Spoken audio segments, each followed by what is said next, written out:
Okay, I think that seems to be working. We're up and rolling again. Who's in the box this evening? I can see Streamer's Growth. Yeah, Hello. you really don't strike me as a normal human, Streamer's Growth. Let's see if you are actually a bot. You're a bot, aren't you? Yeah, okay. Now try and advertise me something. You can buy likes and something for coins.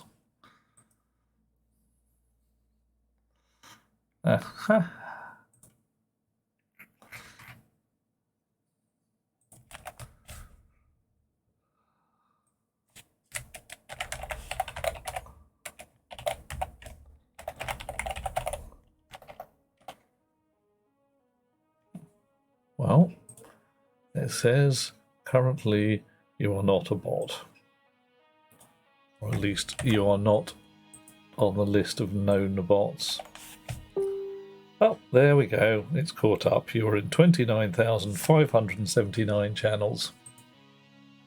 No, sorry. Back to the Stone Age with you. Ooh, look who's first. Hey. Who is first? It's Blinkster. Hiya, how you doing? Oh, hello, handsome. And being sweet to me as usual. Aren't you just lovely? All right, just kicking a bot back to the Stone Age. Bye.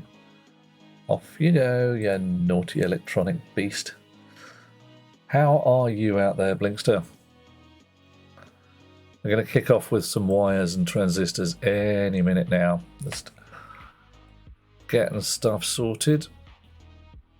Wondering what we've actually got up next. An arithmetic engine, I should say, and some registers. Blinkster is super tired. Oh, hang on, I've got to do the thing then.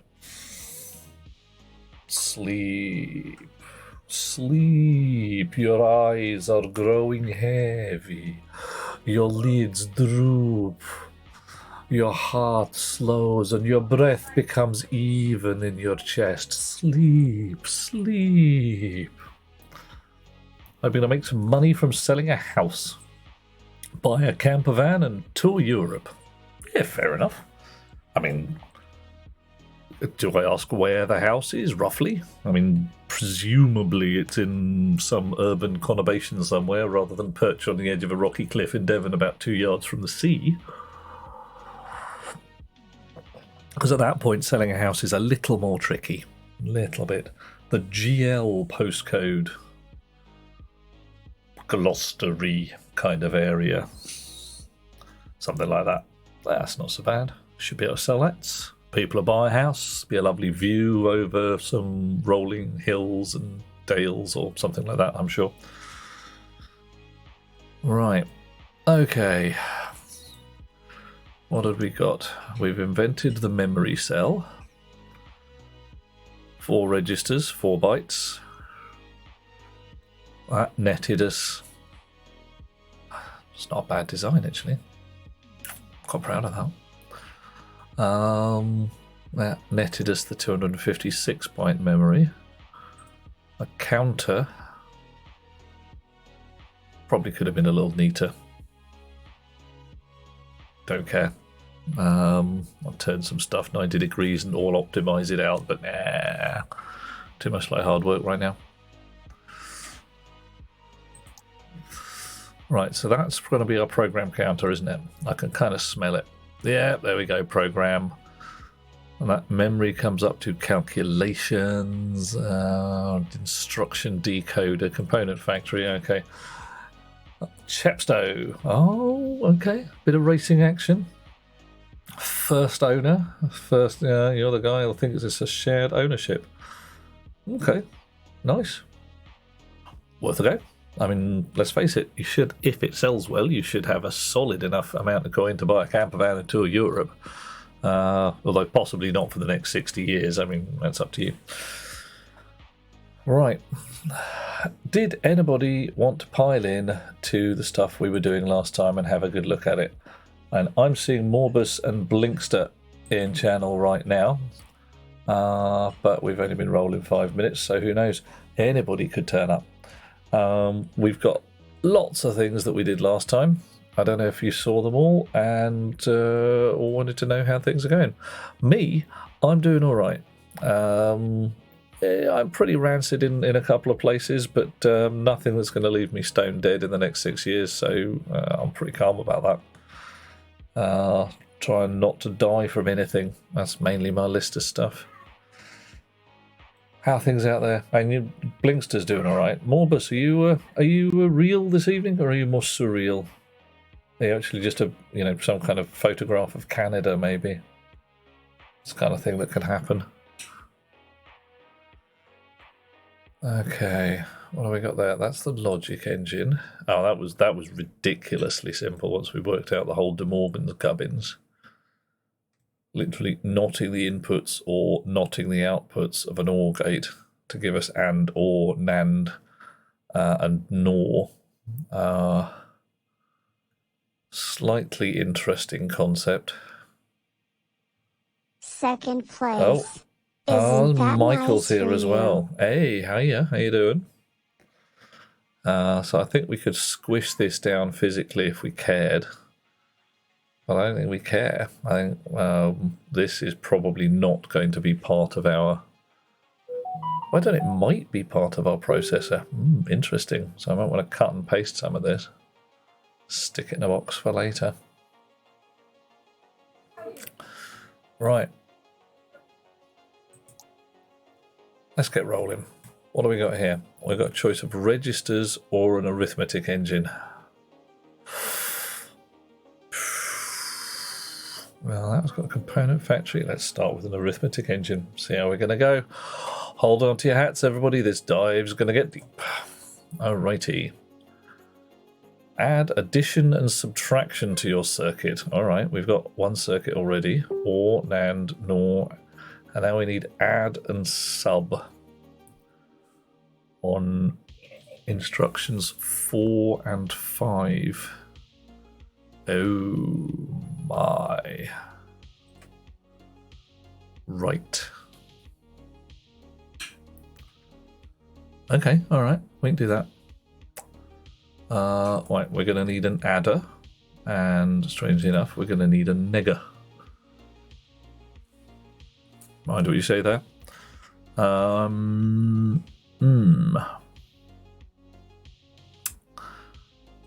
So how are we going to decode those instructions?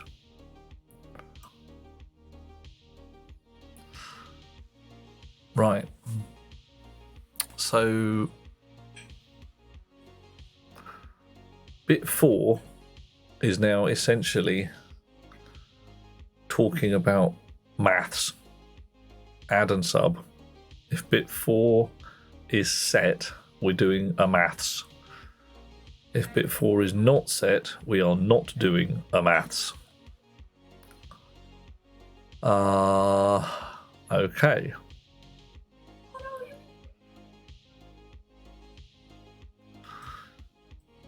Right.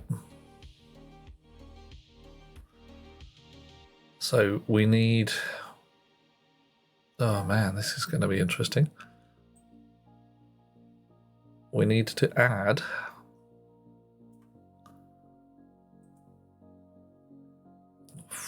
Where are we going to get our carry in from? We're not. Ooh, wrong colour. We need to add purple and pink.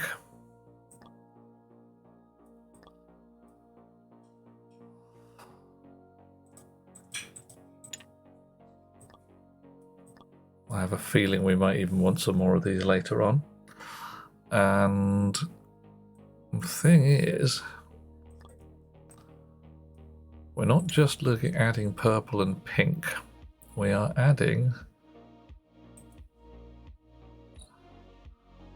sometimes pink and inverse of purple. So minus purple, because that gives us a subtract purple.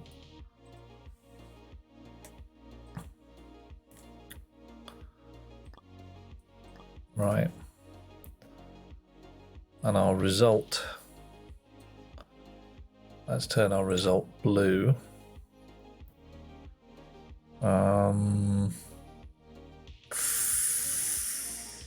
Oof.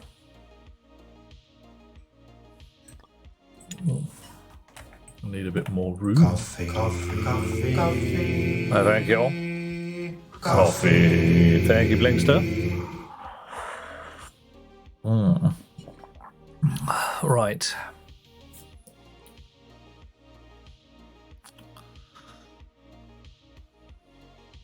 Da da da da da da la da da da da.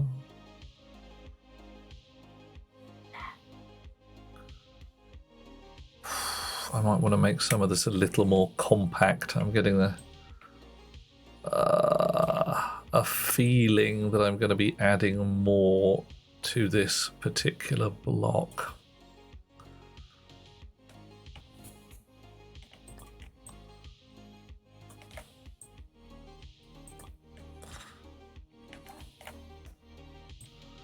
Should be fun either way. All right.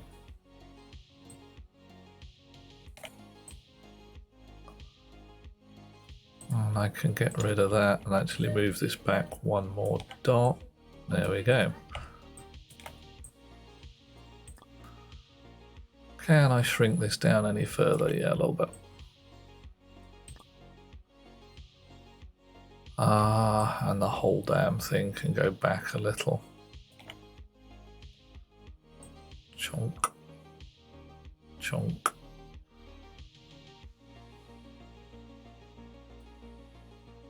Right, leaves me a little more room to piddle around with, probably.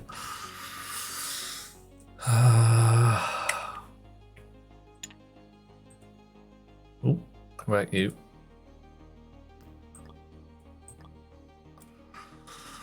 Okay. So, fun times ahead. Hey, Alvi, how you doing there? We need another mux, which is going to come in around here. Coffee. Oh, thank you. Coffee. Coffee. Coffee. Coffee. Oh dear. Oh, I am not in fine voice this evening. Phasmomorph, why are we indeed in the new studio? Let's not be in the new studio. We've changed over. Let's go. In news of strange and curious things, Kyuki Furia utterly refuses to change his channel. Lies, of course I changed my channel. There we go. That's a little better. Sorry about that. I was talking nonsense. And that is why we were in the new studio. Seemed like a good idea at the time. Probably wasn't. Okay. So if I put my maths result onto there, what happens?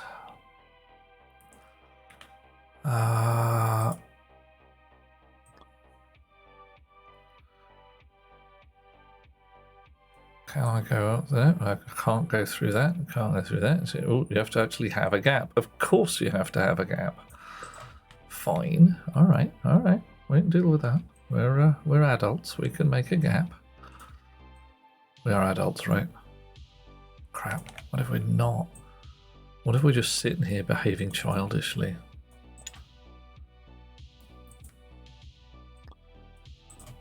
Right. So that's going to go up, and that's going to go bit 4, or well, bit 3, depending. Yeah, whatever. That bit. That's the bit we're going to use.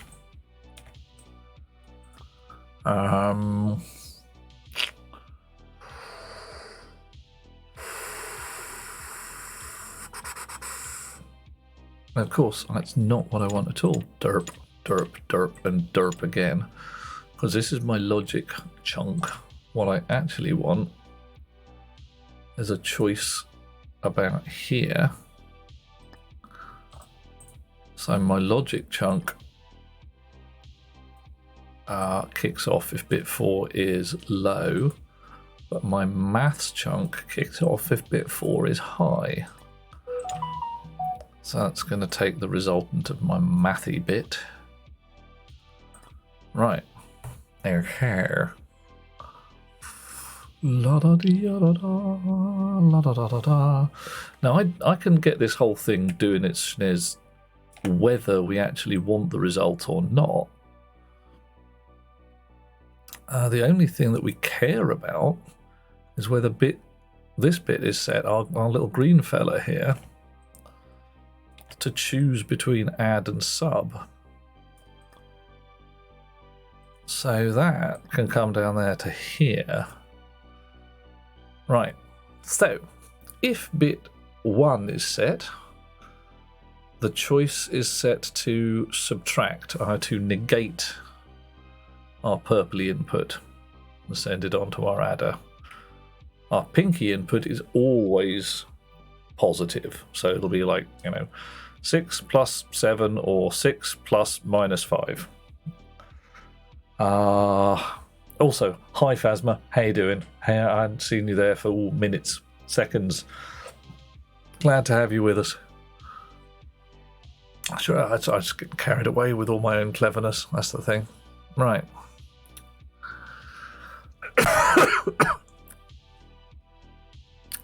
So, if it's a logic, this will be low, and all this stuff will kick off anyway, and this will choose the logic result. If it's a maths, this bit will be high, this bit will kick off anyway, and it will choose the maths result. Okay. So, if we set, that's an 8, we want a 1 and a 4. 0 subtract 0. Oh dear, I'm coughing and choking. Input to 8. So it gives us 248. If we hit that up there, we get minus 8. That's excellent. Nice. Minus 2. So 2 minus 1 is 1. 3 is minus 1. So it's given some good numbers. If we turn that off, 2 and 3 and 1. 3 and 3 is 6. Right, I think we're on to a winner there. Can I make this nicer in any way? Probably a little bit, but I don't know how much space we've got.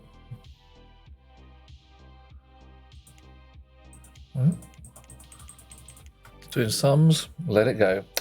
Morg! Hello, dear heart. How are you? This is called Turing Complete. It is a game in which one does things like, in this particular case, starting from the simplest of components, building one's own working computer. And by the simplest of components, I really mean it. You start with a wire. Yeah, heavy shit. Then you're onto a NAND gate and you're upwards from there. The NAND gate is the smallest logic chunk as used by computer bobs these days.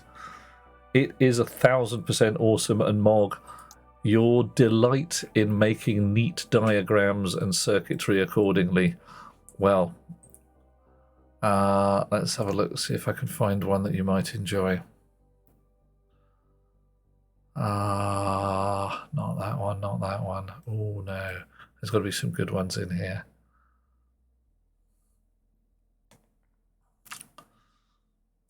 See, things like that. Well, you've got 2 bytes coming in, you've got bit splitters, you've got a whole bunch of wires. Can you make it neater? I bet you can. Hey Melos, how you doing? Lovely to have you with us. Is all well in the world of Millars? We are playing Turing Complete. It's one of those games that I like to play, which is one of these, well, it's not easy. It's a little tricky now and again. So, this is my arithmetic logic unit. Here is the opcode. So the opcode for OR is a 0. The opcode for NAND is a 1. The opcode for NOR is a 2, and you can see the high lines there going along the things and switching bitty bobs on and off to give me a result at the back end of it. If you want me to explain any of the particular bits, squeak, and I will say exactly what I know about it, which could be a heck of a lot. It could be very little indeed. But since most of these gates have been built in previous levels, we can nip back and have a look at them. Oh, hello, handsome. Oh, Butts. Hi, darling. How are you? Right, so we have added to our arithmetic logic unit 5 instructions. 6, in fact. 0, 1, 2, 3, 4, which is an add, and 5, which is a subtract. So we've got a very, very simple ALU. Oh, hello, Echo. We celebrate your arrival with a hit singing of a song. Right, going to go through the machine. Look at that. Level complete means it's done all the tests successfully. We have unlocked the component factory. Excellent. Open the component factory by clicking the spanner on the top left bar. Allows you to create your own components. Ooh. Logic you place determine the behavior of the custom component, and the layout determines the shape. Nice. Input and output components become pins or other components. Component output leading back to its input causes circular dependency. Let's try and avoid that. Outputs having a path back to inputs creates a circular dependency for custom components, even if the insides of the component would suggest there shouldn't be one. So yeah, don't do it. Not having to worry about the inside of components reduces the complexity of larger builds. Heck yeah. Strict abstraction can be inconvenient under certain circumstances. The font's gone really weird on this. In that case, use the unbuffered pins. Ooh. Bidirectional flow, and use the insides of the component to check for circular dependencies. Probes placed in custom components will show on the layout and can display the values inside. Probes can be connected to other custom components so that deeply nested values can be displayed. Ooh. Values probed in this way can also be connected to the program component. Well, that could be handy. For the component factory, the file manager also manages the custom components. File names decide the component names. Folder structure decides the component's placement in the menu. Right, basically, we're allowed to make custom prefabs, aren't we? Let's do that. Onwards and upwards. Celebrating my greatness, says Echo. Really? Oh, dear. Oh, why? Well, okay, my greatness is pretty great, but, you know, I'm not going to complain. What's hassling you, Butts? Any reasons, or is it just Butts needs a big cuddle? Maybe a bar of chocolate, some ice cream, wrap up in a blanket like a burrito. Alrighty. Yes, this is Sausage Man for people who have not been here before. He is the alien who has abducted us and is going to eat us if we cannot create a working computer, thus demonstrating the intelligence of humans. Apparently the octopus is slightly ahead of us in the tests right now. Nice. Okay, time to create our master project, implementing the Overture computer architecture. Ooh. This will be an actual Turing complete machine, a true computer in every way. Brilliant. Locked the red components of this level in place, since you will always make a mess, and don't leave enough space, thank you. Mess you make from now on is saved between levels. Oh, you no longer get to start fresh. Brilliant. In this level, you need to create a circuit which can copy from a source to a destination. The instruction byte in this level determines the source and the destination. Okay, bits 1, 2, and 3 give the destination. Bits 4, 5, and 6 give the source. That leaves us 2 more bits. Source and destination can be one of 6 registers. Name them Reg 0 to Reg 5. Additionally, this map has a dedicated input component, which can be the source, and an output component, which can be the destination. So 0 to 5, and a 6 and a 7. Okay, no problem. Oof. I'm with Echo on this. Whatever's hassling you should, skank off. Make life a little less miserable for everybody. No girlfriend in the general vicinity. Oh, what? Alexander Graham Bell's electric telephone is a thing. And it is 100% legit to phone up your best beloved and say, I need a hug, even down the phone. And sometimes they'll be like, yeah, here you go. Here are cuddles. And that is good. The octopi. Super smart. 100% smart. Mildly terrifying. Okay, so reg 0 is 0, reg 5 is 5, reg 6 is indeed input, and reg... source 7 is unused. That's fine. 6 is output, and 7 is unused. I hate you. Why not just make 7 output, you wee... Ooh. Fine. Click the instruction icon in the upper left corner. Right. Okay.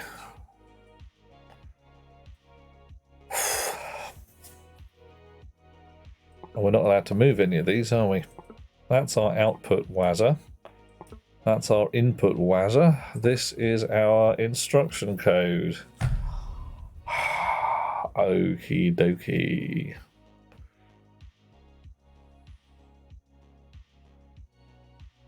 Right. View solution? Definitely not. That's just cheating.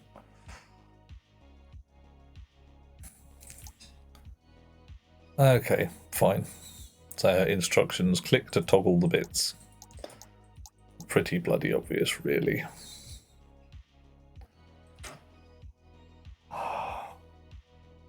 Duvet, cocoa, rain, ambience. Okay, well, just sitting in front of the hot fire and basically saying, ah, yeah.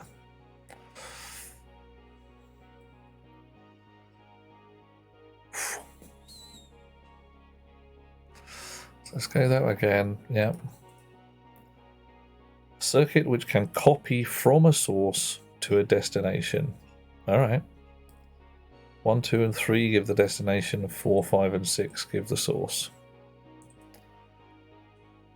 So we're going to need to split our...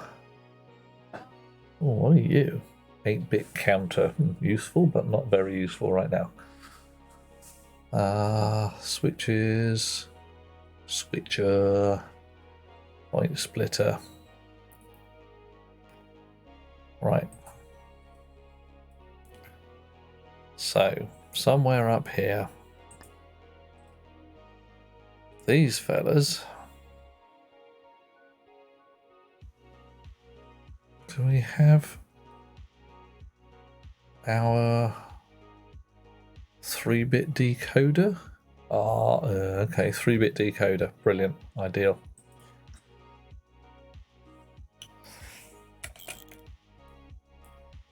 So one of these is going to be source, one of these is going to be destination. Source comes in bits like that.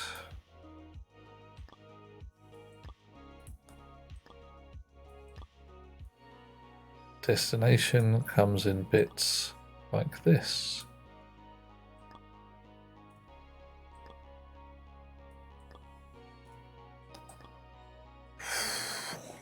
Right. Okay. Yeah, Mog's dead right. Some days it's completely... It's just one of those things. You're sitting there going, no, life is not sweet today. I've had a bit of an unpleasantness. I'm sulking, I'm upset, I'm stamping my wee feeties, whatever it may be. That's just, no, I don't like it. And that's legit. Right, input line, pink. You're enjoying watching it. Okay, well, okay, check this out. Look at that. Right. I'm actually going to move these guys a little bit away from the byte splitter because I'm smelling the use of those two lines later on, because and it'll just bite me in the bum if I don't leave a little bit of room. Life is soup, you are fork. Perhaps, but life is Unix and you are fork. Yeah. Check it out. Wow, would you look at that? Hey, Morg, yeah. Right. So, God, the terminology of this register messes with my head. Load and save. Save means store into the register. Load means get the data out of the register. God damn it. And this is the value that we want. Right. So we're going to be copying data from one to the other. So all our input side shit kind of needs to be put on our output side shit. And whether these do a load or a save is hooked up to one of these ear pins. So this one, this is our source data, because they said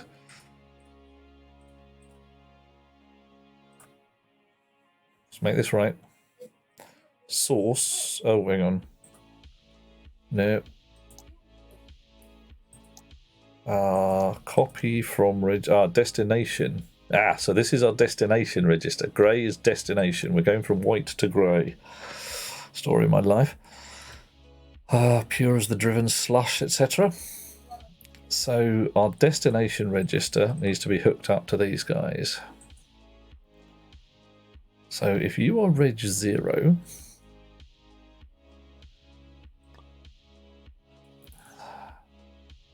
you can be hooked up by that. You are reg 1, and we will move the little dots around accordingly. Reg 2. Blimey, I have to work at tiny scale where my poor eyes would be like, I cannot see the small wires.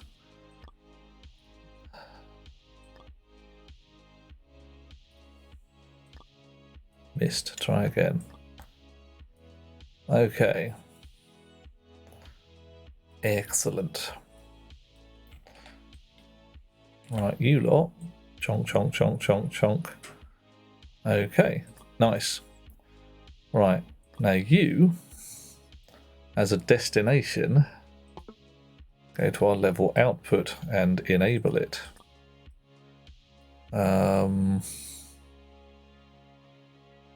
You are a deeply rude device and have your knobs and buttons on the far way.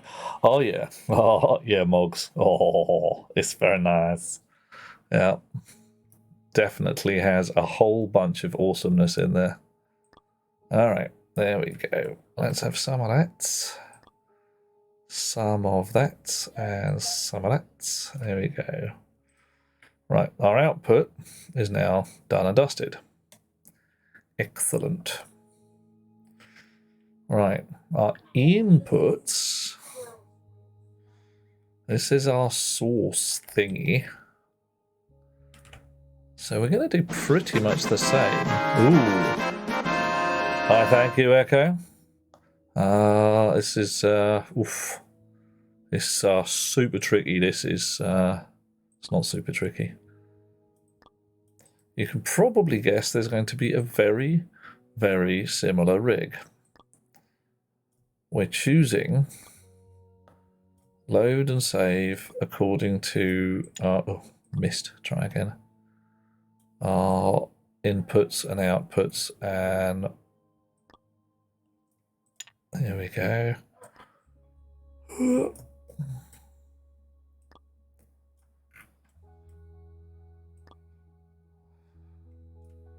I better have got these the right way round. I shall be really extensively miffed if I've got these on back to front. Worse than if you're wearing a pair of shorts back to front. Okay, nice. It slides underneath. Oh yeah. Yeah. Oh yeah, anyway, you don't actually put a little junction bar. It says, no, these wires aren't crossing. These aren't touching. They are simply crossing past each other, and that's fine. Right. So, okay,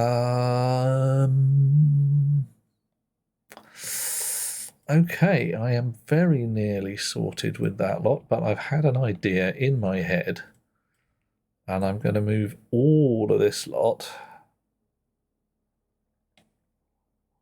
back across one and hope it doesn't go horrible on me.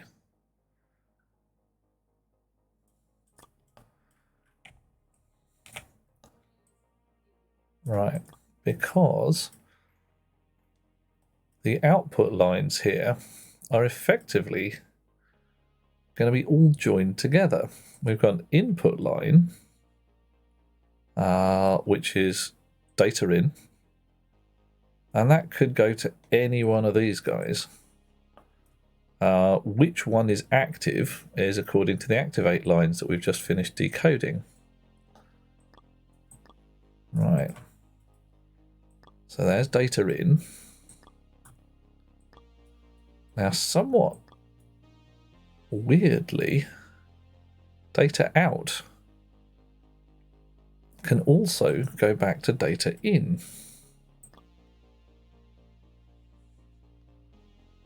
Because the output of one of our registers can be copied to the input of a different register.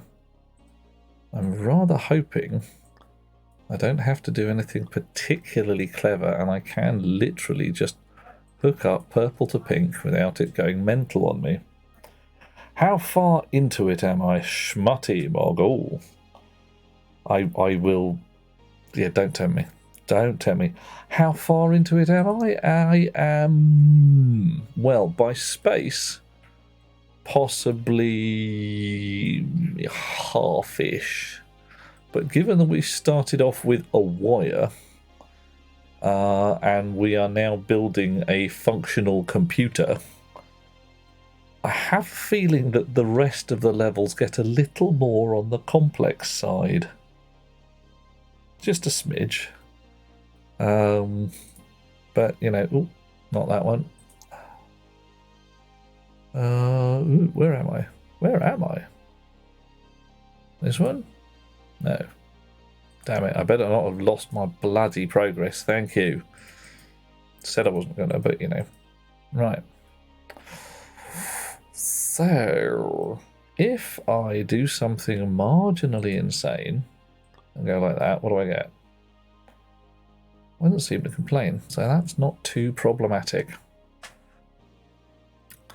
Alrighty, so what we have here is a byte decoder. It eats a byte at the top and turns the numbers into bits. 1, 2, 4, 8. These fellas further decode those bits into one of 8 pins according to what your number is here. So 1, 2, and 4. 1 and 4 together would make 5, so line 5 would go hot. If line 5 goes hot, register 5 goes hot, and we start doing things with register 5. So if I go like that, and like that, there we go. My first 3 bits are being used for my destination. I've put all 3 of them hot, which puts that to number 7 there, which is unused. So I'll put them to number 6, which is the output line. So there we go. So we are now waking up the output device. If I also... I hate the way they've organised this. Leave that there, put that and that. We should wake up the input device, which we do. Okay, winning. Hey Cascade, how you doing? And Hammy, how's things with yourself? Is all well? Right, so let's see what we get if I go like this. Copy input to output. Alright. Copy from 63 to the output. Well, that seems to have worked passing well, so that's good. Copy input value 27 to register 0. That seems to have worked. Copy register 0 to register 1. Well, register 1 is now full of 27, so that's got to be fairly sensible. Copy register 1, 27 to output. Winning. Right, so we've gone through half a dozen of those. Hold on to your elbows. Bang! When the machine goes through, we win. Look at that. We have built a register stack. Isn't that lovely? Hey. Oof. How are things with Cascade rolling? So, next layer on the oh god, what are we doing next thing? Instruction decoder. We built kind of one of those for the arithmetic logic unit. So let's have a look. Circuit you built in the registers level can copy values between registers. Yes, it can, Mr. Sausage-eared condescending fellow. While the arithmetic engine can do different operations on 2 inputs. But you need to be able to do both in the same circuit. Okay. To do this, build a decoder, alright, which will decide which mode our computer is in based on the 2 bits we haven't used yet. I knew it! Distinguish the instructions of 4 different kinds. The 2 highest bits will be used to determine which mode we are in. Immediate, calculate, copy, and condition. Ooh, right. Fun times ahead. Cascade is doing good. I'm not doing great, but I'm still rolling, so, you know, life is sweet. The work thing. Ooh, yeah, I've heard of that. Yeah, that's that 9 to 5 shit where you wake up in the morning and you slave all day so that someone else makes a profit and then you collapse in a heap afterwards because you're exhausted. Alrighty, determine the mode we are in from the input, which is the top 2 bits of this. It's not exactly troublesome. And then kick out a hotline to the correct output. Right, immediate, calculate, copy, and condition. So you've arranged these in a nice order. You're not making this terribly tricky, which is fine, because I don't think it's supposed to be. I'm going to get a byte splitter. There it is. And I'm going to put a pinky line on it to say that's my input.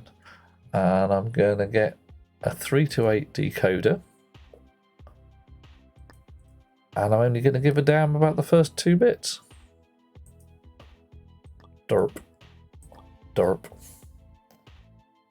And then I'm going to go Hefe.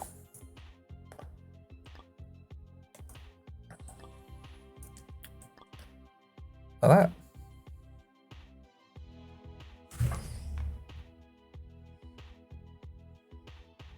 Anybody seeing any trouble with that? I mean, I could make it out of more complex pieces of, out of simpler individual bits.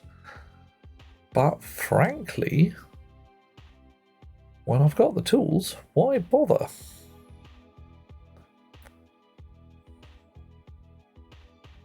I mean, what could I do? I could put a NAND gate in here. NOR gate, actually.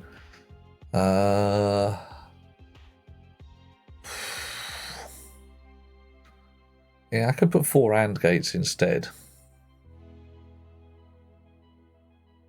I'd still have to do the splitty gubbins at this point because there's no way to get from 8 bits to 2 without messing around. So I'm going to just leave that decoder in there. Have some spare pins for later.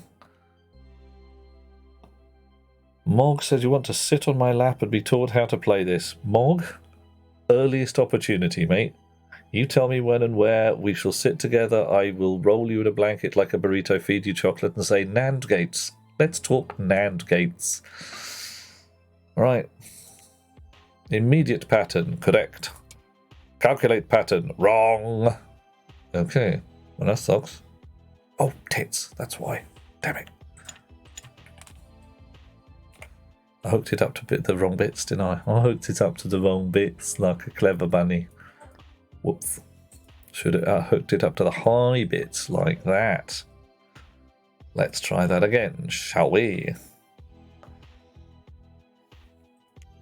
Immediate pattern, correct. Calculate pattern, also correct. Copy pattern, correct. Condition pattern, correct. Thank you, sausage man. Right, so I have an instruction decoder. Nice. What am I going to do with it, I wonder? Calculations. That's what I'm going to do with it. All right, here we go. Time to merge in the arithmetic engine circuit you made previously with the register circuit. A calculation circuit was saved in the component factory and can now be added as a component. If you forgot which pin does what, check the circuit in the component factory. Okay, cool. Use the decoder to figure out if we should copy between registers or do calculations. Alright. So we've got copy and calculate. What's immediate mode all about? This only have copy and calculate mode. Good. Check the instructions by clicking on the thingy and fiddle in some instruction bits. When in calculate mode, take register 1 and register 2 as inputs and save the result in register 3. Well, fun times ahead. I am coming with Morg to the dungeons. Oh my. Well, I'd say this is all very sudden, but also, okay, I will come with you to the dungeons. For this level, an extra pin has been added to the registers. Oh, goody. The pin always emits the value of the register regardless if load is selected or not. Thanks, Meg. That'd be bloody tricky otherwise. Right. So, component factory. Oh. Yeah, that's my ALU. That's nice.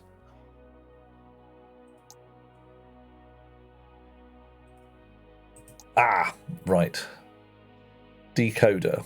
Oh, that's horrible. That's lumpy. Oh, I don't like it. Component factory. Different component? Switch schematic to decoder. What? I have a confuse.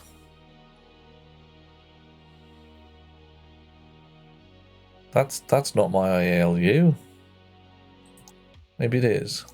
Why is my decoder a lumpy chunker like that?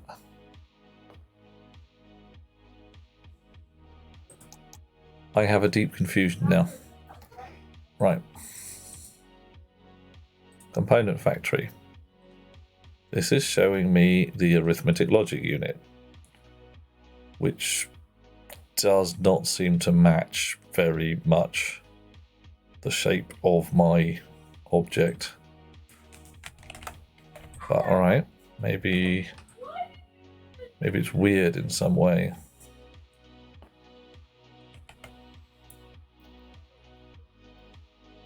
That I want to have a look.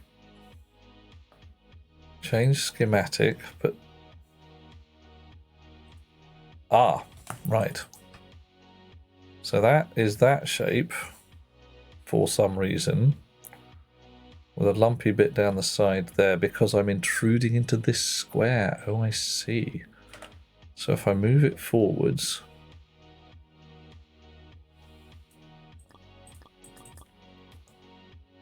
right.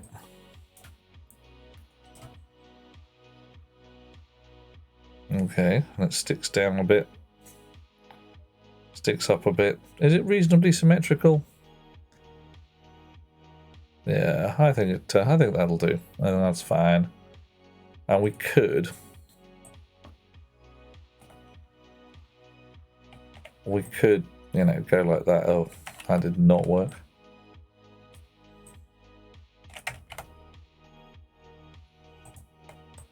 You're gonna move? Go like that. And oh, come on.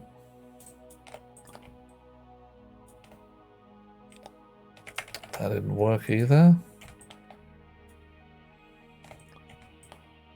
I'm having fun with selections and not managing to do what I expected to do. Right, so I've now intruded into the bottom square as well. Look at that. Right, okay, fine. Painting spiders and goblins. Okay, I'm better with skeletons, but I'll give a goblin or two a go. I'll paint furry spiders, absolutely.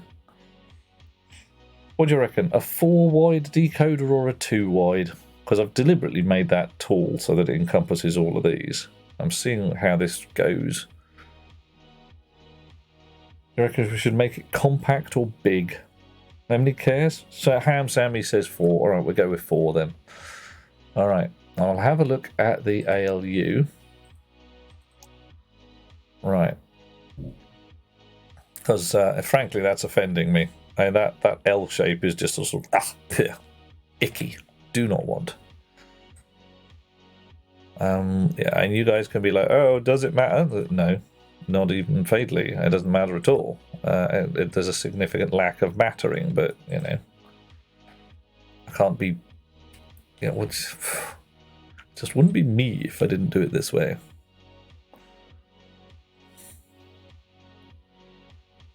Okay.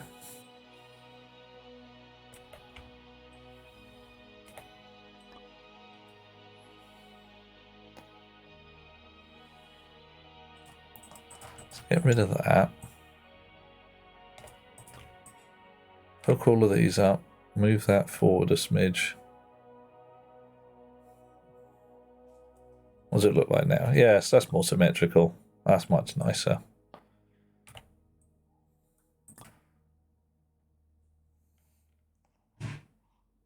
Just my style. It's just how we roll, Moggs. It's just how we roll. There we are. Clean up the mess. There we are. Look at that. Nice, neat ALU. Lovely. Really hope I don't have to cram any more into it.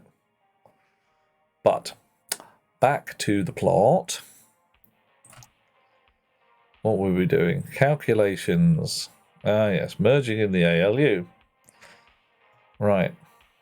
So, calculate mode, copy mode. We're not going to worry about condition or immediate just yet. So we need an instruction decoder. Yay! Hello, instruction decoder. Right. That's going to come in off this bit here. So we can link that straight off there. There's our instruction decoder. We are currently in immediate mode.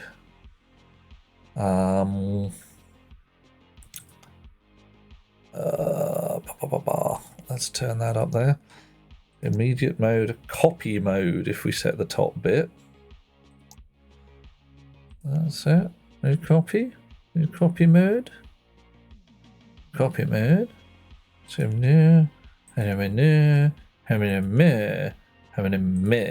Right. So that's copy mode. Good. We like that. Calculate mode. Hang on, which one was calculate mode? Oh, badges. Calculate mode.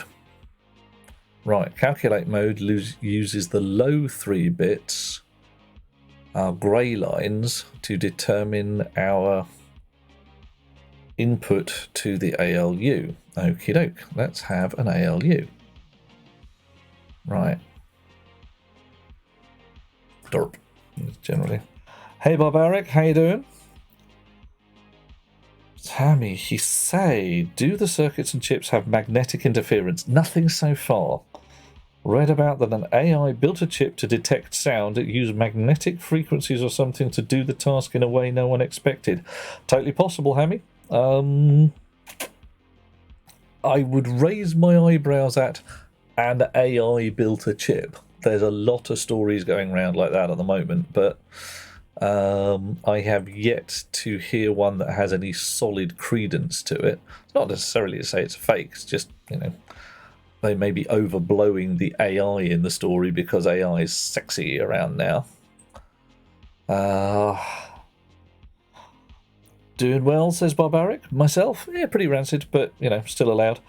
unmelted my brain enough from yesterday to go again. Yeah, I was enjoying this. This is my jam. This is 100% my jam. And AI has made a chip. Didn't work though. Aliana, I am unsurprised. This is not my surprised face. Having seen some of the stories that an AI has been asked to make, well, I giggled a little. I asked it for a tale of airship pilots recently. Airship pirates, I should say. Didn't go well. It was entertaining, but it didn't go well. Right, so input 1, input 2, shachonk. Shachonk. Right. Now, we want to write to register 3. Third place? Hey. What the heck were you thinking? Render. Nah, I'm kidding. Third place is pretty damn cool. Siege. I really don't know how to explain how does this game work. This game is about building your own computer from really simple pieces. Like I say, right at the beginning, you start with a wire. Your first level is, look, when you've had a signal from one place to another, the signal goes from one place to another. Woo! Your next level is a NAND gate, which explains that, look, if you turn both of these on, the output goes off. Whoa! It's like sorcery. Sorcery. And after that, you try and build a NOT gate, which was just wiring the two together. If I turn the input on, then the output goes off. It's like, okay. Whoa, yeah. And upwards from there, look at this. This is an AND gate. It's like a NAND gate, but with an inverter on the end. It's NAND, and then it's not NAND. NAND. And then at the top end of stuff, right, we've done simple arithmetic. There you go. This, that there. That is a very simple logic engine. It says so at the top. You've got an OR gate in the middle. You've got some NOTs at the beginning and NOTs at the end, and some switches to determine whether you're eating a knotted or not knotted input. And it gives you ANDs and ORs and NANDs and NORs. And right now, I am slowly, really quite slowly, building a compute mabob, an actual compute mabob. A very simple one, it must be said, but, you know, needs must when the devil farts in your porridge.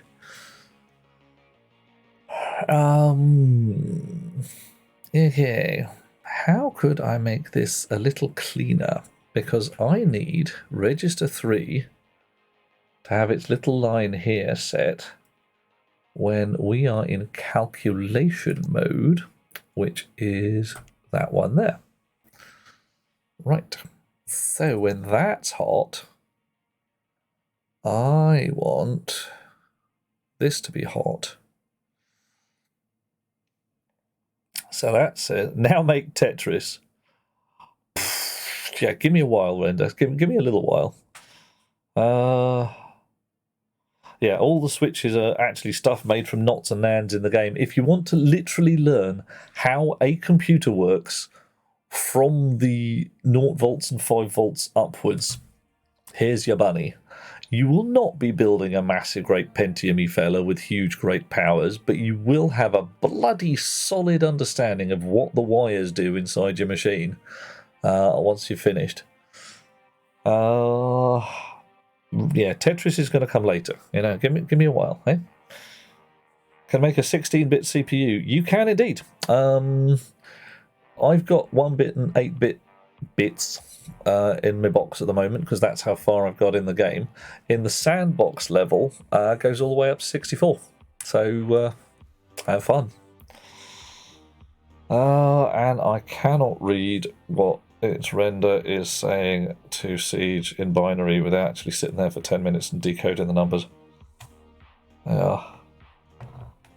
Aliana says completed a level later in the game where you have to write a program using assembler that solves a maze, all using components built from logic gates. Yeah, totally legit. We are right now building a computer that eats simple byte instructions and will be programmable to do shit.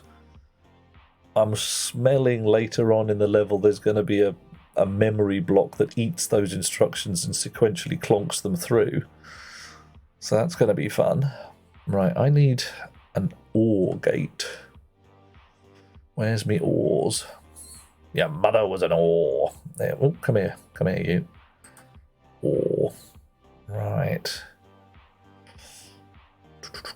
Can I fit you in here? Yeah, you'll fit. You'll fit just fine. Clonk. Clonk.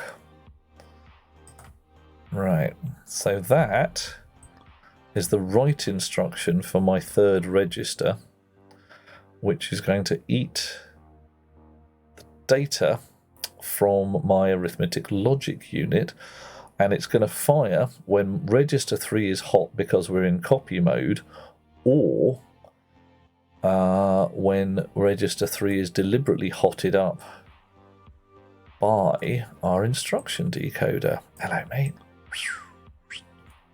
Oof. Boff. Clonk. Right.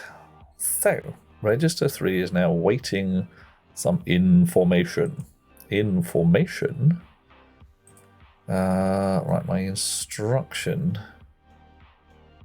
is coming through from my low 3 bits here.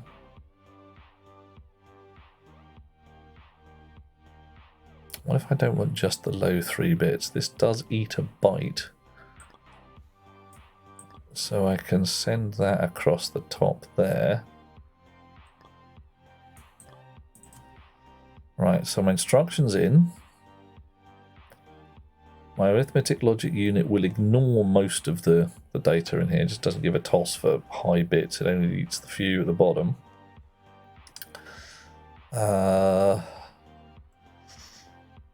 Yeah, I don't think I want to use pink at that point. I don't like pink anymore. The Tetris-shaped block the ALU forms is actually down to the design of the ALU made earlier. Indeed, yes. I deliberately tweaked its shape just a little so that my instruction decoder was a nice, neat 4 block and my ALU was a little T shape, because I just liked it that way. What shall we have? Let's have orange now. Oh, can't remember the controls. Options, controls, apply color to wire, control F. Alrighty. Back we go. If I go control F, fucking have it, or something like that, I don't know. Right. So that's my instruction bus.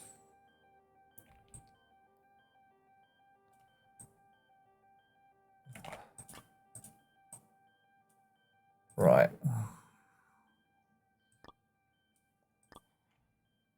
Okay, cool.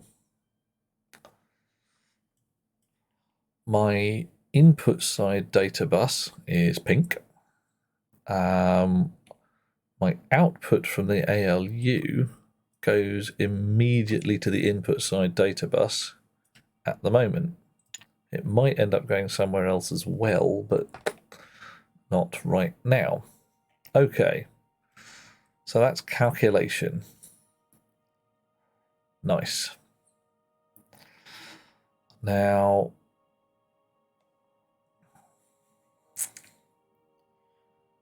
copy mode. I'm dealing with copy mode, aren't I? So that's the high bit set. That's this fella here.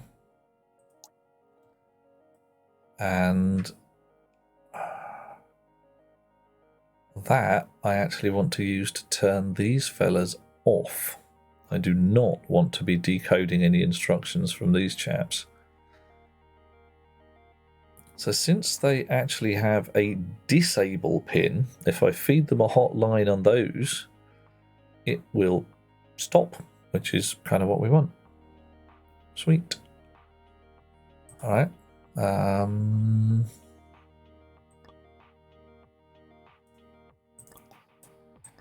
So switch you two off. Move you a little bit. Oh, God's God damn. And you, come on, come on. All of you. Right.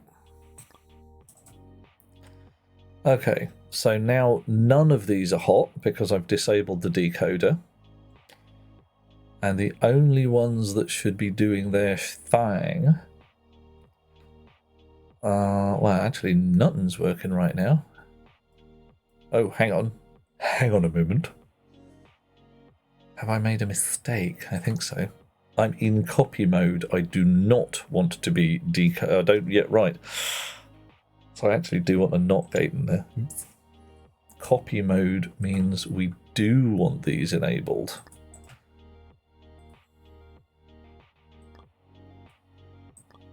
Right. Okay.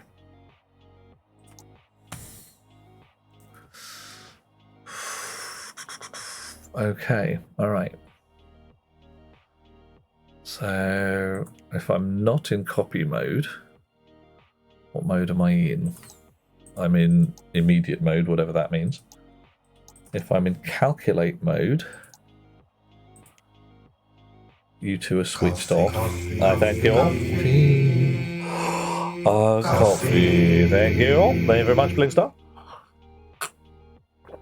Right. Bit slurpy coffee, and we might actually be ready to roll. Okay. So, we've got a slightly tacky looking OR gate in the middle there. I wonder if there's a sneaky way of getting rid of that. Let the feast begin. Oh, is it feasting time? Oh, yeah. Right. Ooh, where's my feast? There it is. Tonight's feast. Cow. Oh, shall do, Blinkster. Feast to go with the coffee. Thank you, Clerk Cascade.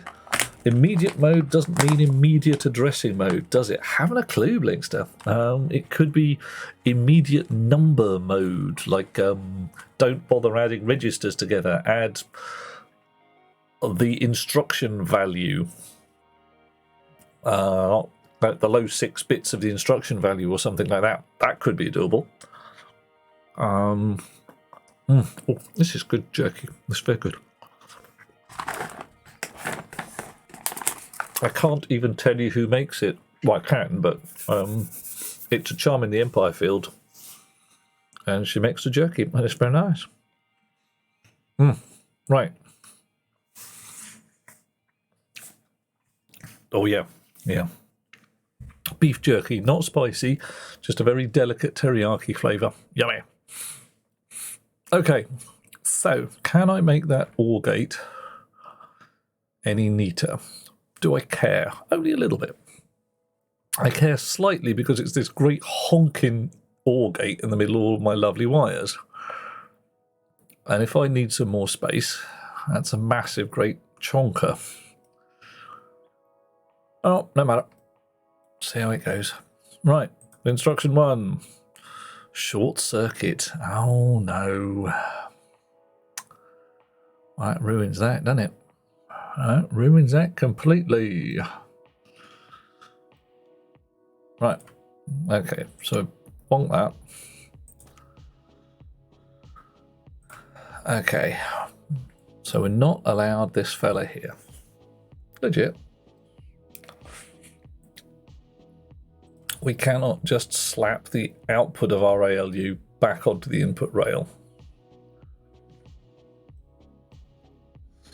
So let's go us into calculation mode, which is that. It is that one there. So we've got a hotline here.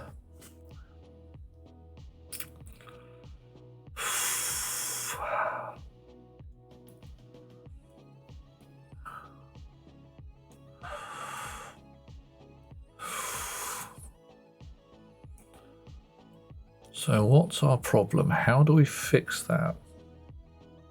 We need to get this data down here somewhere.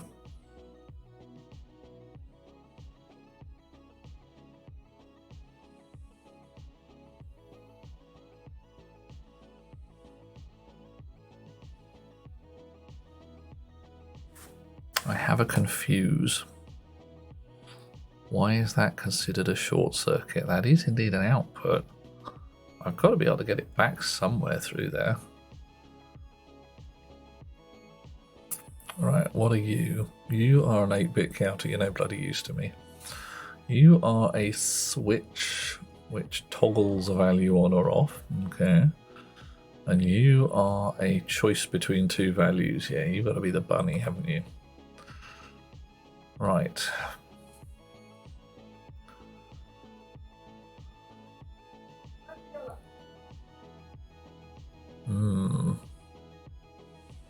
Do not think I want one of these in each of those. That would just be absolutely rancid.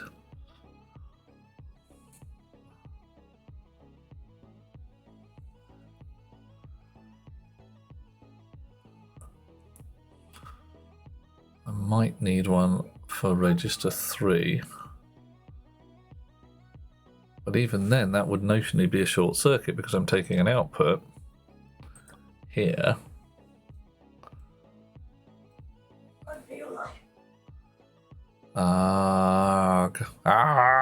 Melting my brain. It's twisting my melon. Why was not that not allowed? It should have been allowed.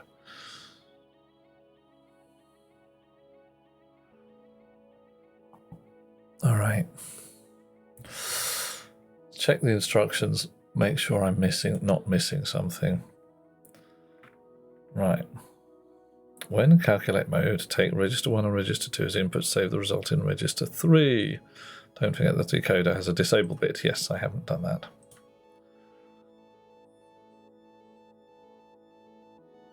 Oh, hang on. Let's try that again. Reg 1 and Reg 2, not Reg 0 and Reg 1. Well, okay, fine. So that's not too awful in and of itself. We will wander our way down here instead.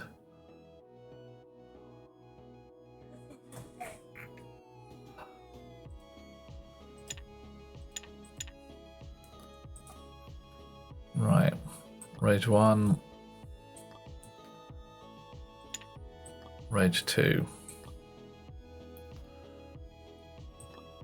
Which means I've put this OR gate on the wrong line, of course. 0, 1, 2. So you've got to move. You've got to move. Come down here a bit. Rehook you lot up to be nice and clean. I've actually got a little more room in here than I had before, which is nice.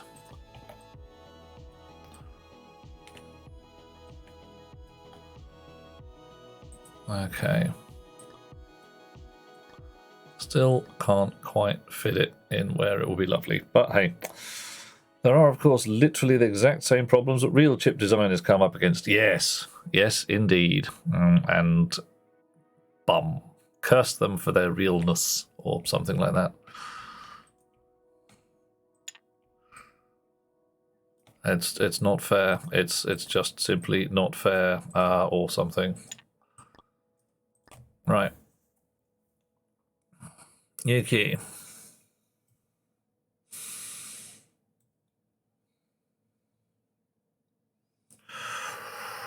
So, I have a value that I would like to assert on this here pink line.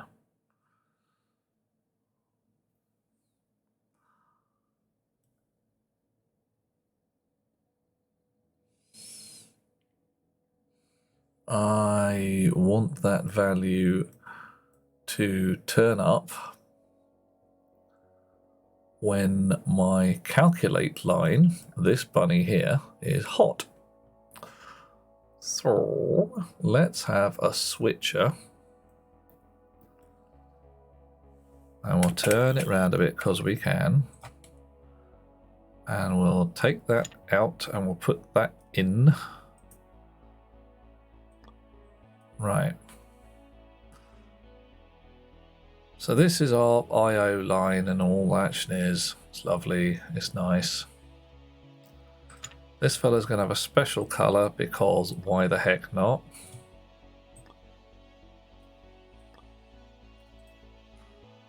And this fella's going to have that colour there, because why the heck not? So, while this line is cold, I'll get green. And while this line is hot, I'll get yellow. Well, there's handy. Right.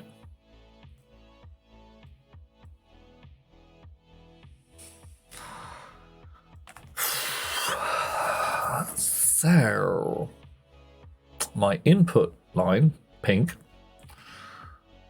will either choose from the yellow line or the green line, which is hooked to either the inputs or the outputs accordingly. Alright, off we go. Oh yeah. Alright, good start. Didn't immediately barf. And again, and again, and again. Do it. Keep doing it. Oh yeah, don't stop. You ready? We're doing the thing. Bang! Many instructions are being operated upon. What have we unlocked? A new book. Instructions. Well, this game calls an instruction, also known as an operation or an opcode. I knew that. Short for operation code. I knew that too. Regardless of the operating system, programming language, or any other layers above it, all software must inevitably be reduced to instructions for the CPU to process them. Yes, indeed. Internally, in modern CPUs, instructions are translated into microcodes, which are even smaller steps out of reach for the programmer. Ooh. Right. Onwards. Well, what's next, eh? Conditions or the program? I think we probably want to go with conditions. Let's do some ifs and buts. This level has a value input and 3 condition bit inputs. The 3 bits select the conditions shown below. Okay.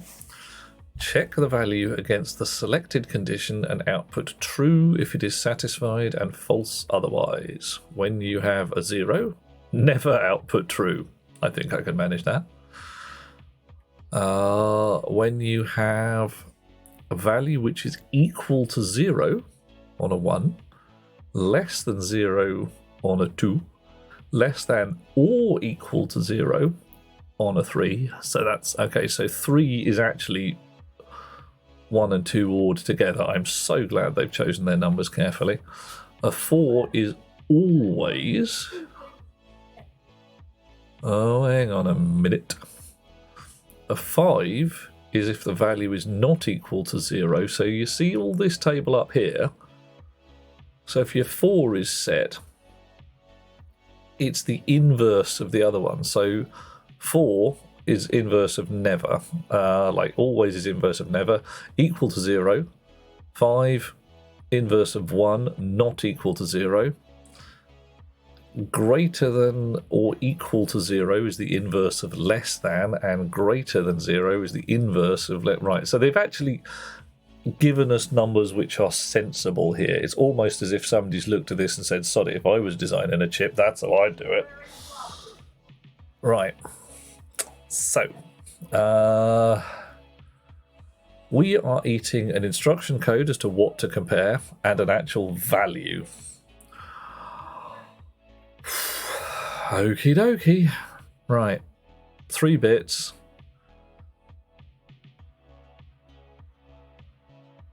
Greater than and less than 0. Do we have a comparator of any kind?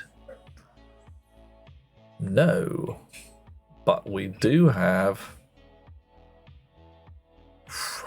an add and a neg. Right. But we're only really comparing against 0.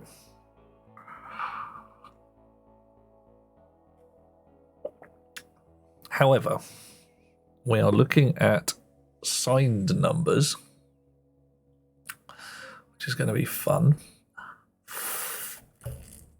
All right.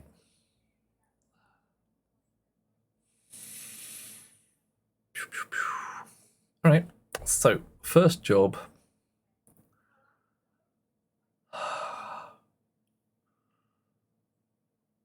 No, bollocks, I've got to have a good think about this. Let's have a look at that again. Let's have a sniff. Bitcode 0, bitcode 4. So we're going to need to decode our inputs, at least the low 3 bits thereof. And then somewhere at the back end of that is going to be an inverter. So we can start that structure. Hang on, did I have a 1-bit mux? No, I didn't, but not a terrible problem.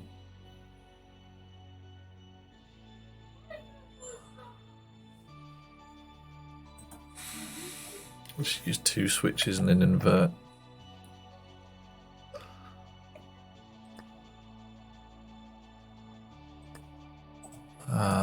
Okay. So, purple to the output.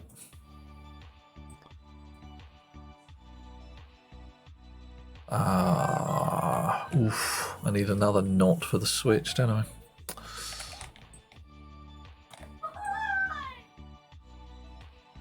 I wonder if this is going to be neater done another way.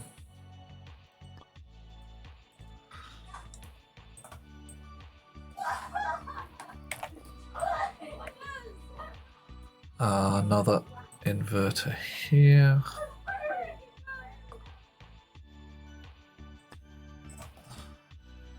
I need a hotline like that, and like that, and that's going to be off to my bit 4 to invert my inputs. Can't put that there. Just won't fit. Everything okay? I think so. Am I missing something? Oh, don't tell me I'm missing something. Right.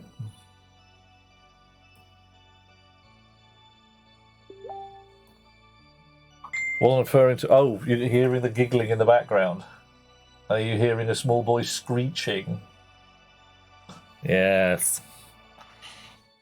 Yeah, he's having a hilarious time. He's having a right giggle, that fella. All the common sense of a piece of toast. Raw toast. Not just the ordinary everyday toast. Oh my, no. Right. I actually want my neg, my knot over there. There we are. Okay. Oh no, Aliana, don't worry. There's nobody having a bad day. There is a small boy doing his level best to cause as much fuss and bother as possible. It's normal for small boys. Right. So, I need a decoder, as ever, byte splitter. And I need a... Do I need a 3 to 8? I don't think I do. I need to work out how to compare with 0.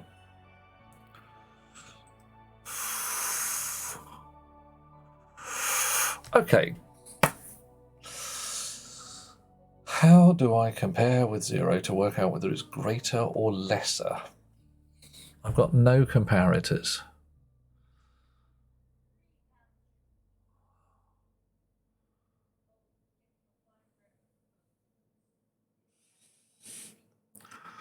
I can split the thing into pieces. Leroy Jenkins, PLD logic game, having flashbacks to discrete electronics at school, building 8-bit CPU from a given instruction set. Yep. Bang in here, Leroy. Yeah. Oh, Aliana, yeah. Whether any bits are set, absolutely. I'm just trying to work out, is there any way I can make a nice, neat whether any bits are set, rather than just having an absolute shed load of OR gates? Can I do something sneaky? And if I add 255 to a number, do I get a carry flag out that will tell me whether a bit is set? Oh, hang on. I've got an 8-bit not. Derp. That could come in handy.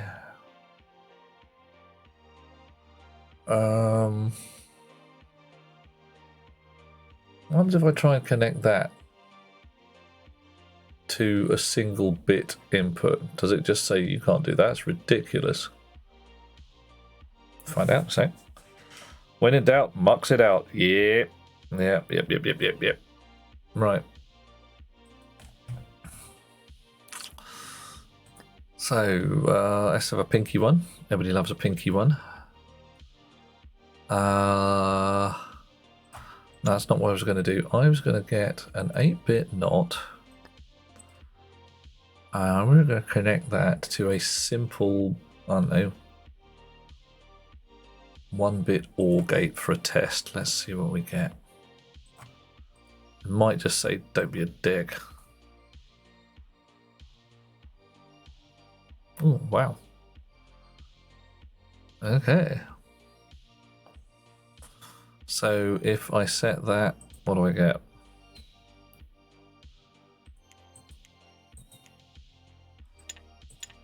If I just connect you two up. Ooh. So look at that. My value, if equal to 0, it can literally just read the blogging number and say, you know, treat my 8 bits as 1 bit. Well, that'll do nicely. Right. One thing I do know is that I can slam that across to there, because that's the way it is. Does that actually work? How do you mean, does it actually work? I mean, right now, I'm getting the right numbers out of the OR gate. If that's a 0, if it's not a 0, I get a hot line there. Oh, I don't get a hot line on the back end. That's odd. It is odd.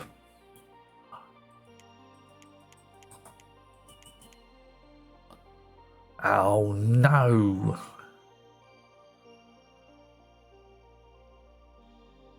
Right. But it does work if all the bits are set. Alright, let's try this another way. If all the bits are set, I get a value. If I stick a not in there, and I'll put my OR gate in again. I'm utterly abusing this thing, by the way. Right. So now I get a hot result. Oop, boop. That's a green light there.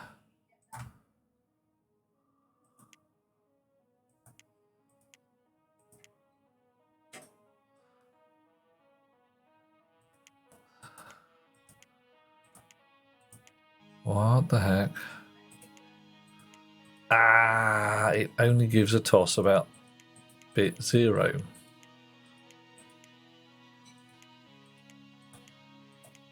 Right, okay, fine. You cannot abuse it like that. Right. Bottoms. Seemed like such a good idea. Oh, well, these things happen. Right.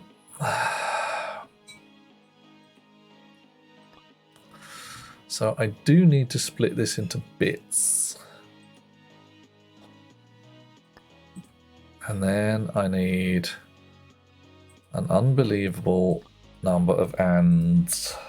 Do not abuse the wiring, Mog. Yeah, all right, Mog. All right, just for you, I won't abuse the wiring. I'll only abuse it a little bit. Just a slight amount of abuse. Is that all right? Coffee. Coffee. Coffee. Thank you all. Oh, yummy. Right, we're going to cheat a little and make this more compact. Because I can just smell the amount of space I'm going to need for stuff.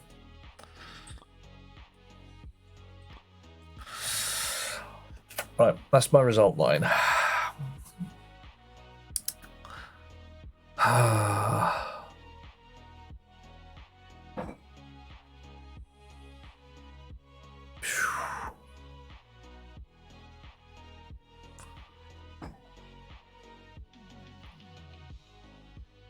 Oh, hang on a minute.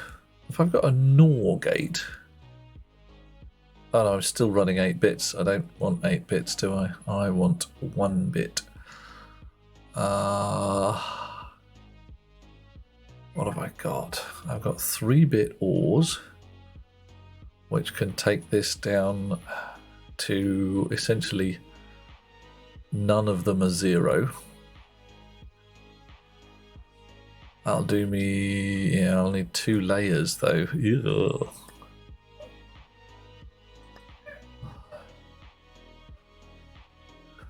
Oh, that's nasty. There's got to be a better way of doing this. That's just unpleasant. I do not like this at all. I'm not liking it. I'm not enjoying it.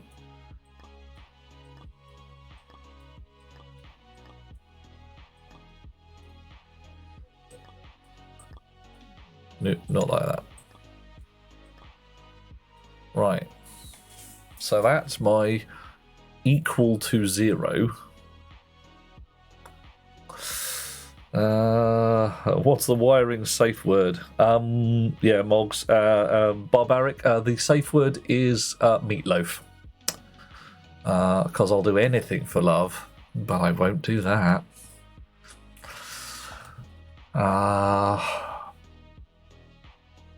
Yeah. So remember it, me and Barbaric. It's super handy to know. So that gives me my equal to 0. Do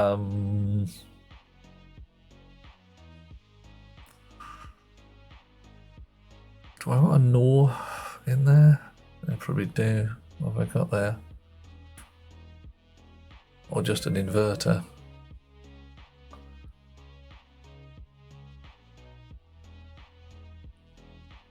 La la la la la la.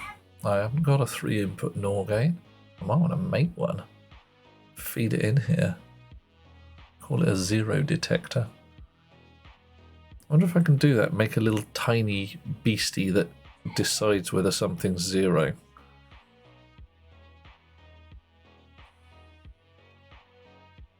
Alright, let's give it a go.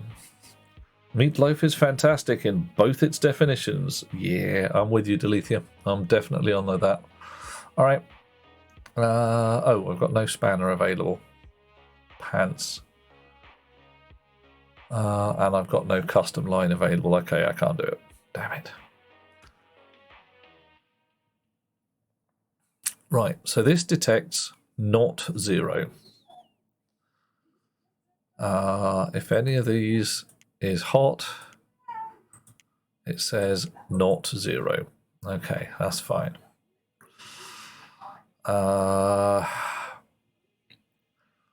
What else am I trying to do?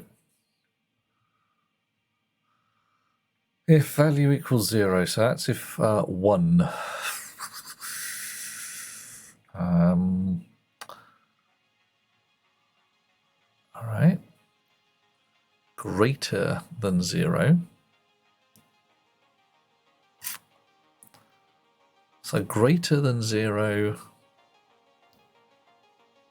means our high bit is not set, but some of the others are.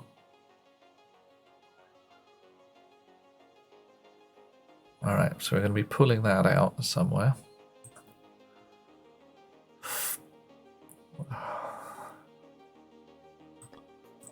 So 1. Our 1 line is talking about equals and zeros. I'm doing my best, Michael. It's melting my head. My head is actually falling off gently here.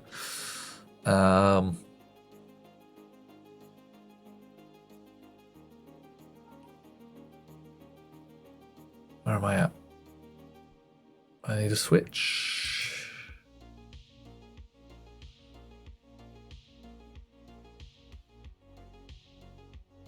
And I want to be putting not this value onto the purple line when R1 is set. And when 4 is set, I want to be putting not that value, which is also fine. Alright, so you can go in there. Are you going to fit? No, but we'll cheat. I'll put you like that. It's a bit manky, and we might be moving some stuff about.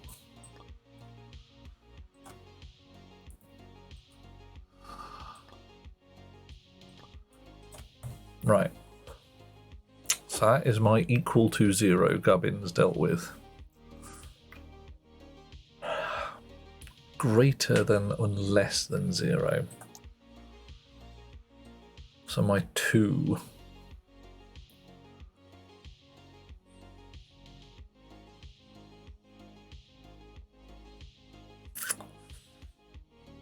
All right.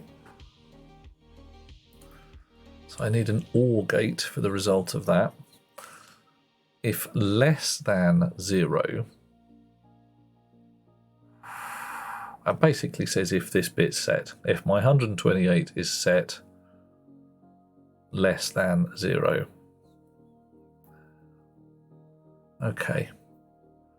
So I give a toss about that when 2 is set and 128 is set down there. So I need an AND gate.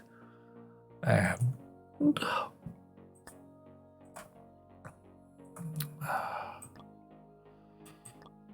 right. There really is not a dignified way to do this.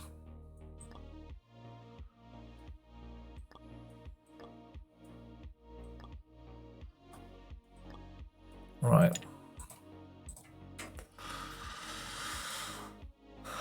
So if that's hot, we are giving a toss about less than 0. And actually this wants to be ORed in because we want the result of both of those.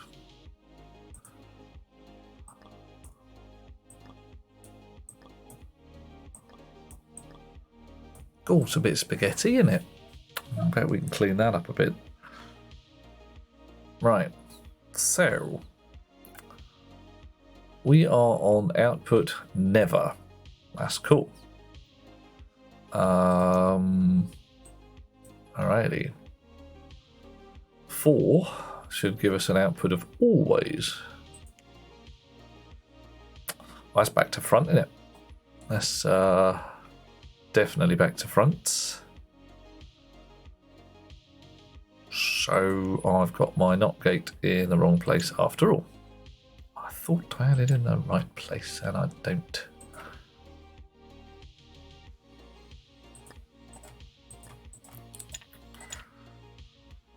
Okay, how are we doing here? That goes like that. No! Control Z is my friend.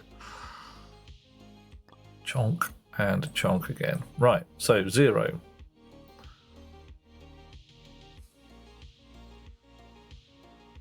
Well, that ain't right.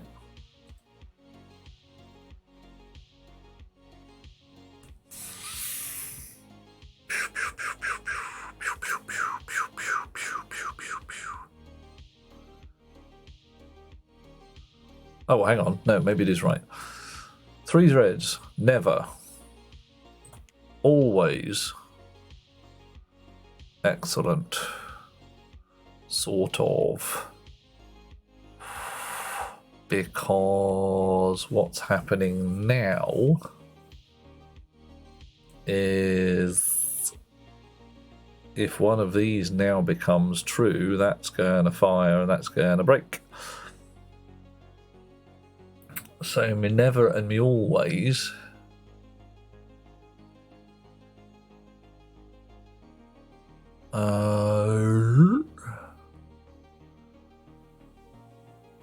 Never and always. I need another AND gate here.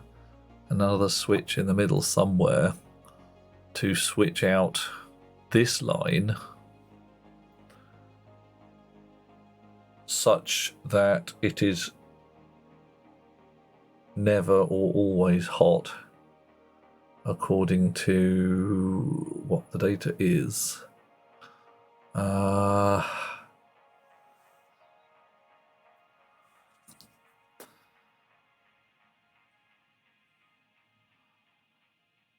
Okay, how the heck am I going to fit that in there?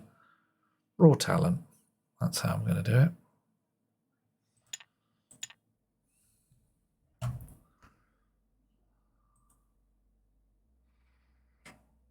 Okay.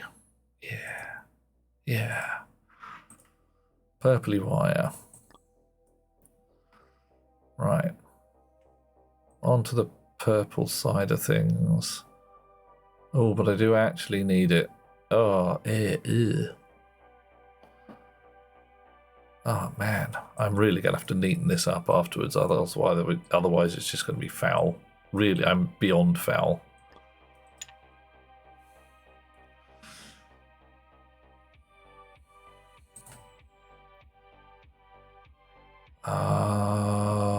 NAND.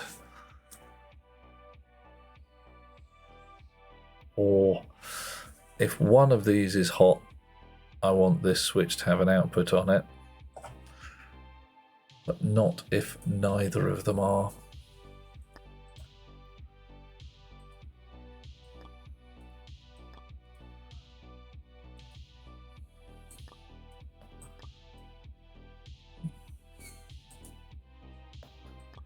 Clonk. Right. So. Oh, this is nasty. I'm going to be able to clean this up a lot. I really do. It's not too deadly. The only problems, says I, are I haven't left myself enough horizontal space to fit some wires vertically through the middle. So these two are on the outside, which is not, it's not disgusting. It's just a bit lumpy. Right, so never, always, if value equals 0, good. If value is not equal to 0, excellent. If value is less than 0, if value is greater than or equal to 0. Right, so if we now change our value to minus 128, value is less than 0. If value is less than or equal to 0 is a 3, so that shouldn't change. If value is not equal to 0, that shouldn't change. Oh, hello. Right. Oh no, hang on. Yep. Not equal to 0 is a 5. If value is less than or greater than or equal to 0. Cool. Yeah. Greater than or equal to 0. And the last one, if value is greater than 0.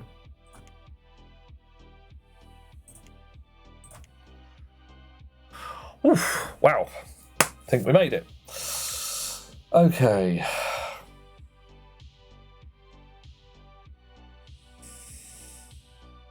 So, do you think it's worth making it all neat and shiny, or should I just roll with it as is and see what we can make it do?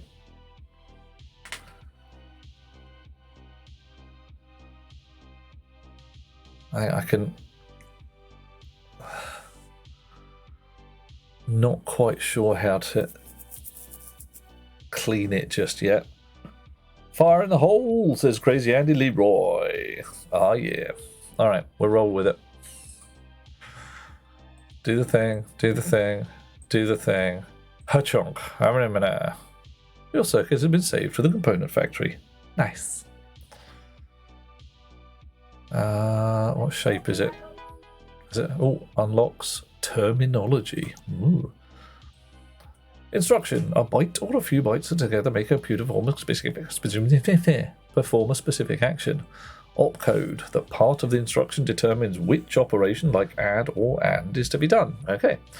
Memory address. A number used as a name for memory locations or registers. Specify where an instruction is supposed to load data or save data. A jump, changing the value of the program counter. Yeah, I kind of knew most of that. Did you guys know most of that? Right. Okay, what do we got next? A program.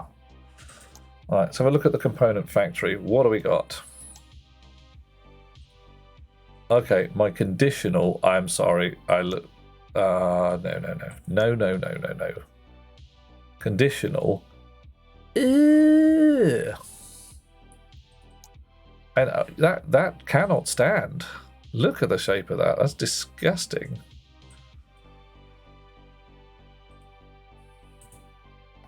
All right, no. Come on. How the heckin' heck do we make this look less wank? It's nasty.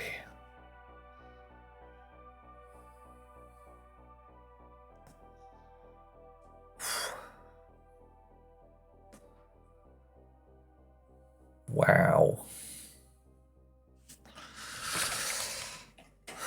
Sorry, I'm not sorry. Not sorry at all.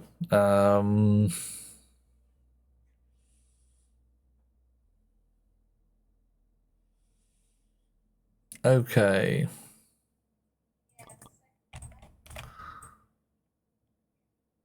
So you can come down a bit. In fact, you can come down like that, come out. You in there.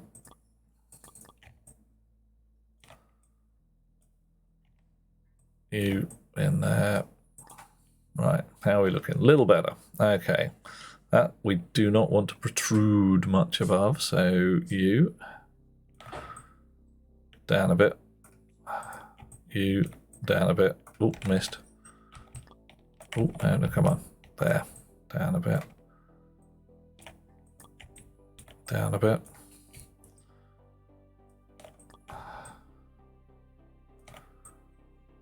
Down one. How about now? Looking better.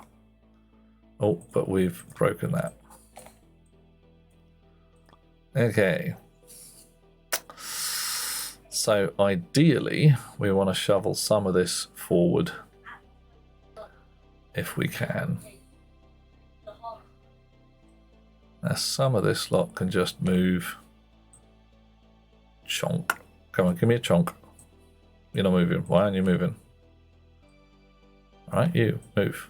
Ah, that's better. See, told you.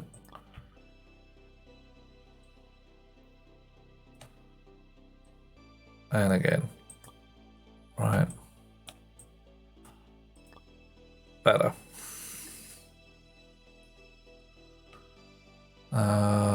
Okay.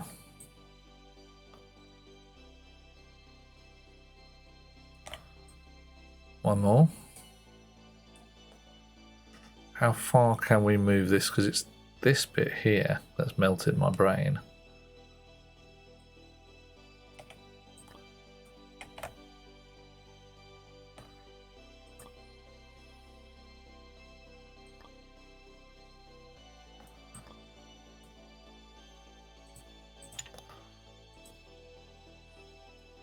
You can move into this square nice and solid there. Look at that.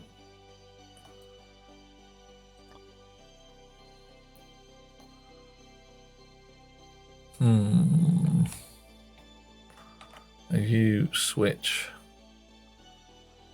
could be vertical as well. And then, yeah, all right. So you can come out, you can go there like that. You can move up.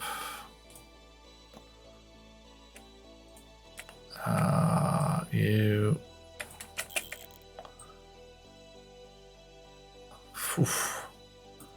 I wonder if I can actually do that. Looks like it.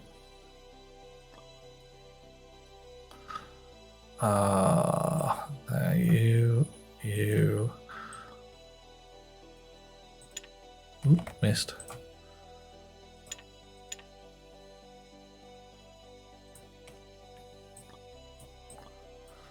Right. Wank is your dad's favourite swear word. Somehow you made me miss. Oh, that's. I don't know whether we'll apologise or not there, Mog, because I know how that shit can go one way or t'other.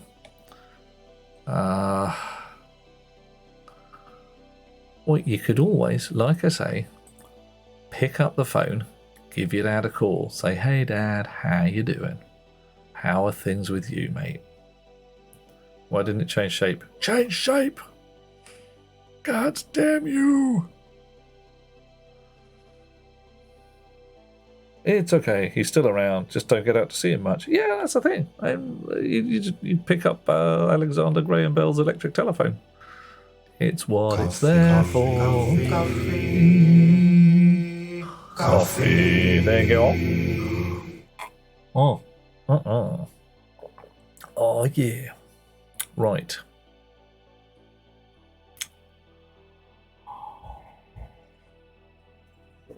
Okay. We're not done yet. We are not banjaxed just yet.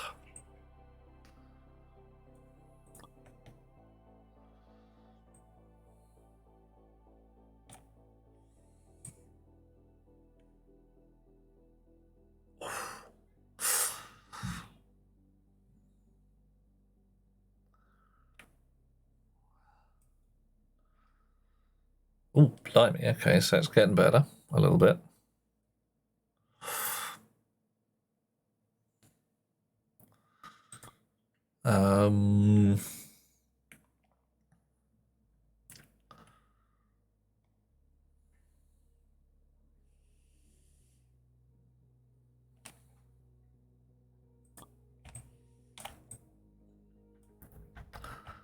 I don't actually have to be this picky, but that's a complete lie. Of course I have to be this picky. Oh, what was I thinking? God. Oops. No. There we are.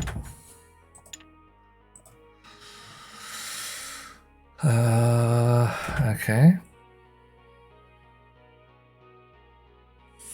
I can pull this gate back a bit. I can move that one up. So what's sticking out down the bottom? You two, isn't it? Now this needs to be there. My wires don't seem to matter. They can go as they please. Mog is heading for a spider stream. You're going to paint some stuff. Am I heading towards you in the dungeons at some point? And Mog, seriously, I will hold your hand through playing this foolish game because, frankly, I'd enjoy it. I can't see a downside.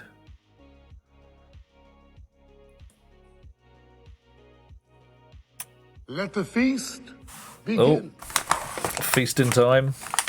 Where's my feast? Here we go.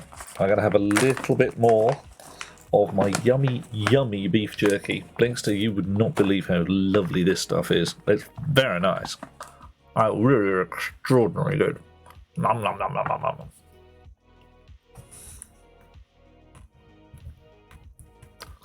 Oh, nom nom nom. Right. Okay, that AND gate does not need to be there. It could be down the bottom if I want. So I can swap over the inputs on that OR gate.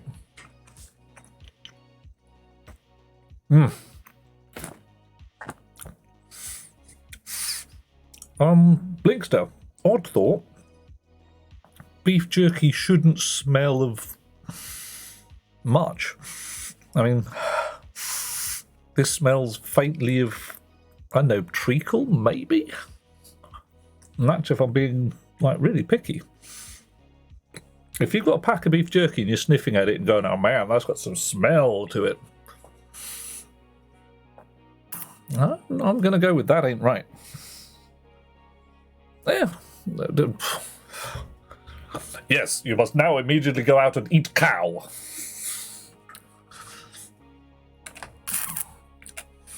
Hey, I'm not going to complain. It seems like a fine plan to me, but I am more than a little biased in this area. I love me some cow. All praise the cow. Quite possibly tastiest of animals.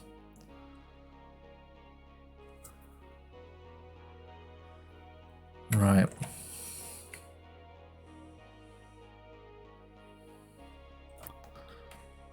Right. I'm making a mess of this, aren't I? I am making an absolute banjax of it. It smells to mogs, but you are a veggie. Yeah, that's the thing. You will pick up different scents. You have a sense of smell hooked up subtly differently. Or rather, I should say, your sense of smell is going to pick up different gubbins, because, yeah, herbivore.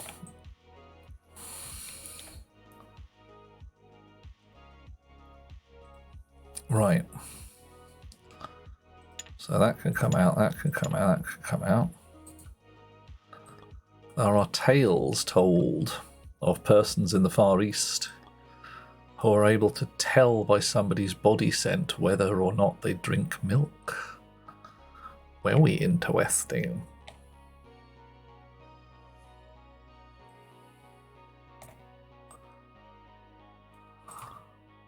And, like ever, so to speak.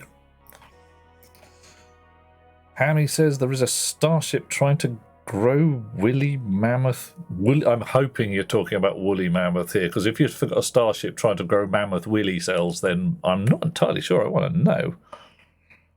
Yeah, the woolly. Okay, good. Yeah, woolly mammoth. Much less creepy. Yeah. Hammy, I'm well in for it. If we can make it work. If we've got vat-grown cow, I'll eat it. I'll eat it with a great smile on my face and say booyah. Not only will I say booyah, I will go out and I will actually find a real cow and I will pat it on its little furry nose and say thank you, cow, for not going extinct. Because that, well, yeah, I'd be sad. I would be super sad if your cow went extinct.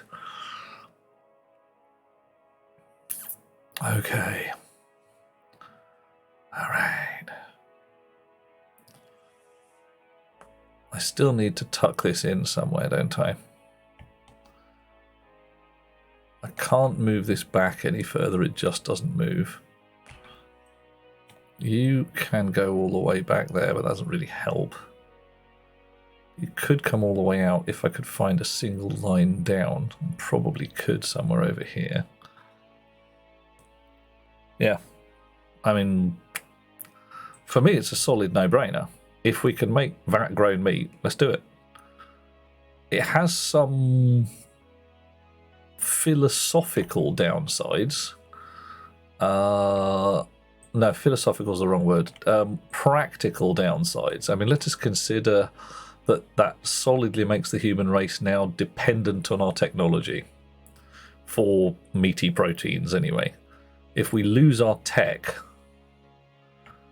we lose our meaty proteins. Whereas if we just farm shit, it's not that problematic. It's relatively easy to do. There's got to be a better way than this. Has to be a better way.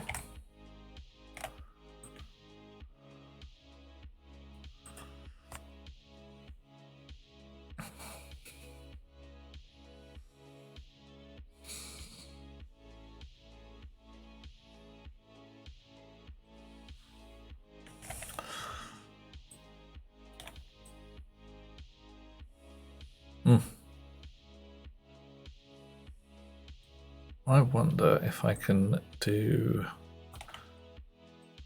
that. No, I can't. Oh, I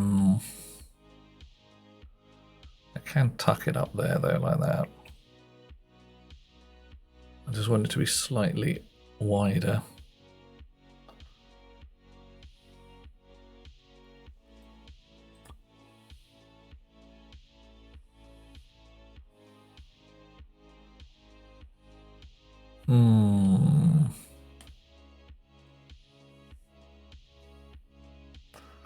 I don't think I'm doing myself any good here.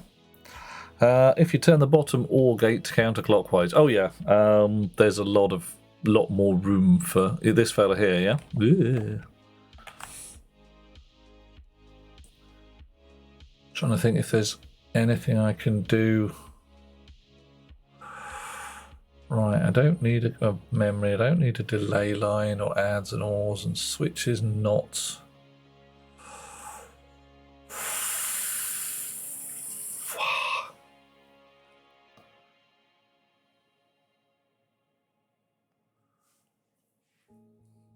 Because these two switches and inverters, there's got to be a better way of doing that. This is an absolute fucking spider's mess now. Yeah. Double click allows you to remove the component with wires remaining connected. Thank you, Leroy. I'll see what I can do with that.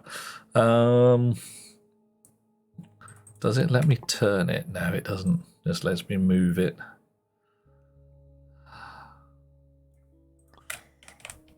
Right, I am heading back to our earlier configuration, expecting Control Z to be my friend.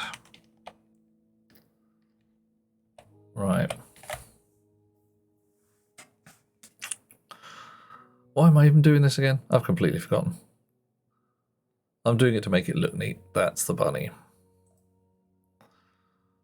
Right.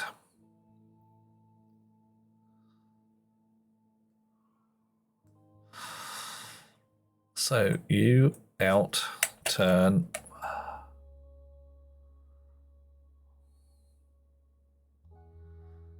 And I want your inputs over here.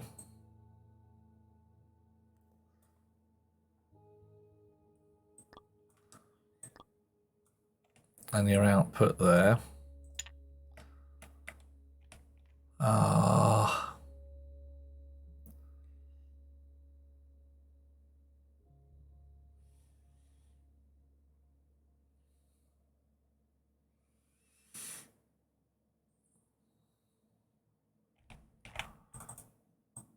So I can go like that.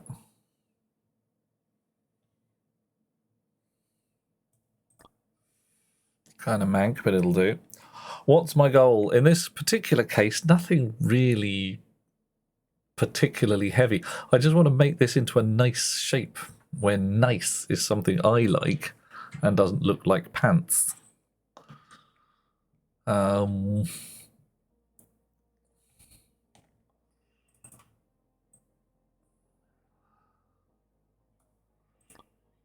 now that's stuck out the top there.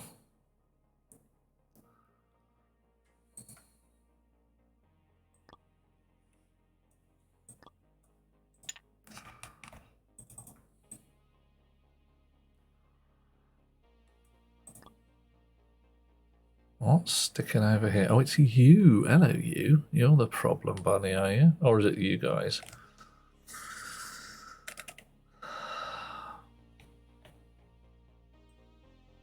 All of you lot here.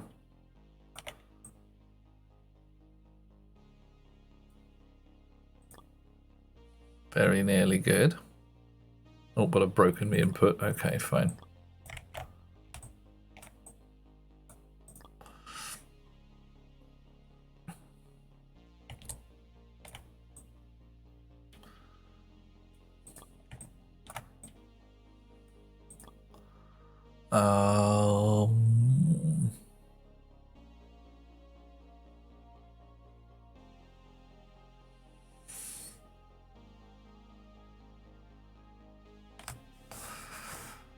Right, so you lot, what have I got here? I have got two switches, one knotted off the other. So I've basically got an input line here in purple, and an invert line here in light blue. So what was my truth table here? I want, if my input line is hot and my invert line is not hot, I can just XOR these bastards together. I don't know why I've got all these switches knots. If my input line is hot, purpley, and my inverter line is cold, I want a hot line out. If it's the other way around, I want a hot line out. Yeah, if they're different, I want a hot line out. If they're the same, I want it... Oh, it's a fucking XOR gate. It's a fucking XOR gate, eh? Two things out of the box, lower OR gate and the green line switch. Yeah, right. So all of you lot can bugger off.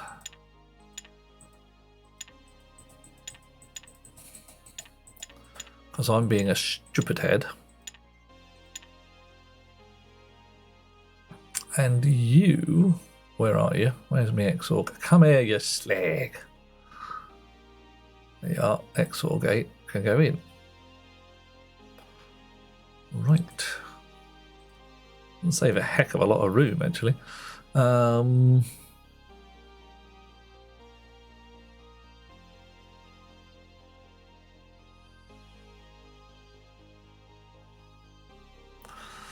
that switch is the one I want to move. So I probably can move you out the way.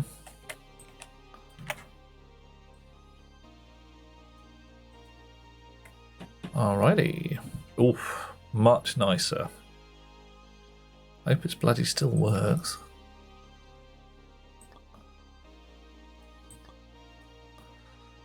Blue line. There. Right. Now that is what I will call an absolute disgusting spaghetti mess.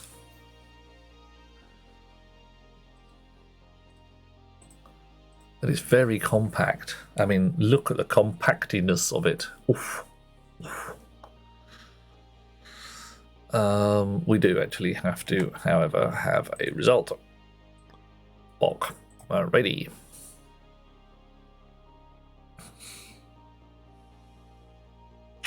So you can move down. I said move. Double click. Come on. There we are.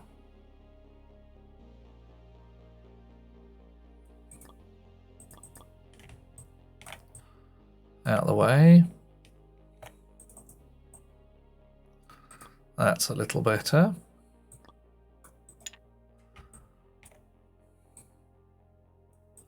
That's a little better. Okay, we're cleaning, we're shining. Now we're cooking with charcoal.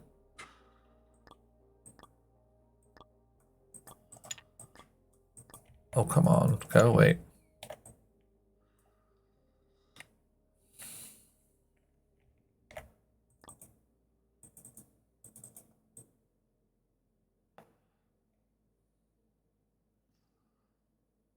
All right.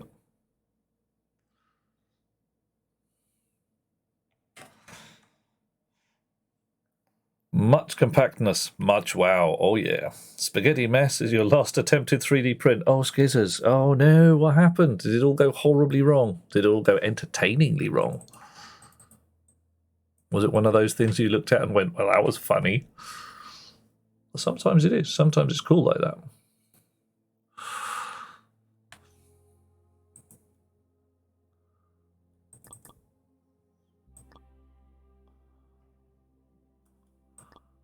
And I must admit, I haven't fired up my printer for hours, possibly longer.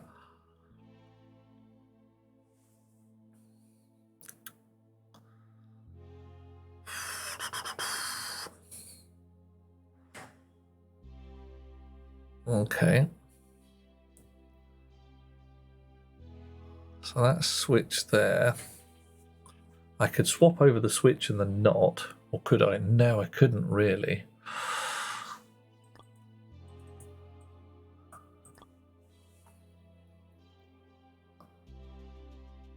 Um,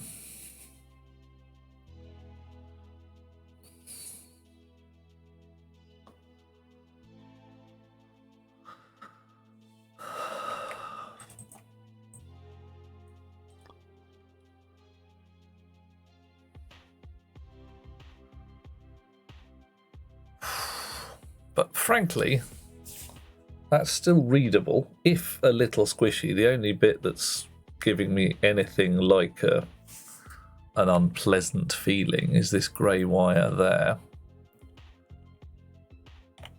And I could probably shovel you two back across a bit.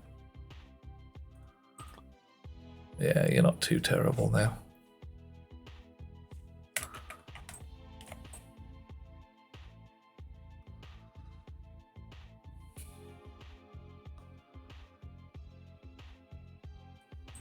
What do you reckon? Are we talking acceptable?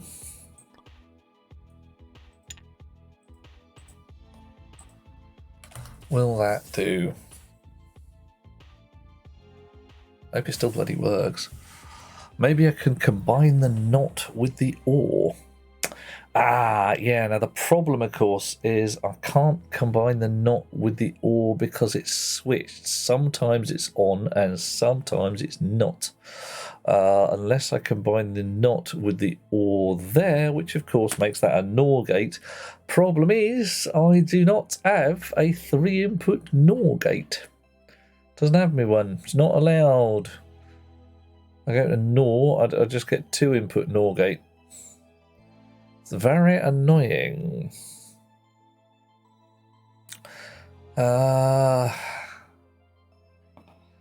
Yeah. Still trying to think of a better way of determining whether any of the bits are set. Oh, look at that Mr. Pinky line there. There you go. Chonk. Because, yeah, split the bits in pieces, go or. And it's just, I mean, yeah. Got to be a better way. Got to be a better way. Hey, Snow. It's mildly brain breaking. It's not like, fatal, but it's one of those where you really do have to have your wits about you for minutes at a time. A lot of the work I've just been doing is just for sheer swank, to be honest. Trying to make things look pretty. And utterly unnecessary. Actually, thinking about it, that's probably a nicer way of doing things. Pop that back in there.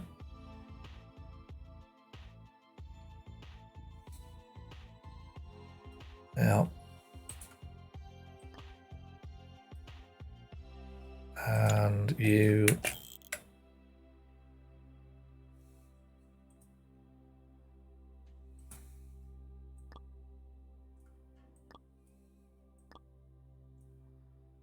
yeah, that's a little better.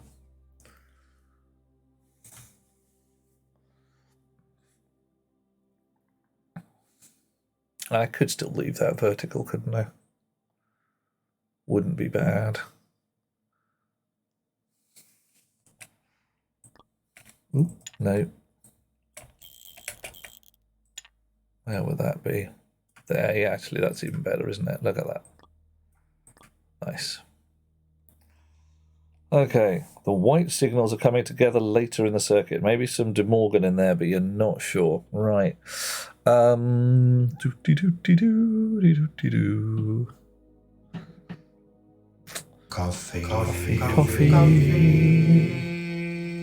Coffee. Thank you. Oh. Right.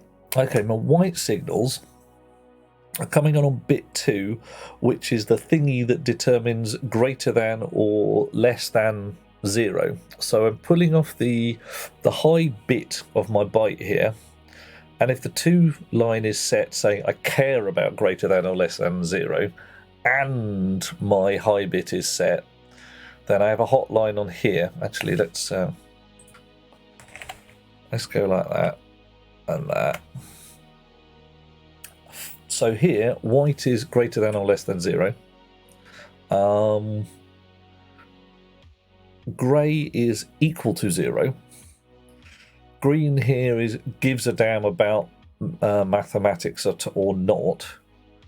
So if this isn't set, we don't give a toss for any of these, and we always have a false in this line because we just want an always or never on the back end there. Actually, give me a second. Let's actually check this still bloody works.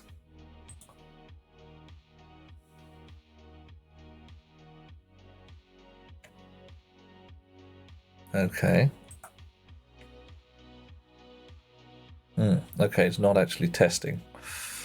Condition 1 equal to 0. Not equal to 0.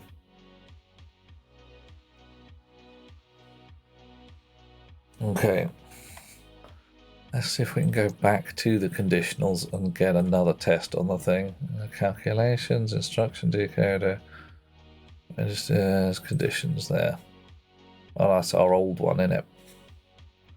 Right. Can we do a bit of a cut and paste? Maybe. Let's find out. Uh-oh. No. Back the way we came. Oh, not that. Component factory here. Alright, this is like that. So if I go like this and Control C, Control V, alrighty.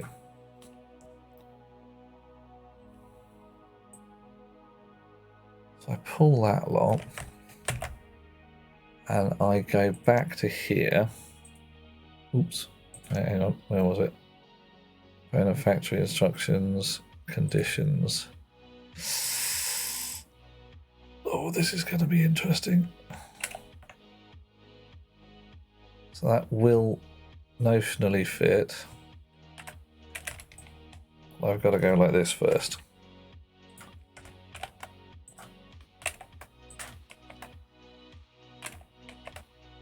Oh, that didn't work. Delete you lot first. Then go to the component factory. Damn it. Copy you lot. Then go back to the level map. I'll find it again. Excellent. Right, now with a little luck we'll be able to test it again. A custom component called condos. Do I want to overwrite it? Overwrite it. Done. Whew. Okay. So, grey line means we care about whether it's equal to 0. White line means we care about whether it's lesser or greater than 0. Blue line means we don't care. Well, blue line means invert, basically. And if both of those are 0, we don't give a damn. We don't actually want any sums. We just want a true or false. Which is why that switch is there. After all this calculaty shit, we might just be saying, nah, fuck it. We don't want it.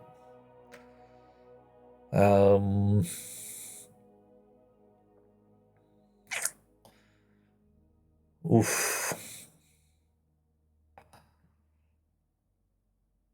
Now, the other thing I could do is move this AND gate down the bottom here and then swap those over. And we don't have this slightly manky looking wire.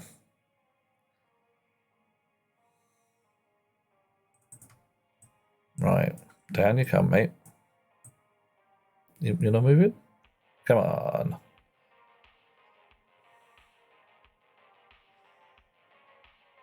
Could be a block smaller. I don't think it'd be much smaller, but It can be certainly neater.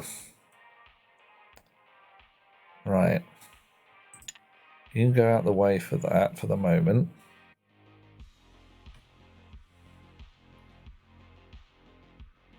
And what we want is you lot.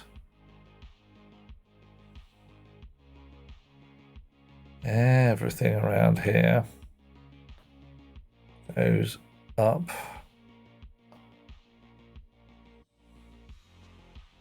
You don't move up any further. But everything around here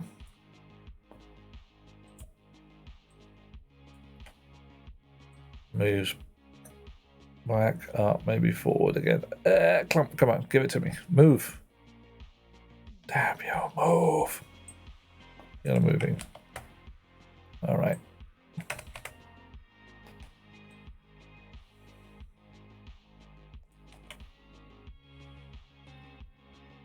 All right, now we moved it up by 1. That didn't work. We moved it back by 1. Now it doesn't want to move up by 1. Don't know why. It doesn't want to play. Can't move the thing. Down, yeah, all right. So there's a blocker. But it'll happily live there.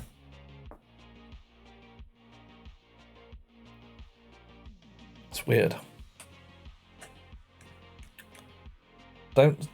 Not sure if the byte splitters count as area increasing the size. They don't do anything. They do count, unfortunately. They absolutely mess things up.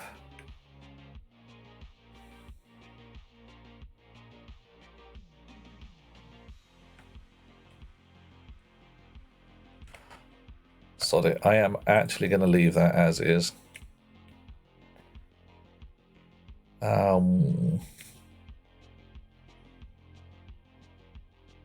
Or am I? Can I leave that as is? Let's move these guys. Grief, come here. Right, you lot can move down. You can also move down. You can go there. Now everybody around here should move much more freely. Excellent. Cool.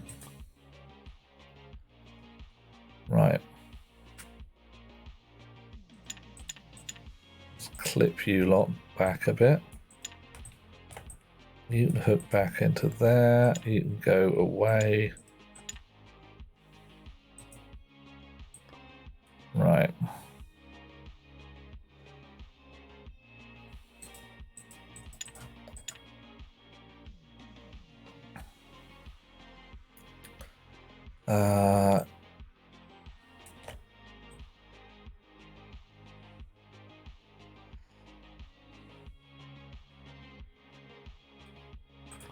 Purple line down there.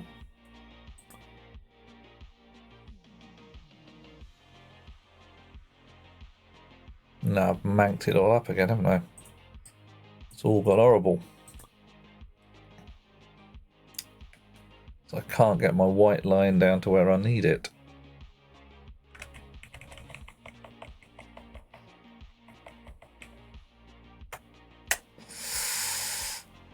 Right, I'm obsessing. Stop it. We're done. Right. Discard. Back to the plot. So what have we got here? Program. Here we are. Okay. We got some program memory. Oh no, look, my numbers have gone away. The instruction input component has been removed. Yes, it has. It's been replaced by a program component. Every tick, use the counter to load the next instruction from the program's memory. Alright. You must use the counter component you unlocked earlier for this level. Alrighty. Okay, doing it. And Skizzers is saying, no, can't even get a flow rate test cube to print correctly. Uh-oh, I'm spotting that your printer is not a happy printer. Is it, in some respect, unhappy? Right, so program has an output out the top corner. Nice. Can I just hook that on there? That'll do nicely. Right. Counter. Counter? Counter.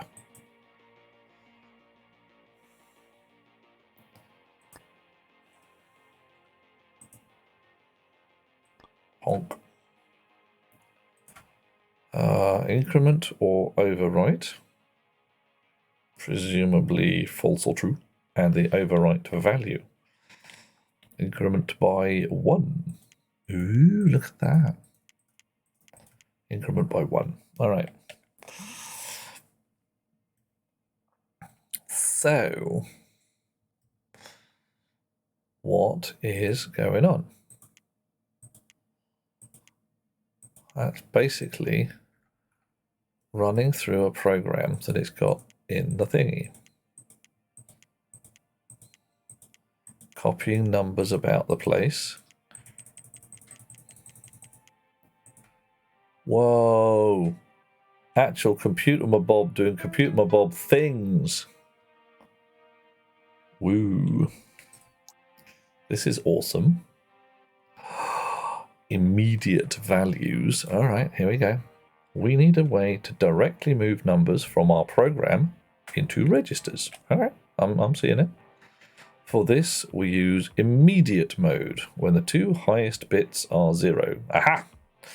When in immediate mode, the whole byte is interpreted as a number that we save into register 0. This means we can save any value between 0 and 63. Okay. Right. So. Right. Immediate mode.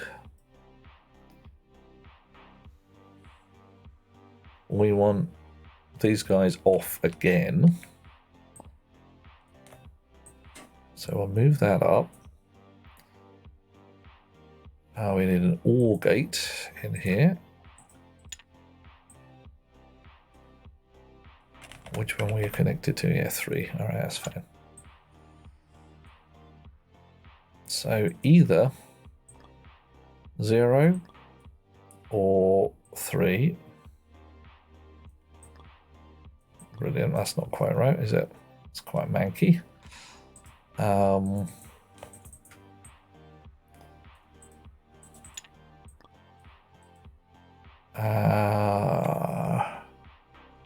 Let's move all of this lot up. I said let's move all of this lot. Why aren't you doing the thing?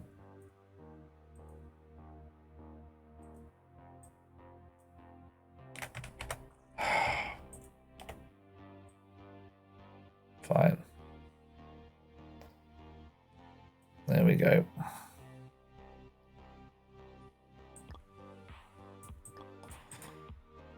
Right, so either immediate mode or calculation mode says switch off the registers. We don't give a toss. It's not going to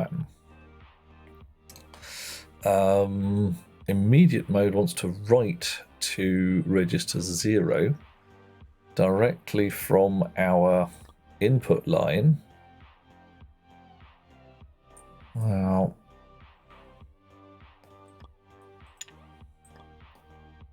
ooh, missed. Short circuit does not like. Wow. That's some fucked up shit. Yeah.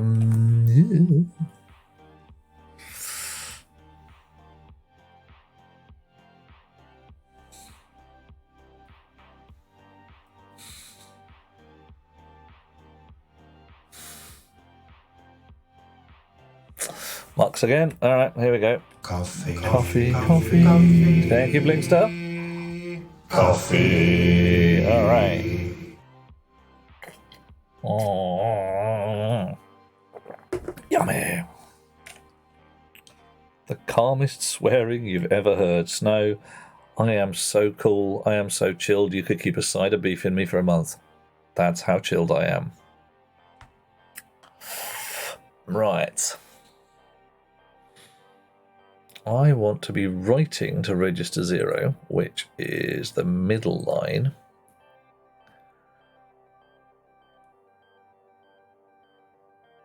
Ho, ho.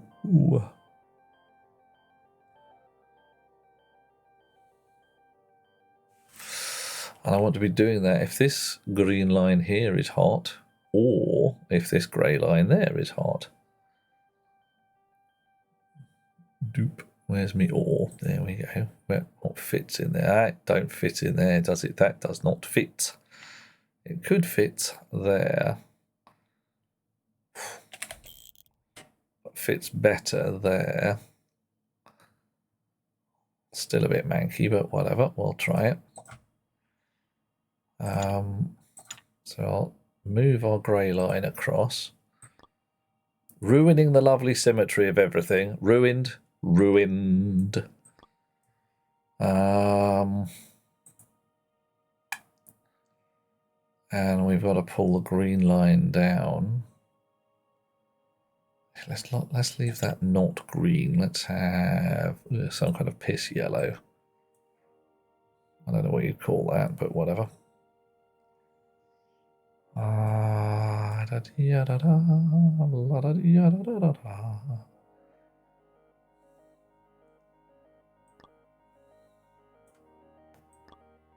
Chonk. All right.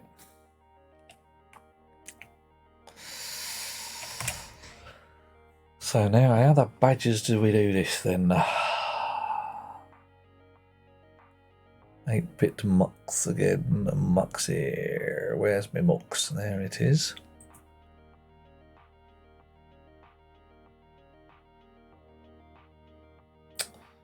So if it's cold, I want A. If it's hot, I want B. Ooh, yucky. Might put a knot in there just to swap the numbers over. Yeah, I think I will. Right.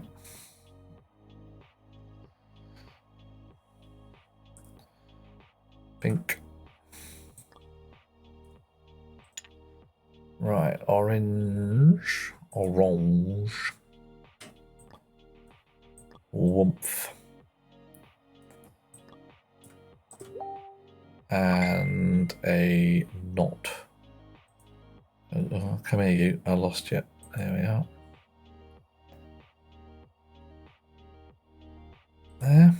There we go. Piss yellow again. Schlumpf. Right. First idea with the short circuit was really good. Yeah. Unfortunately, it's one of those. Now your computer catches fire. Moo ha ha, moo ha ha. So what I've had to do is split.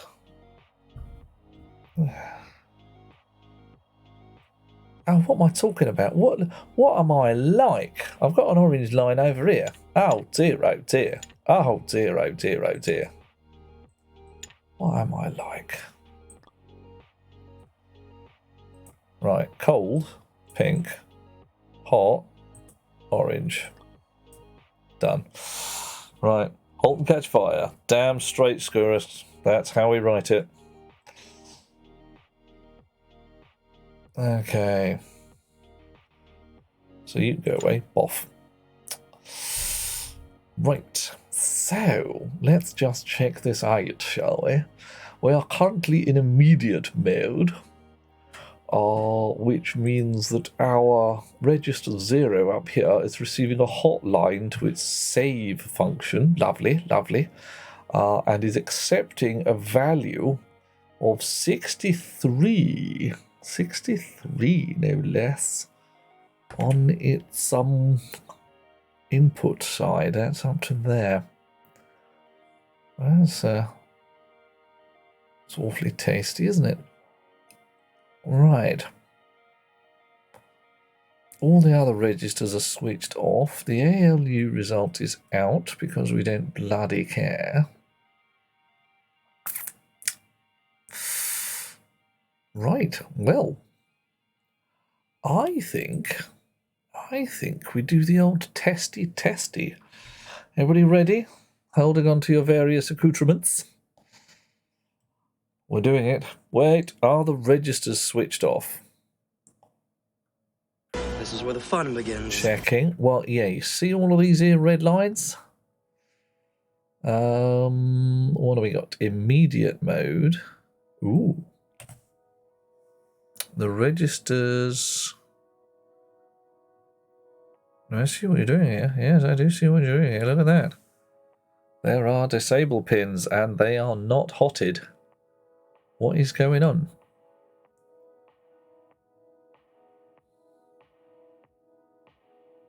I definitely have a confuse, because look at all these numbers going in. Oh, they're all 8s, aren't they? Right.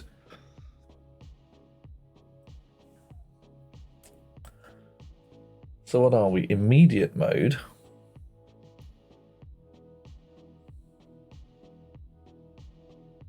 Hang on, what's this one? Have I got this back to front somehow?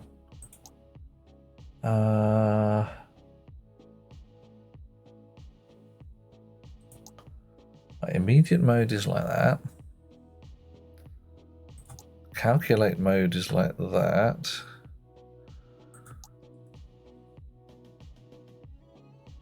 Which is here.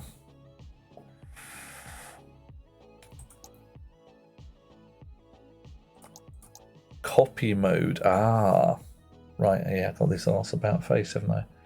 Copy mode is when I want the registers switched on. So this is pants.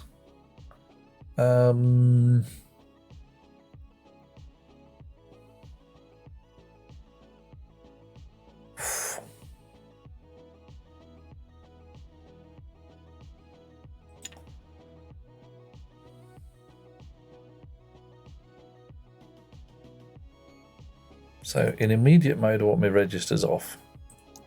In calculate mode, I want my registers off. In condition mode, oh, frick only knows, I don't think we've gone there yet. Yeah, 8-bit is hot, yep. Right, so if either of those 2 bits are hot, I want these guys off.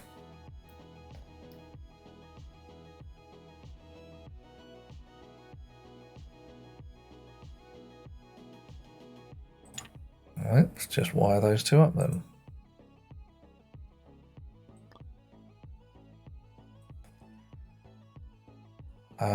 And we'll sort out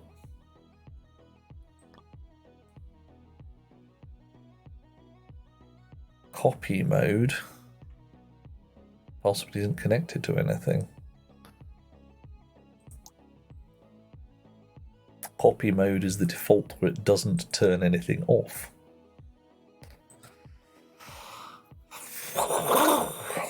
Twisted my melon, man. My melon twisted. Right. Immediate 63 to register 0. Copy. Looking good. Step. Run. My computer is a working computer, my Bob. Woot.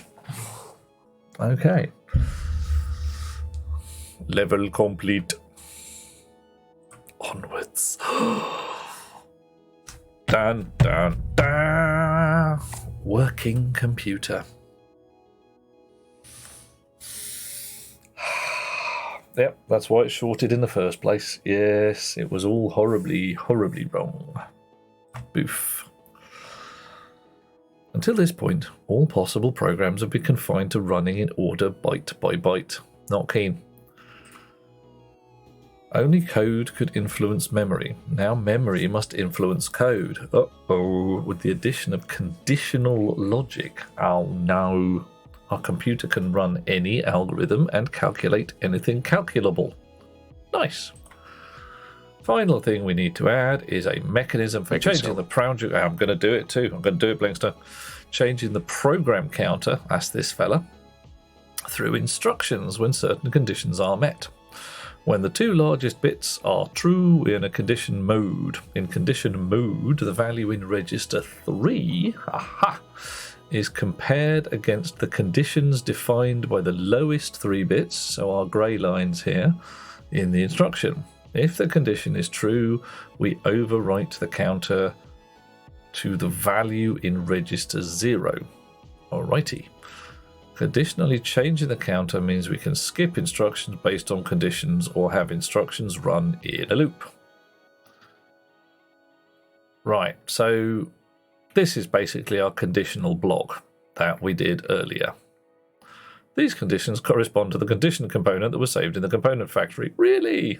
Would have been a bit of a dick move if they weren't. So, our conditional WASR. Okay.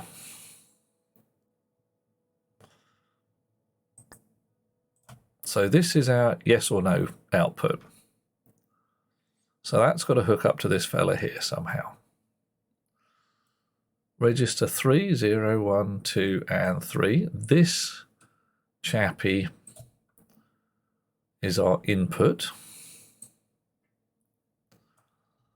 And this is our condition.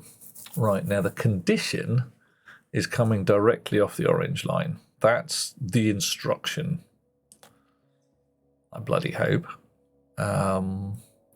We've got an orange line over there. Nice. We've got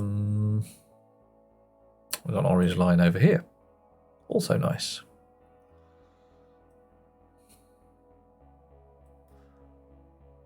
So, what do we do?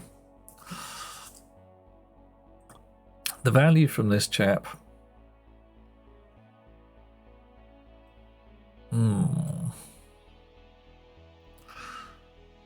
Right, the value from this chap is the one that goes into here.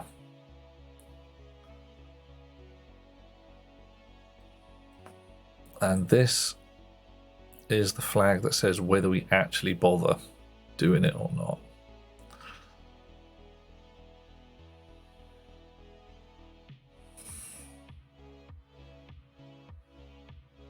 How do we get out?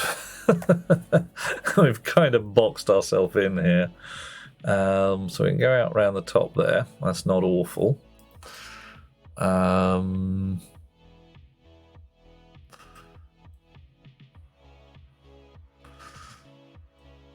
Okay.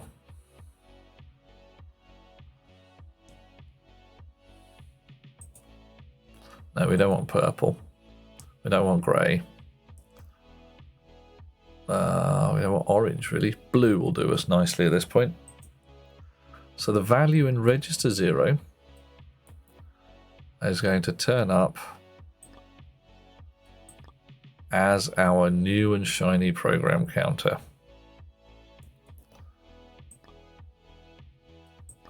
Whee! But only if our condition is met. Now our condition is met. Where's my orange line? There it is.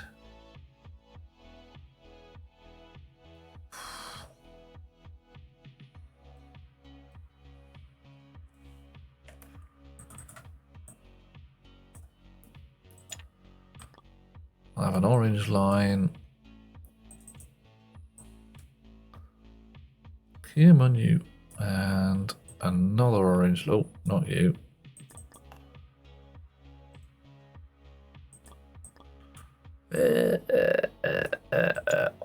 What a mess. Chonk. All right. What condition is your condition in? It's a bit conditional, really. I mean, personally, I like a bit conditioner. I'm actually quite fond of the Aussie Repair Moist conditioner. Moist, indeed. It's lovely stuff. Does my hair all silky and nice. It's nice. Right. So there's my condition.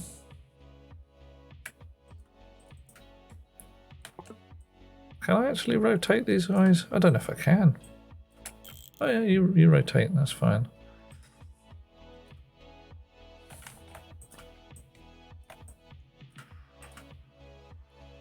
So there's the condition, which comes in as our instruction line.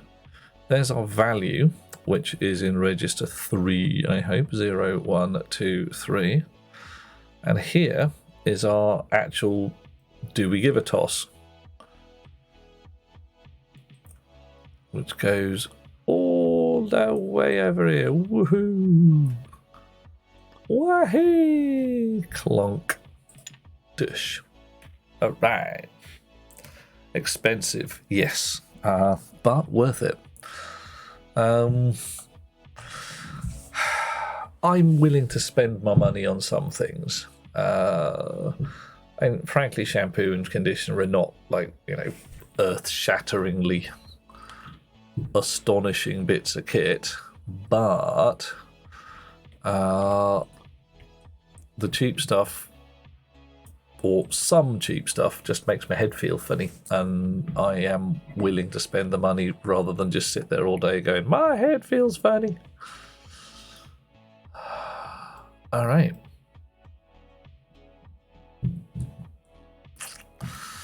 Okay, so I've made a conditional block. I've read register 3. My condition comes in to tell me what I should do about register 3.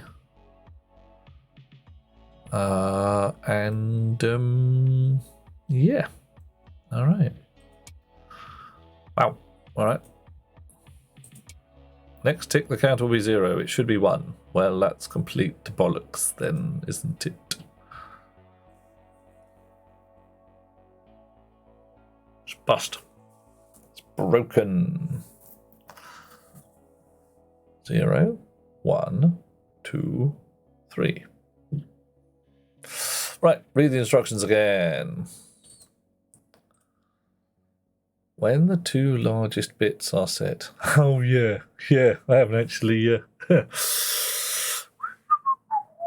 I haven't actually given a toss whether my 2 largest bits are set. I should probably give a toss whether my 2 largest bits are set. Yes. Right. La da da da da, la da da da da. I need an AND gate. Where is my AND gate? Come here, you. There we are. Upside down AND gate.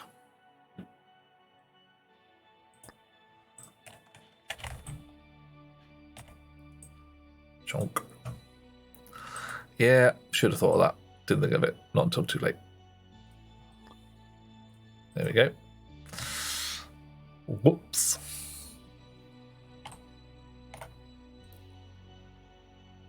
Alrighty. Let's try that again, shall we? Better. Good. Lovely. Nice. Uh-oh. Oh no. Reg 3 should have value 1. It worked last time. What have I bust? DNA gate. I don't know. Yeah. That'd be pretty cool, wouldn't it? And what have I bust?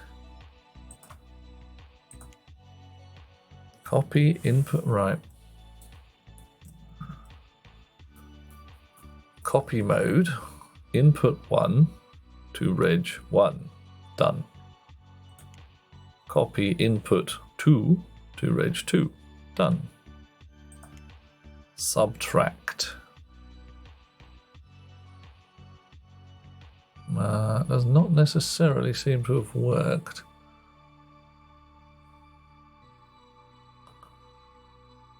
Okay, no, it has worked. It's left -1 in here. In register 3. Register 3 is -1. 1 minus 2 is -1, so that's clean. Reg 3 should have value 1. Oh. Are these back to front then? Have I just got those wired back to front? But did all the subtracts nicely before?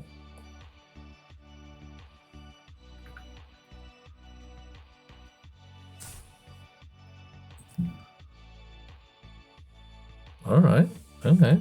You want them the other way around? I don't mind.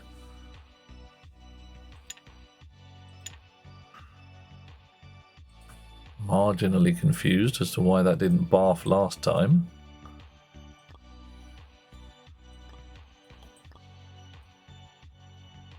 Actually, really quite confused.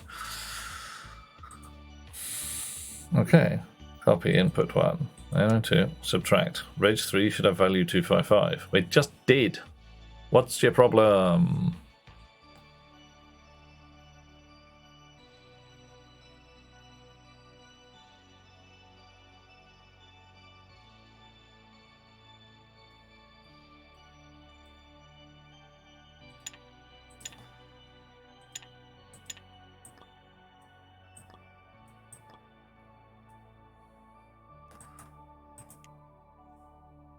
You have an idea? Tell us about it, Robin.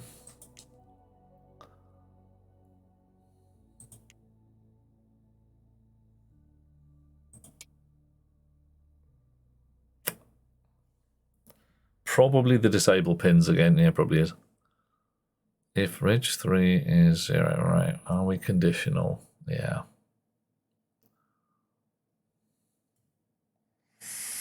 Now I have condition mode. Oh, yeah.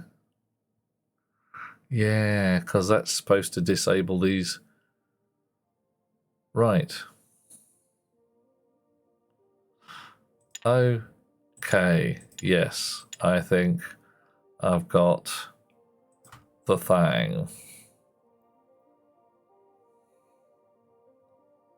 We only want our register shit in copy mode. Immediate mode, no. Calculate mode, no. Condition mode, no. Copy mode, yes.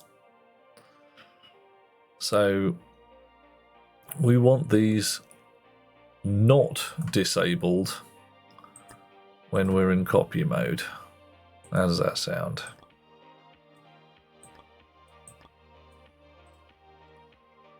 Right, start again. Disable if we are anything but copy. Right, now only one of these should light up. We should never get more than one of those lit up. So if we're not copy mode, disable. Off we go. Copy. Doing registry shit. Copy again. Still doing registry shit. Subtract. No registers. Much better. If reg 3, still no registers. Nice. If register 3 is 0, counter equals 0. Alright, here we go. Register 3 is not 0. So we are still in condition mode. But our condition output is false. Whew. Immediate 7. Yeah, that was it. Thank you, sir. Immediate 7 to register 0. If register 3 is less than 0, counter is 7. Register 3 is less than 0, and our line is green. And counter is 7. Tick, tick, tick, tick, tick, tick, tick, tick, tick, tick, tick, tick, tick. Run! Wahoo! Thank you for that. I have no idea what went on there. My brain must have fallen out at some point. Does that. Okay. Wow. Whoa. Dude. I don't like that these are very similar colours. I don't like it at all.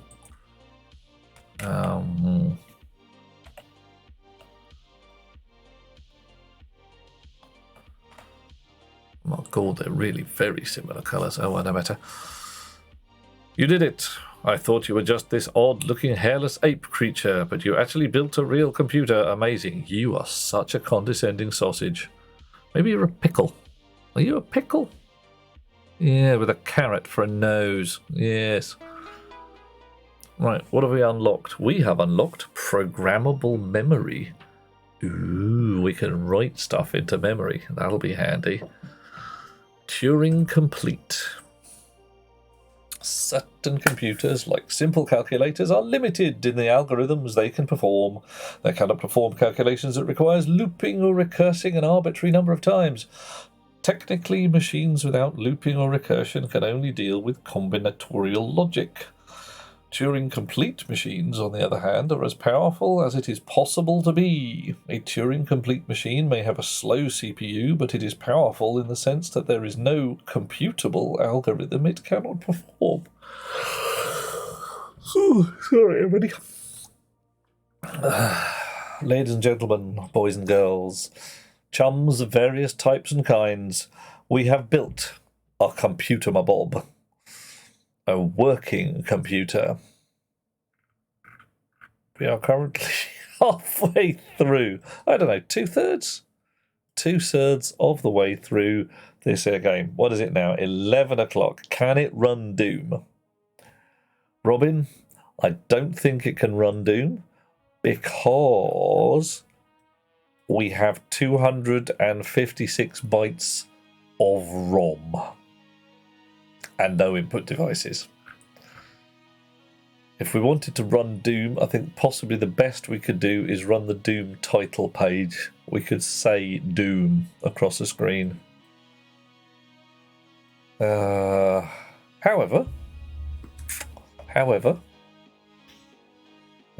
just as soon as I built the floating point CoPro, well, yeah, I'm not sure I need an actual coprocessor. One of my main concerns here is I have a notionally 8-bit machine, but I only have 6-bit jumps and 6-bit immediate values. So I feel slightly constricted in that there are some things I probably just can't do. I should never have moved that in the first place, should I? That was spot on.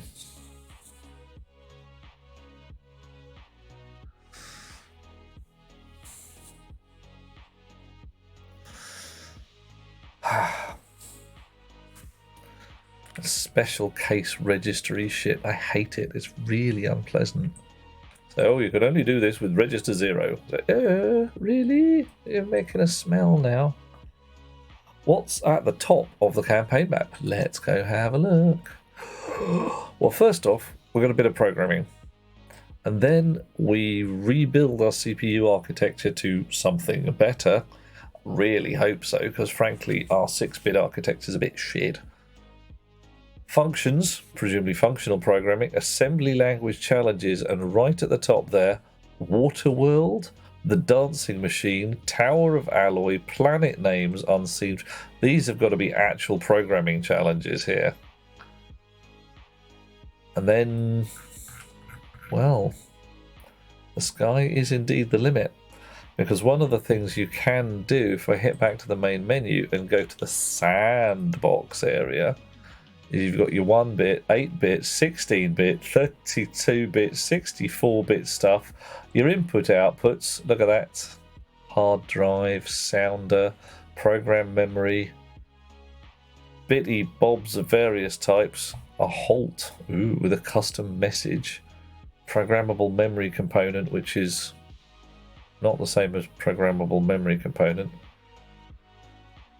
Gate bytes delay. Why is that different? ROM, RAM, latency RAM, dual load RAM. Whoa. RAM with an extra load pin. Oh my. Read-only memory outside the sandbox. So, yeah. Oh, probes, displays. So there's a bunch of fun here. 8 by 24 text character display, dot matrix display, 7 segment display, and a sprite display. Ooh. Ironic, hover over the halt thing and the stream halts. Might be at your end. Highly probable, Aliana. I hate it. Look at the third one down in the middle bit. Alright, let's go back there then. Campaign. Third one down in the middle is called 1, 2, 3. Robot racing. Oh. Right. Now I see the violence inherent in the system. So yeah, Robin, I can see the ability there to program a little 2D platformer. Especially if there's... It says I/O. File loader. Keyboard, nice. So I can actually do keyboard, excellent. Records key presses from my physical keyboard. Time in microseconds. And network connections. Happy with a teletype and an engineer board. Well, if depending on how much RAM we've got here. Gate equals bytes times 25, delay 10. Gate equals bytes, byte. I don't know what gate means in this case. Interesting. How much RAM we've got, of course. If you've got a teletype and say 64K of RAM, you could put the old adventure game in there. Yeah, go north, kill goblin with sword. Oh, we've got what, 10 kilohertz there. So there's your turbo button right there. Nice. Okay.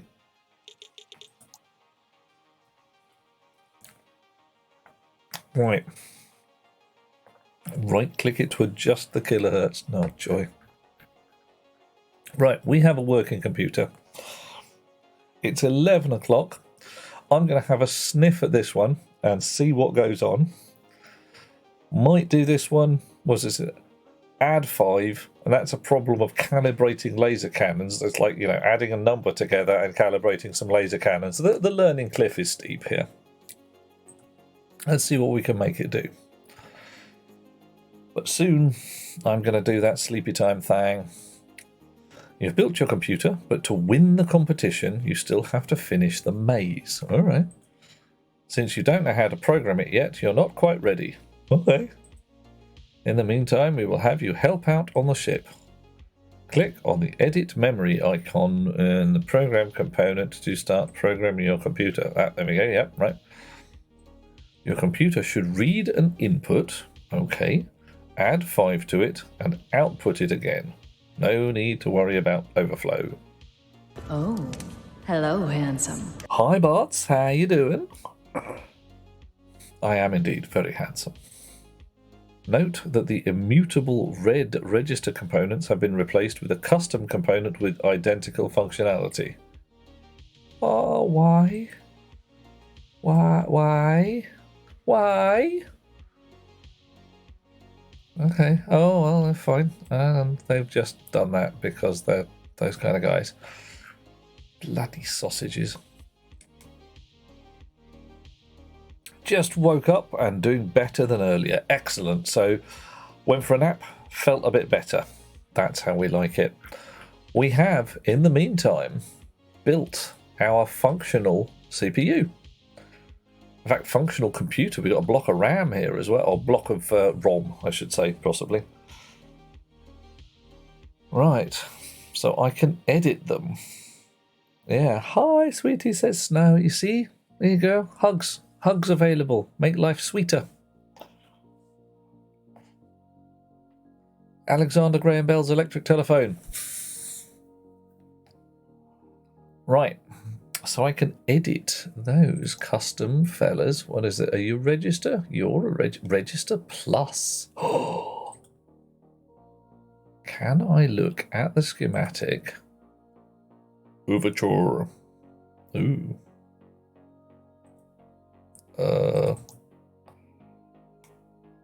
I was rather hoping to look at some of the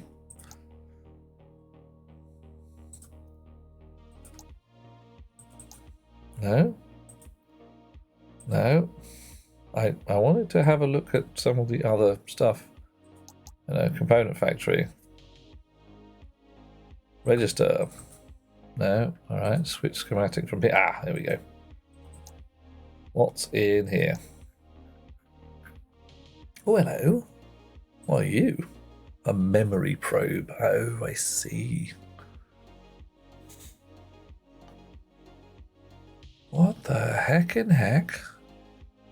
So the load value is always on, but the fake load is sent to an 8-bit switched output, right? The save value is fed to the standard register. Save the values in. Okay. Whoa, dude. Yeah, alright, whatever.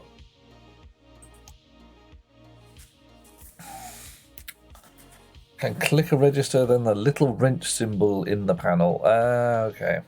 Right. Yeah. Hello, your lordship. Hello, Max. How are you today? We are gonna do a program, innit? Thing is, I've got to remember how this schnazzer works, innit I? So what I've got to do, I've got to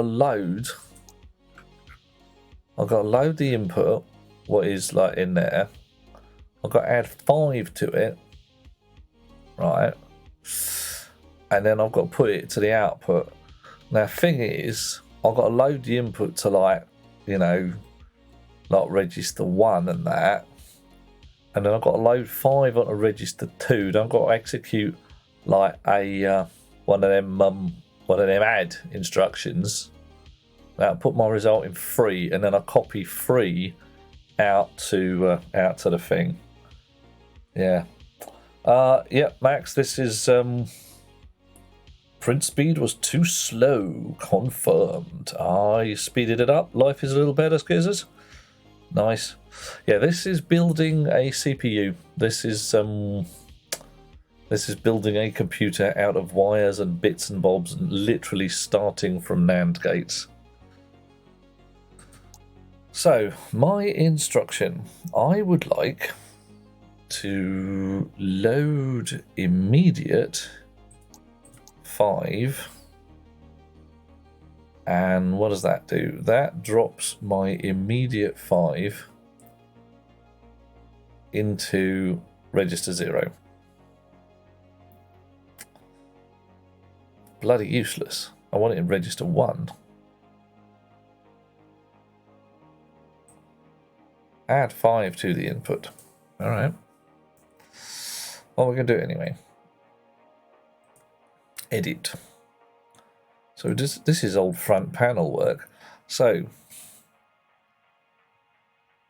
put 5 in register 0.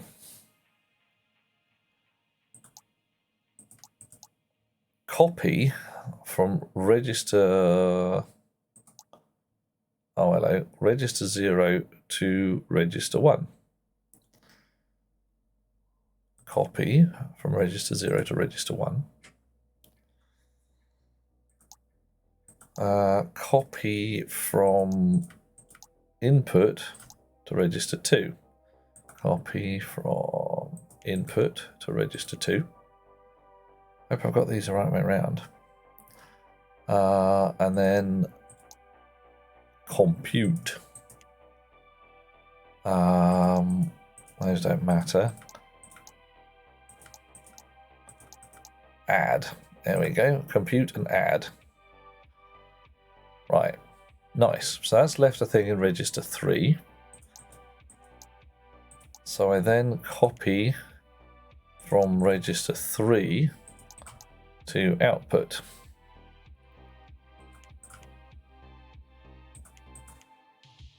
Hold on a moment, says Butts. No more spaghetti, a little bit. Is this what punch card programming is? Sort of. This is front panel programming, where you literally have 8 or 16 switches in a row, and you flick them up and down, and then you clock it. Bok. What I've got here is, instead of one set of switches and a clock to say go to the next byte in my memory.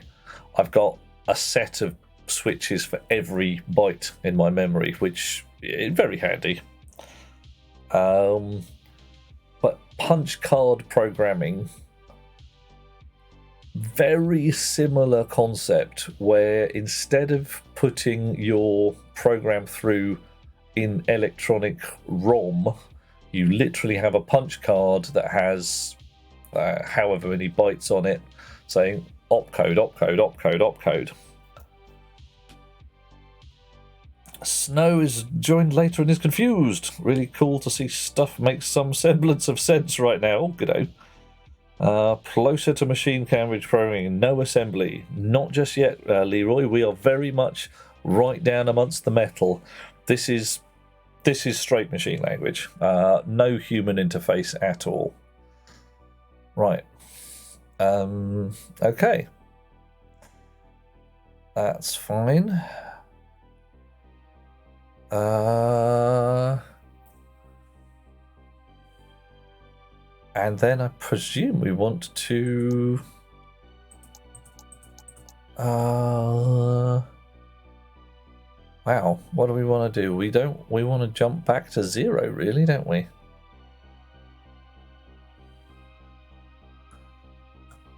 Okay, well, right now we've added 5 and copied it to the output as far as I know. Let's see what goes on.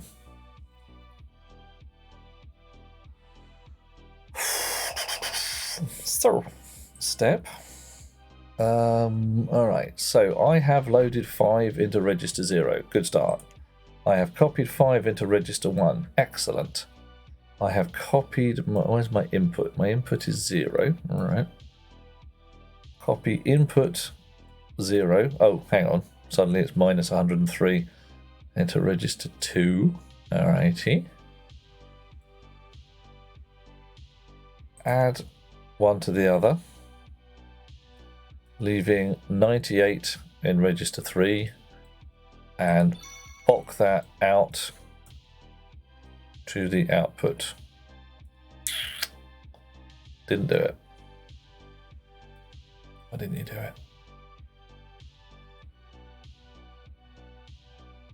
Should have done it. Oh, hang on. Test 2. Alright. It just worked. Ah, the little bingy noise means it did. Alright.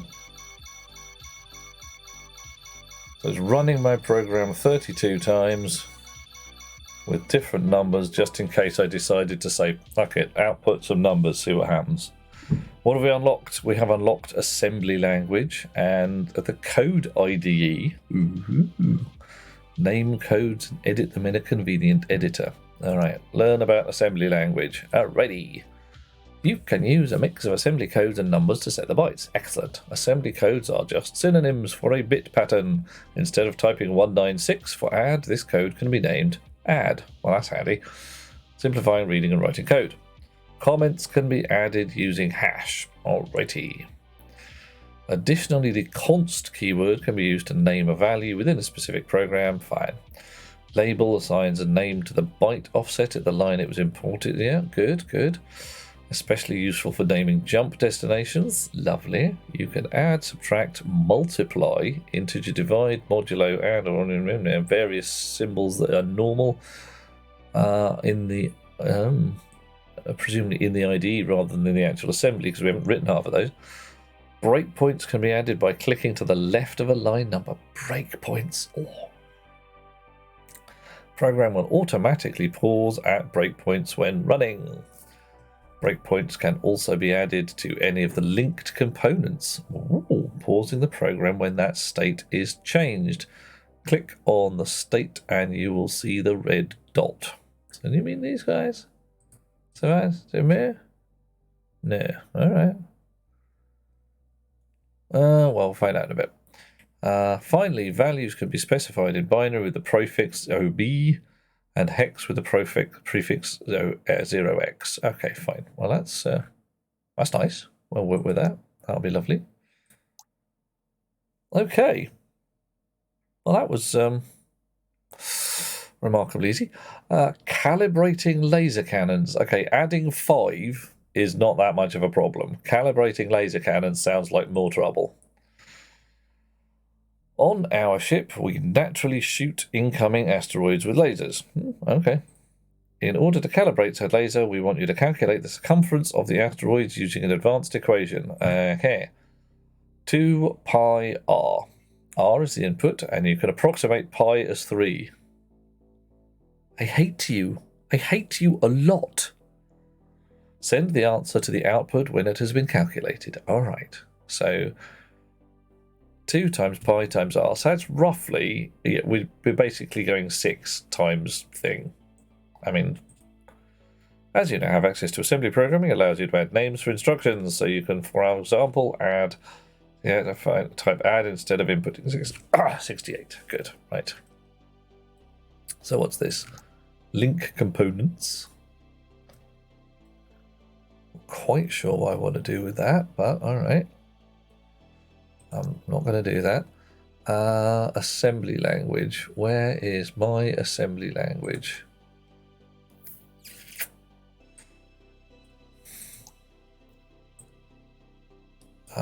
This is nice. Good. What's that? New rule. No. Nope. Nopey nope. Edit. Ah! Alright. Pi is exactly equal to 3. Yep. Oh dear, if only we'd do that in real life math, yeah. Pi is not equal to 3. Pi is very much not equal to 3. Mr. Frickin' Sausage Man. Hate you. Hate you a lot. Okay. Assembly codes, add.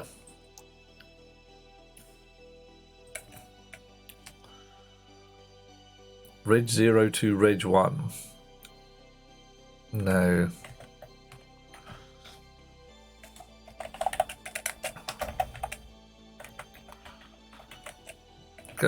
Just do as you're told.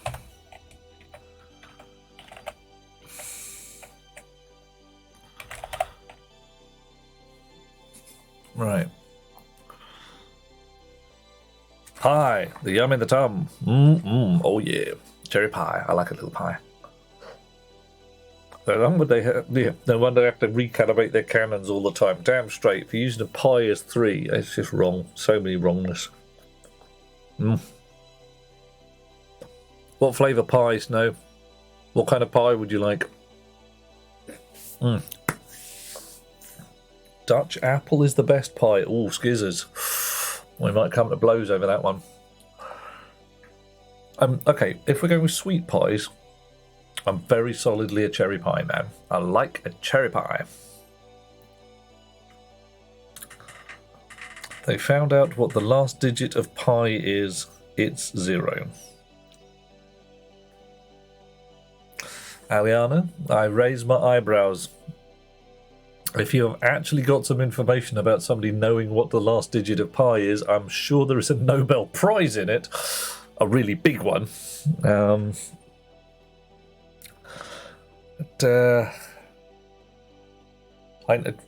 is a nice round number anyway. Savoury pies, a steak pie.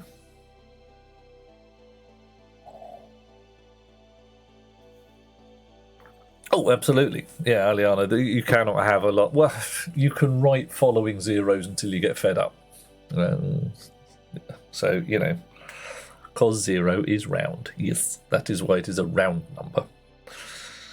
Sour cherry pie with cinnamon. Scurus, I'm in. Yep. Damn straight. Can't have that many flavours. Apple sounds super good. What stops you having the flavours, Snow? You got trouble in this area? Don't have to say, because, you know, the real world and all that. Last digit of pi is 1 in a pi-based number system. Oh, yeah. Allergic to... You got the whole lactose intolerance thing. Shouldn't stop you having many pies. I have the similar nature. I have some antidote pills, But most pies, I mean, yeah, all right, I'm not going to have a custard pie. But a lot of pies, especially your sour cherry, they're the bunny. You may have to make your own pie, and there may be a whole bunch of like you bugger off. You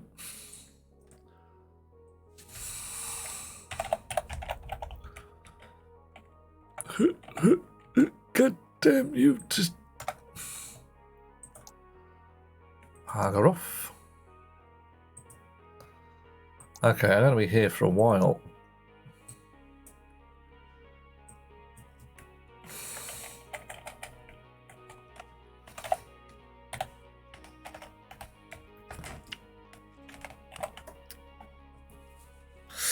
Ooh.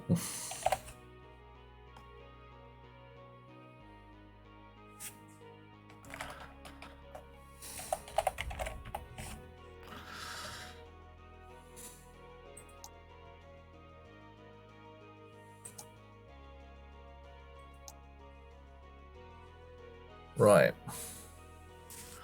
So this fella, oh dear, because I want to be reminded.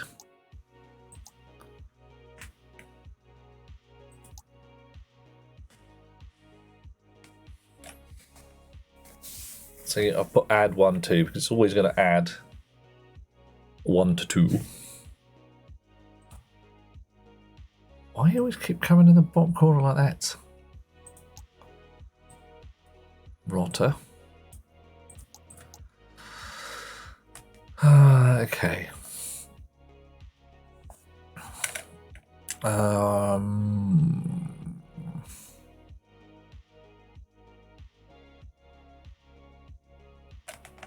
So any number just straight is an immediate load into a register 0.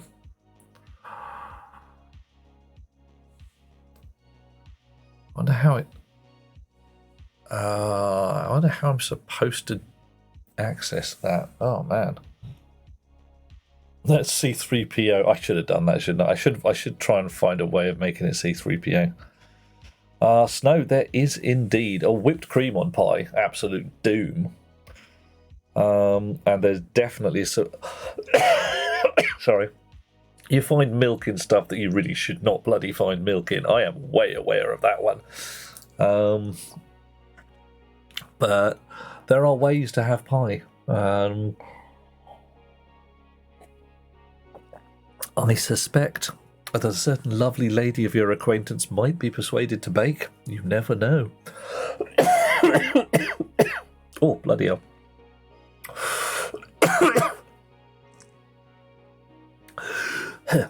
100 million places of pie. Jesus, each tap dancing Christ. 2022, I'm fairly sure they're going to be chewing through a fair number of those because you can calculate another digit of pi every so often. Yeah. Chums. Oh, sorry, excuse me a sec.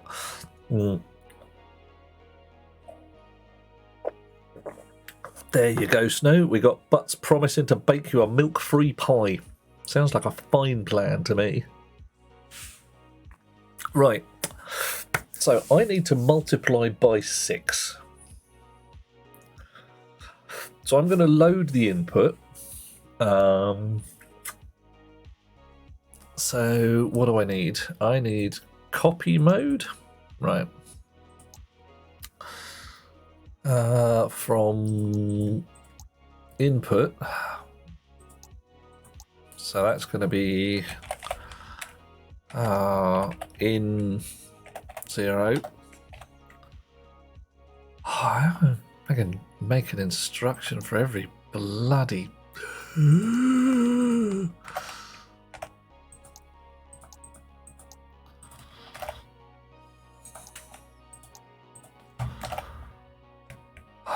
Fine. Okay, I'll do these as I go. Yeah. Ooh, that is not 100 million places, Duke. Which bit isn't 100 million places? There's a lot of 100 million places. Ooh, hang on. A website in the 90s that calculated the square root of 4 to 5. Which Aliana, that's it. Oh. You're being silly. Very silly. Quite silly. Funny thing is, to calculate pretty much whatever we need, pretty much whatever accuracy we can measure, we could only need 10 decimals of pi. Yeah, see, there's some chums. This is going to sound really serious. There are some chums doing a measure, really very serious measure, on a bunch of orbital mechanics and thing to find out whether the universe uses a limited number of pi digits to calculate its circles. If so, then we can be pretty sure that the universe we are living in is a simulation and somebody is running a finite number of pi digits. They're doing a really heavy-duty measure, and I can't for the life of me remember what it is they're measuring, but it's it's a round thing. Because, like you say, you only need a dozen digits of pi or so to measure the entire solar system down to the width of a hair. There's some other chums trying to work out if time is quantized, and if time is quantized, that means the universe has a frame rate, and if the universe has a frame rate, once more we are into the Y. Yeah. 100 billion, try trillion. 100 billion is unlikely to be a trillion because we normally run in 3 digits. 1,000 billion, your trillion. Because 1,000, 3 digits, million, 6 digits, billion, 9 digits, trillion, 12. Problem is, if time does have a frame rate, it might not be the same everywhere. Yep. Oh yeah. There's all manner of fun available on that one. Okay, so how do I do thing? Do thing hard, thing tricky. Calculate. I need to do a calculate. I need to do a subtract as well. Compute? No. Subtract. And that is going to be sub 2, 1. Subtract 2 from 1. 1 minus 2.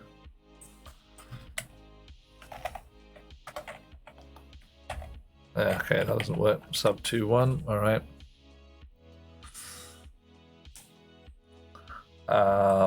And I need a jump. Oh, that'll do. Jump if not equal to 0.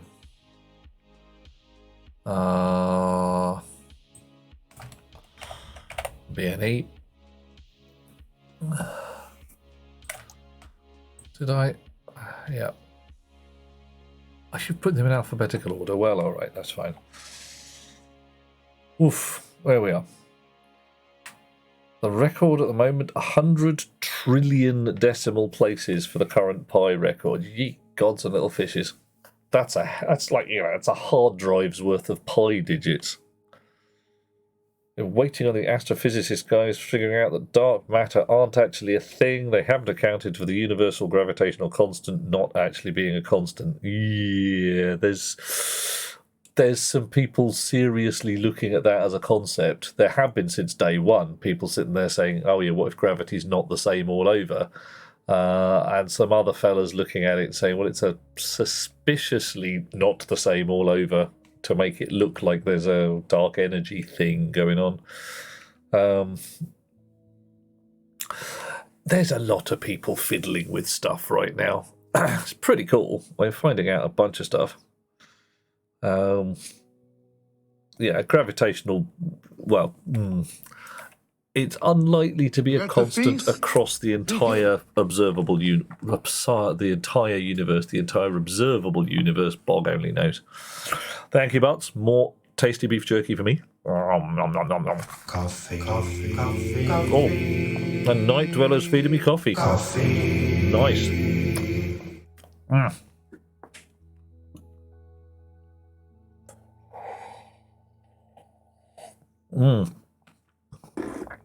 This is how we like things. Right. So.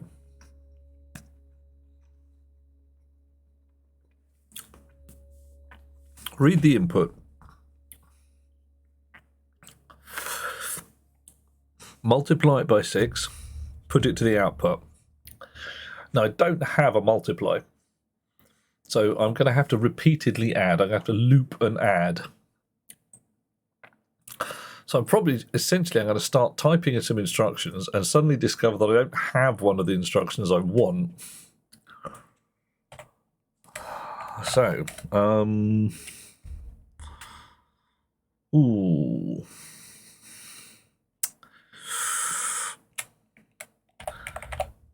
immediate load 6 register 0, because that's where all our immediate loads go. Can't spell immediate, doesn't matter.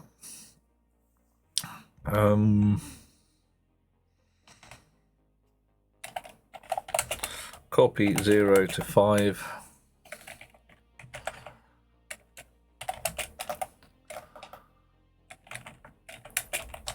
That's cache.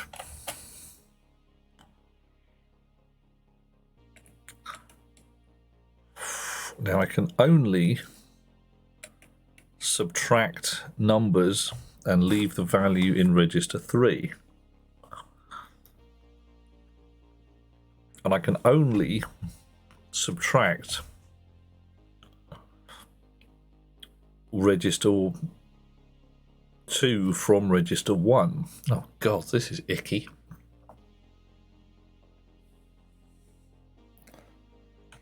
Spoiler, the Big Bang wasn't the beginning of the universe, it was only the beginning of what's observable from our point of view. Well, to be brutally honest, if the observable universe is everything we're ever going to be able to see, may as well call it the universe, have done with it.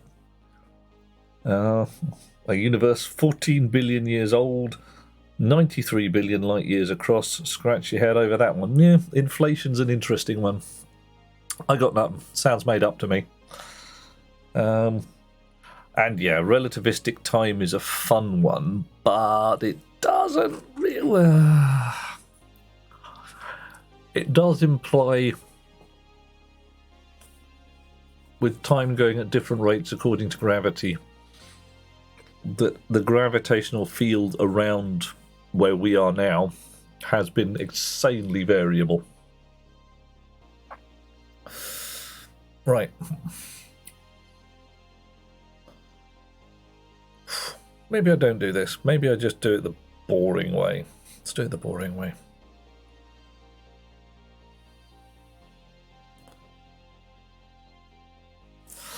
Okay.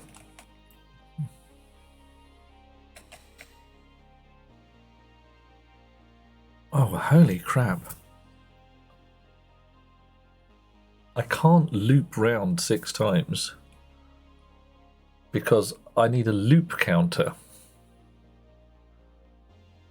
And my loop counter is effectively yeah, I've only got 2 registers I can use for computation anyway, so I can't have 2 mathematically active registers at the same time. I'd have to keep copying data in and out. Oh, that's mank. A balloon with a diameter growing at 1 meter a second has a max distance of 3.14 meters between any 2 points after 1 second. The universe is more than 3-dimensional. Yes. Not sure how that last bit is relevant in this particular case. Because, you know, you can take a shortcut through something slightly higher dimensionality. Can't I just make more registers? Tricky. Because I've got 6 registers, 1 input point, 1 output point. That's my 8 combinations for my source and destination. And that's 6 lines on my opcode. And I've got 2 more bits which are being used for a mode. See here, like copy mode, immediate mode, condition mode. So this processor architecture is insanely limited. It really is. So adding more registers, not easy at this point. This is a very, very low-tech processor architecture. And Skizzers, is time the 4th dimension? It is a 4th dimension. Not necessarily the only one. So got fun times there. Right, I want to multiply something by 6. I'm gonna cheat. So if I load the input, so load input into R1,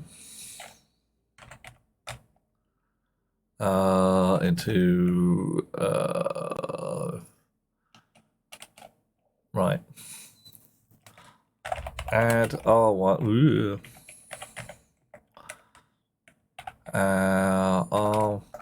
R1 plus R2, so R3, R1 plus R2.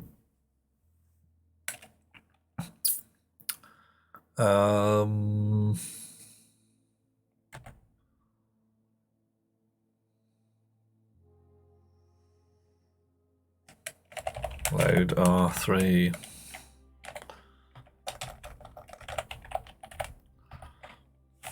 Copy. Oh, I hate this editor already. Copy R3 to R2.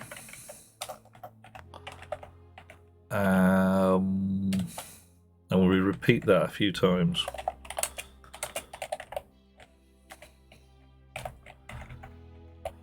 Repeat 6 times. Copy R3 to out. Okay, so that's not too bad. So,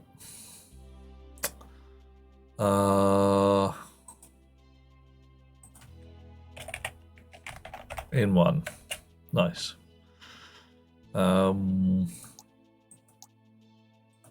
Copy. Oh no, we need an add next, don't we? Add 1, 2.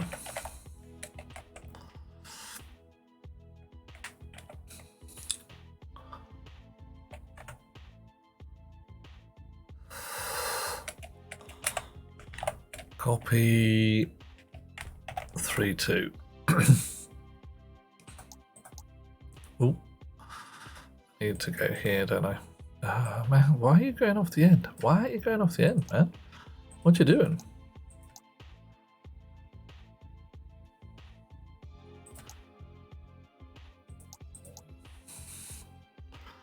Copy 3 to 2. Copy 3, 2. Save that. Oh, it's the first, says Aliana. X, Y, and Z are the second, third, and fourth. Yeah. X, Y, Z, and W. What the heck ever. Do these laser cannons activate the coffee brew? I bet I bloody hope so, Delethea, because this is a ridiculous one. It's madness. What? Set R2 by line 2. Wait. Set R2 by line 2.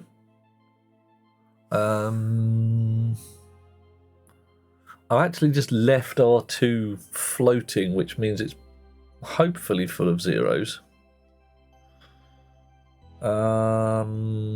But we can sort that out. Let's put something in the top then.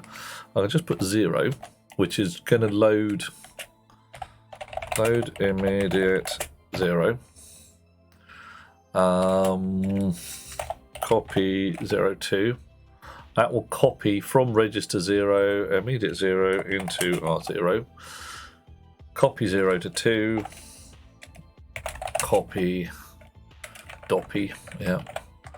Copy R0 into R2. Safety. Yeah, Aliana, looping. Yeah, looping. The problem with looping 5 times instead of 6 is I need to have some kind of loop counter. And the only way I can do a loop counter is to copy the data into my available arithmetic register, copy an immediate 1 into my other arithmetic register, which involves sending it through register 0, and then I can subtract 1 from the other and discover whether I've got a 0 to go back to my loop or not. It's just awful. I'm just looking at this and going, oh god, the horror. It's nasty. So I'm just going to cut and paste a bit. Right, so there we go. Load input into R1, add 1 to 2, copy 3 into 2. So now we have 1 here, here, here. And then out 3. So, notionally, load 0 into R2. Load the input into R1. Add 1 to 2. Add 1 to 2, output into 3. Nice. Copy 3 into 2. Add 1 again. So, 1, 2, 3, 4, 5. Whoops. 6. Did this one in 9 lines of code with no loops.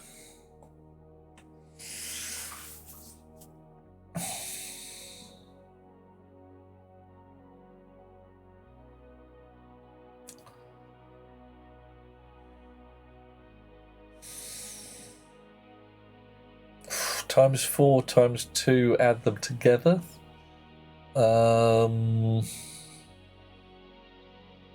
Times 2, copy, times 2 again, add.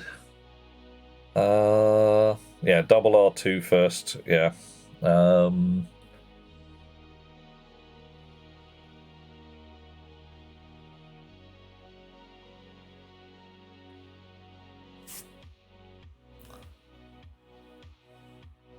Yeah, times 2, add times 2 again, yeah.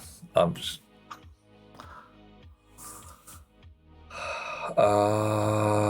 what times 2 is add to self, copy out around. Frankly, I can't be asked. I'm going to see if this works. I'll optimize at when I've got the point where I'm pretty sure that I'm getting something sensible.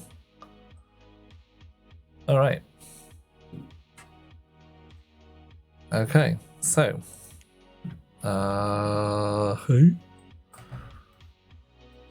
Come on, out of the way. Moving. Okay. Derp, derp. What was our input? Our input was 0? Really? I don't think so. 3, 4, 5, 6.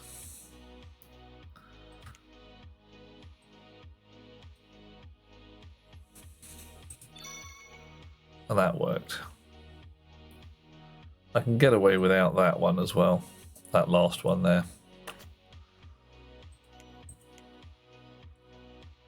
Right. So in 1, so we're now on 8, 16, 24, 32, 40. Yeah, all right. Run it.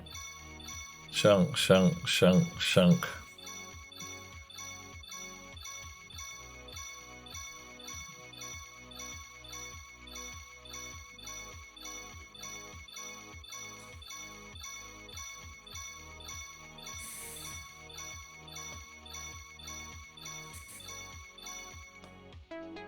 Woohoo! So there we go. So that worked. That unlocked the Robotron 9000. Yay! Control Robotron 9000 Plus using your computer. Nice. Are we going to do that? I think not. Not tonight. Let's have a look at doing a bit of an optimize, like you said. So, I can... ignore this bit here. In 2, in 1. Load from both the input into 2 and into 1. I'm assuming the input stays the same. Maybe it doesn't.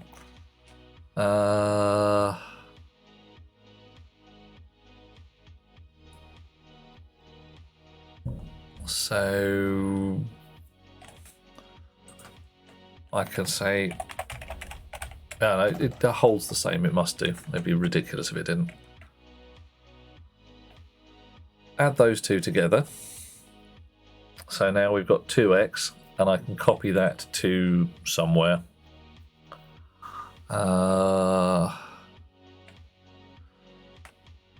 have U2 open again. Instructions and add. Oh, what a mess. Copy 3. That a 5. Let's have that. Copy 3, 5. CPY 3, 5. So we've doubled it. We've saved that in a corner.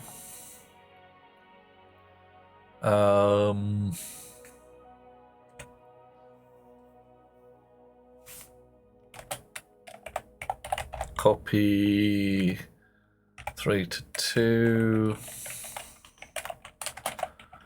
Copy 3 to 1.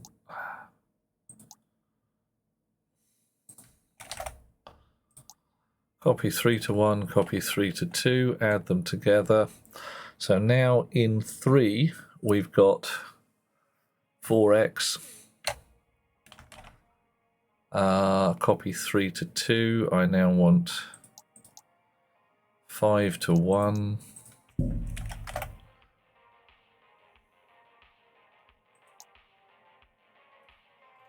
Right. Add 1 and 2, copy 3 to 5, copy 3 to 1, copy 3 to 2, add 2 to 1. In 3, we've now got 4x, so we now then copy 5 to 1, add 1, 2, and out 3.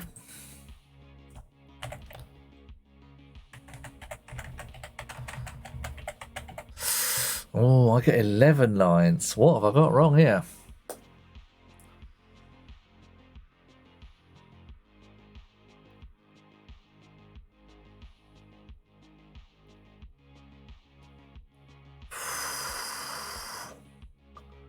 In 1, in 2. So take 2 copies of our object. Add them together. So we now got 2x in 3. Cache that.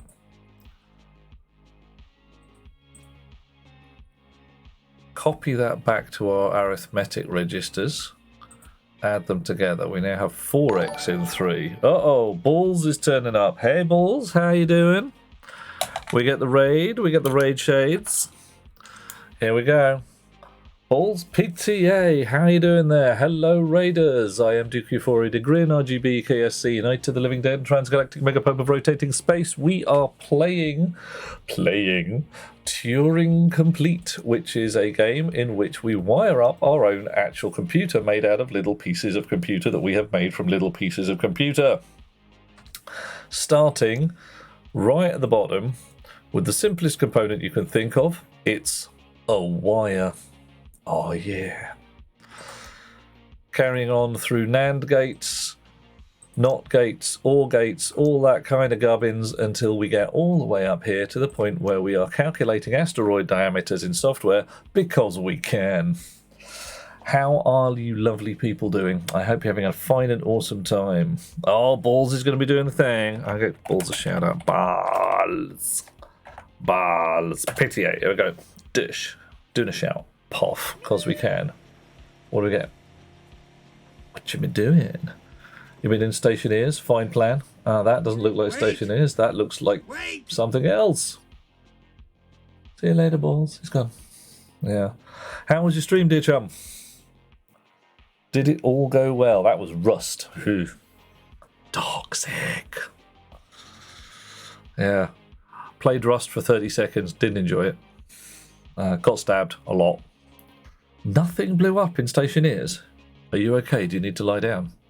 I know it can be shocking when that happens. It's like one of those... You're looking over your shoulder all the time, waiting. Yeah, exactly. Nothing blew up yet. Dude. Thank you so much for bringing your chums along. If you need to visit the little streamer's room, go to. Chill out, kick back, have a cup of tea, whatever seems like a fine plan. All atmosphere mixing. Are you trying to get a nice breathable air mix? That's what you want to Let do. the feast begin. Oh, Butts, you're making me feast more. Actually, I'm going to change my feast a little bit. I'm going to have a carrot stick. Check me out for healthy. I'm eating a damn vegetable. I'm eating it raw. I eat a lot of things raw. Now you can put some smut in there. Go ahead. You know you want to. But Balls is going to do us a lurk. Eat food. Food is good. Catch in a little while. Just trying to optimize a piece of software in the process of what I have done designed myself. Admittedly with a certain amount of leading by the hand from the game, but it's not important right now. I'm trying to work out how to get this down to 9 lines, as Aliana says it's impossible. Was it Aliana said? I think it was. Could do this in 9 lines of code with no loops. See, I'm here at 11. And I can't see how to squish it down yet. I've got some... No, I've got no good ideas yet. No good ideas. Oh. Might be able to lose those 2 somehow. Right. So we've got our input data. We take 2 copies of it. We add them together. Nice. That lives in 3. Okay, we don't need to do that because we're caching it into 1 and 2. Copy 3 to 1, copy 3 to 2. Add them together, and in 3, we've now got 4x. And in 2, we have 2x. So I can... once more, just copy 3 to 2. There we go. Yeah, we go. I don't need to cache the 2 at all because I've got a copy of it already. Right. That's the bunny. Okay. Raw carrot, better than cooked carrot, says Snow. Booyah. I'm with you on that one. Why must I hurt Butts this way, who is allergic to raw carrot while being able to eat cooked carrot? You two are you're doing well with your allergies, like Snow with the milk thing and Butts with the carrot thing. Yeah. And Snow allergic to raw tomatoes. You guys, I tell you, I am not turning up to your place for salad. I'm going to have to bring a bag of EpiPens. You're going to be sitting there going, oh, lettuce. Terrible day. Finally getting the printer fettled, says, dialed in, says Skizzers. Even with the flow rate too high, you can barely see the layer lines. Okay.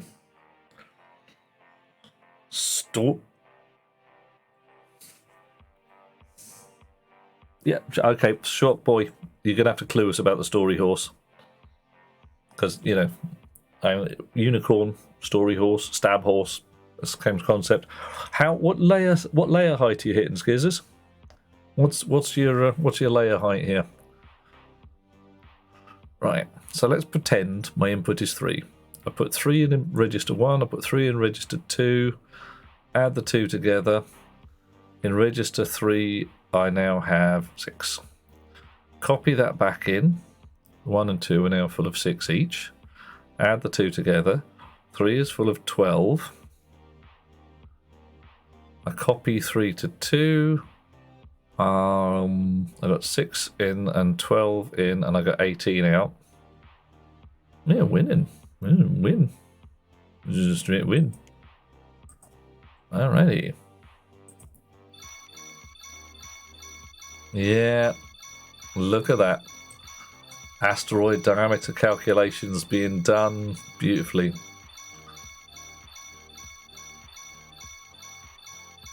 I just chill, kick back, relax. Look at that. It's basically, hi, what's up for Irish people? Well, that's lovely, that is. I'm delighted to hear it. What? Hey, somebody, you just kick the door of the pub open, throw yourself in and shout, Story Horse!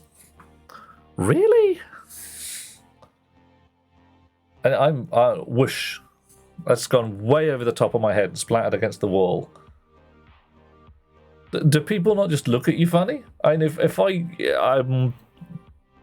if I threw myself into a pub in London and shouted, sort of, Novella Llama, everyone would be like, yeah, take a little more water with it, mate. Ireland's different. And apart from being seriously green, I mean, really amazingly green, it's I thought the South Downs were green. Ireland's just weird. You sit there thinking, my eyes, everything's so green. You are fun. It's true. A lot of people there are fun. It is a cliche. My mum and dad went to drive around Ireland a little while ago. And they were running low on fuel. They were looking at the fuel meter and thinking, oh, things are a bit iffy. Are we going to get back to the hotel tonight? So they pulled over, found a pub, wasn't hard, wandered in there, didn't shout Story Horse, maybe should have done, and spoke to the guy behind the bar and said, we're looking for some petrol. The guy's like, yep, there's a petrol station in this village over there. And they're like, brilliant, how far away is it? Oh, it's not that far. No problem, say they. This is back in the day when your map was something where your destination was always in the fold of the page, and GPS were just 3 letters that never really went together. So they asked the guy for directions, and they put the map down on the table in front of him, and he's looking at it and saying, well, we're here, the village is there, so you could go down that road, but I wouldn't go that way. You could go down that road, but that's not a good road either. Frankly, if you go in there, I wouldn't be starting from here at all. And my dad was just like, wow, he actually said that. That was a thing the man said with his mouth in the real world. It wasn't a comedian stood on the stage taking the piss. If you want to go there, I wouldn't start from here. What do? They ran out of petrol. They had to phone the AA in the middle of Ireland.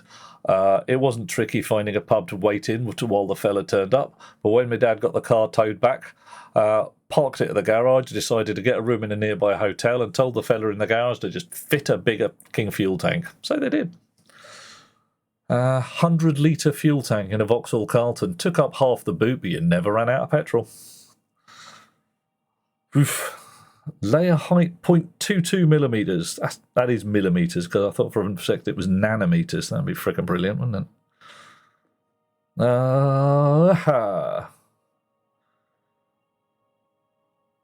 Whoa.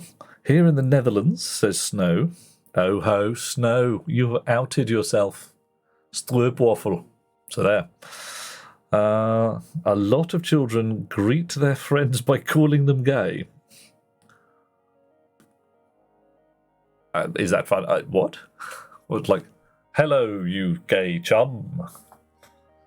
And everyone giggles and says, what fun! Things are different. 0.2 mil. That'll do. Yeah. And is it going to go down to 0.1, Skizzers, or are you just leaving it there? Because 0.2 is a good call. General post system. Now to go to that village and start. Yeah, pretty much. They were just saying, yeah, go somewhere else and then drive to that place. You'll find it a lot easier. I don't know why. Voodoo. Oh, butts permitted term. Ha, gay. Just, what? Just ha, gay. I mean,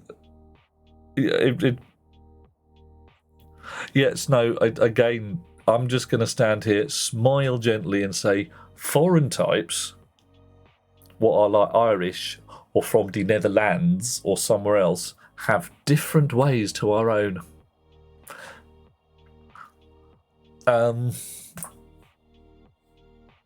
Case in point, my family are mostly from the Yorkshire-Lancashire borders, where men are tough, women are tough, the rocks are tough, the sheep very tough. And I went up there a little while ago as a callow youth, with hair down to my arse and generally hopping about being a hippie, generally kicking around. And my dad, he warned me, said, look, the people up here, you've not met half of them, they are your family, they mean well, their mouths will go, they will speak, they will say words, they mean well. I'm like, what of it? I'm not going to take offence at pretty much anything they say. And he's like, okay, yeah, fair enough, good luck with that. And partway through the family gathering, a cousin, a distant cousin, wanders up with a pint in his hand. It's, are you a puff? I'm stood there thinking, I'm sorry, my ears. Am I a puff? I'm sorry, what? Oh, it's not a problem if you are, you know, but are you a puff? No, why? What's this about? You should cut your hair. You look like a girl. You won't attract women looking like that. And he wanders off. And I'm sitting there, I am at this point, I am feeling my own teeth. I am very much aware that I have teeth, fingernails, I could pick up a broken bottle at any point and there could be slaughter. So I'm thinking, all right, Dad says the guy meant well. He actually... So I wander over, so this exchange has occurred, and people are sitting going, yeah, that was meant as kindly advice. If you're wandering around with hair down to your butt looking like a hippie, none of the women around here will find you attractive. So cut your hair, look like a man, and everything will be fine. I came back to London. It seemed like a much better idea. Madness. And Skizzers, he say, 0.2 mil is as fine as far as you're concerned. It is a good call. It does very well. Two sides of the triangle are straight and simple to follow the road. This side is very twisty, turny, hard to follow. Yeah, that's pretty much the way when you've got a road and you could go there and just... There were hills, there were valleys, there were bridges, there were places that may or may not have been on fire. That's the way. Oh, joy. And Butts say your carrot thing is a little weird. Well, being allergic to raw carrots but not cooked does cut a little weirdness. I'm definitely going to raise an eyebrow in that general direction. Do tell. Just don't digest raw carrot. Goes in orange, comes out orange, making you feel bad on its way. Yeah, it's not a great call. Discovered this 9-year-old you decided to eat a giant carrot the size of your lower arm in a 15-minute school break. Went home sick that day and shat orange with it. Frankly, if you've eaten anything the size of your lower arm, your digestive system is going to look at it and go, no, I don't know, not keen. It might not be carrots. It might just be things the size of your lower arm consumed in 15 minutes. And if you pick up a chocolate cake the size of your head, scarf it down in the time it takes to count to 10, I have a feeling your innards are going to complain, and there's going to be a certain amount of ow, the pain and horror. Who knows? Yeah, snow. No, there's nowhere I can go with that. No, I cannot speak anything about the size of anybody's carrots. It's just insert some smutty joke of your own. Just go with it. Discovered it in your mum's garden. Oh, blimey. Massive. Well, yeah, even a 9-year-old's arm. And this scales. And if The Rock eats a carrot the size of his own arm, I mean, admittedly, that's a big old carrot. That's not messing. I suspect his innards are going to have a laugh. If a 4-year-old eats a carrot the size of their arm, I don't know. Yeah. Oh, yes. Okay, right. Ladies, gentlemen, boys, girls, creatures of all types, we need now your tales of giant vegetables and consuming thereof.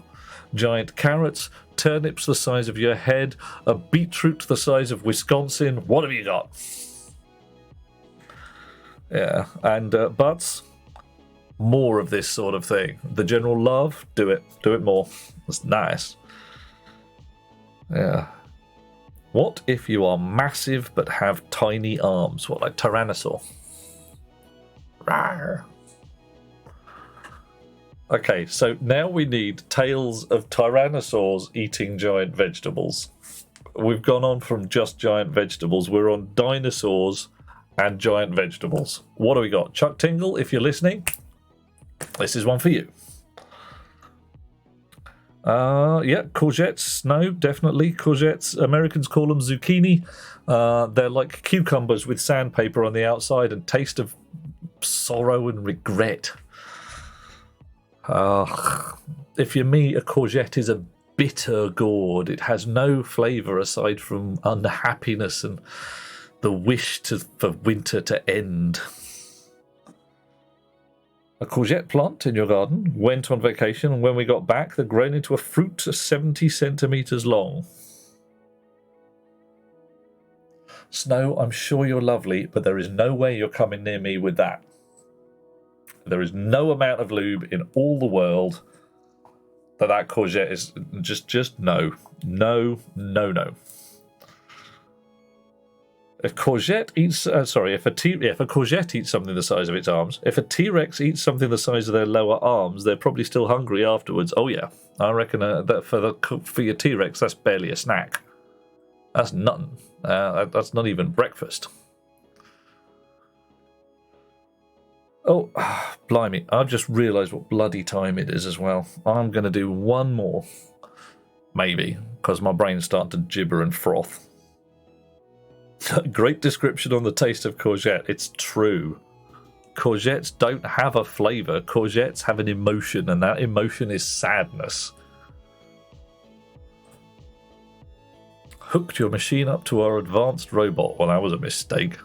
We want you to program it to shoot space rats with lasers. Well, okay then. Be aware the laser can only shoot when there are no other laser beams already in flight. Okay. Check robot page for instructions on how to program him. There is a link to that page in the program editor as well. Okay. Right. Okay. So here is my robot. Hi. Here are my space rats. And label const pi 3. Good. Should take a look at the assembly manual entry. Assembly code. Anything. They said there was a link in here. Is there? The assembly manual entry. Programming the robot. Robot programming. Anything useful? No. Well, okay. said there was a robot programming manual. I am not finding... robot controls. There they are. Right. Not too fond of courgettes either, says Snow. Well, not if they're 70 centimetres long. It's going to be a piece of wood. Toxic at any size. Damn straight. Yeah. Read somewhere they get toxic at that size. I'm not sure they get toxic. They taste like mank. Why didn't your last message not group? Not sure. Link in the description. Link and subscribe. Where? Not sure why. No idea, Shark Boy. Not a clue, mate.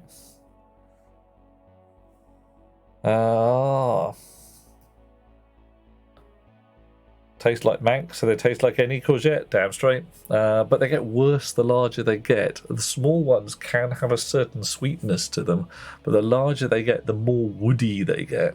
And the more the internal structure becomes solid, and you've just got this net of fibres you're constantly picking out of your teeth. Uh-oh, courgettes has been clipped. Oh, no.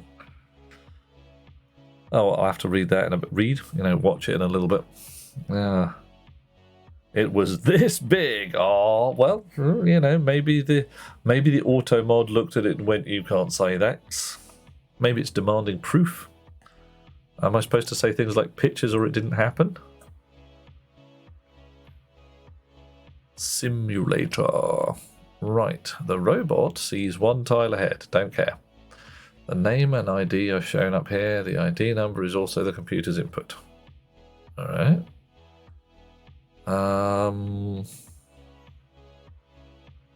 Okay. Turn left, move forward, turn right, wait, use action, okay, or shoot laser. Okay.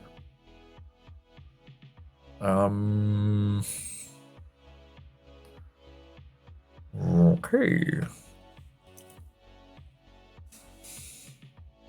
Robot sees one tile ahead. The name and ID are shown up here. The ID number is also the computer's input. Okay, alright, I see that. So I can't see anything except one tile in front of me. Alrighty. So I am a robot. And I can see here, and I'm seeing 40, a crate. I can also use the arrow keys. Alright, so seeing 0 for nothing. And I can just... that was not expected. I can't walk backwards. How do I do a wait? 3? Yeah. Nothing. Use action. Alright, I'll just hit that for a while.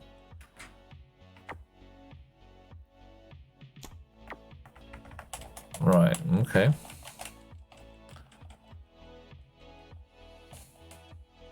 Still can't see anything. Right. So that is not what's wanted.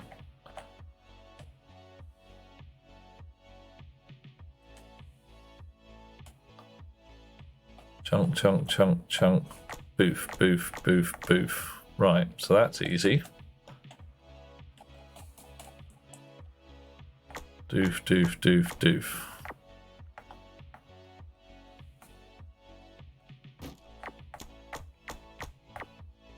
Right, okay, so essentially I want my robot to turn left, move forward, turn right, move forward, wait until there's something in his sights, and then blast the living khaki out of it with lasers. Alright, well, that's not too terrible.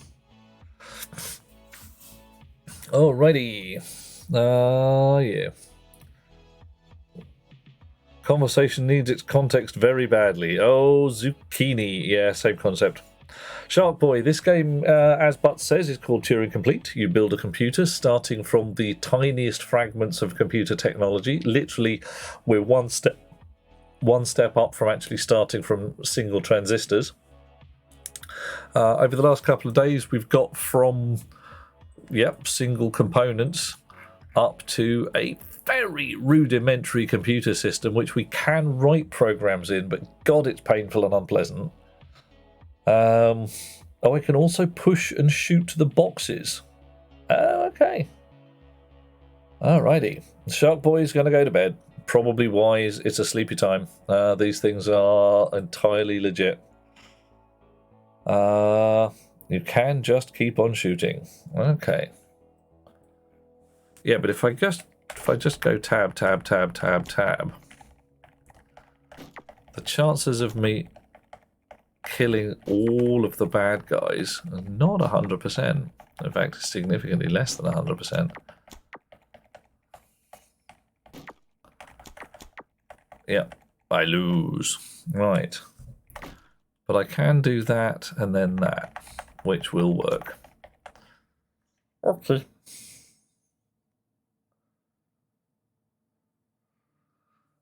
Oh, got Moot 1 this weekend. A bit of the old curious pastimes going on. Such is the way.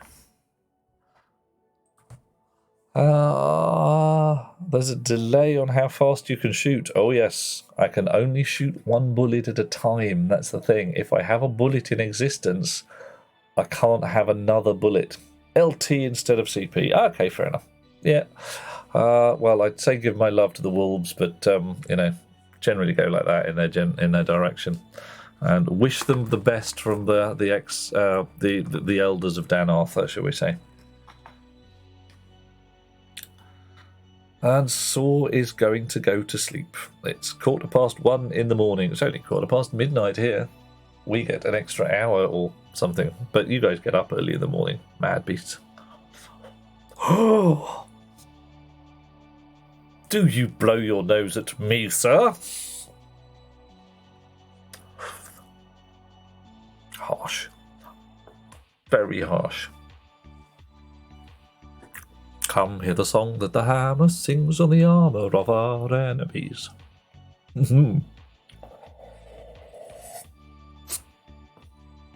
Snotty English knigget, and you're running about Arthur King, who sounds like a duck, you know. Yep, that's the fellow. Right. So what are we going to do? We're going to edit off thingy. Oh, can I push a box? Somebody said I could push a box. What happens there? Oops, didn't want to do that.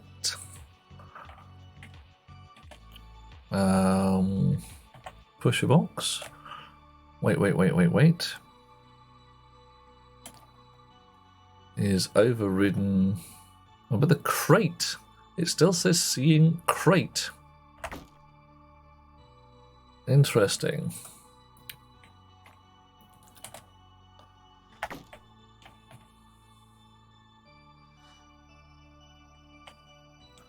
Chonk. 33 Space Rat.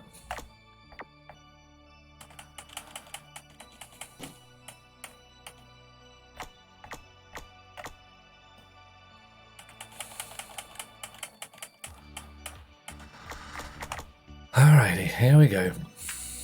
This is going to be disgusting and unpleasant, I tell you. Your mother was a hamster and your father smelt of Fenris berries? Oof. Dude, that's going to smell bad. I'm not keen. I'm not.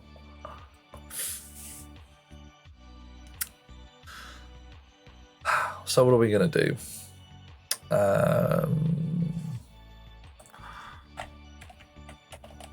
So first off, we want a 5. We're going to load that.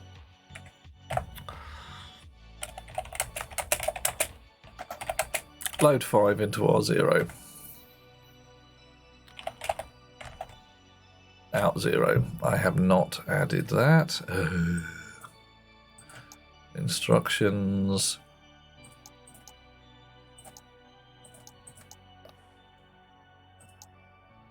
Out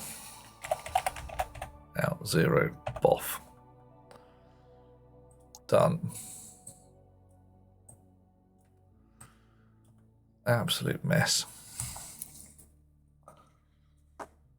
Oh, you cannot taunt me a second time. Go sleep. Lie down in your bed, you know? Lie down. Sleep now. Hallucinate for 8 hours or more. In a bad French accent. Make it so. I will. I'm going to do my level best. Right. So we've done a shoot. Poof. Move forward.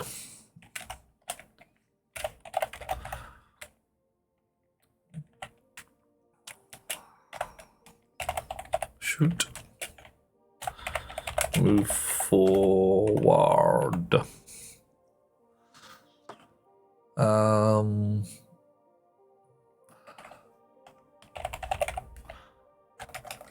Level. Pressure critical. Yeah, it's pretty harsh out here, but probably less. Oh no. Go snooze. Do the snoozing thing like you know you want to. Right. So, in 3. So 3 is the place we can do compares with.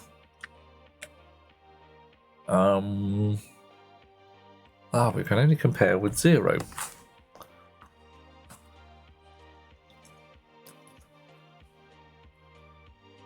But that's okay.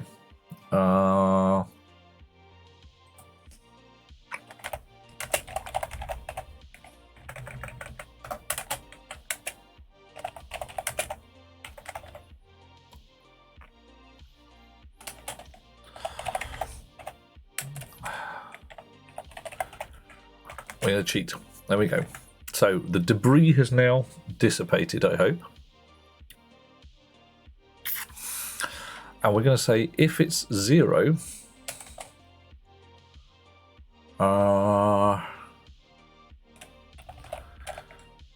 we want to branch if equal. Oh, God. Instructions condition equal to 0. BQ, call it BQZ.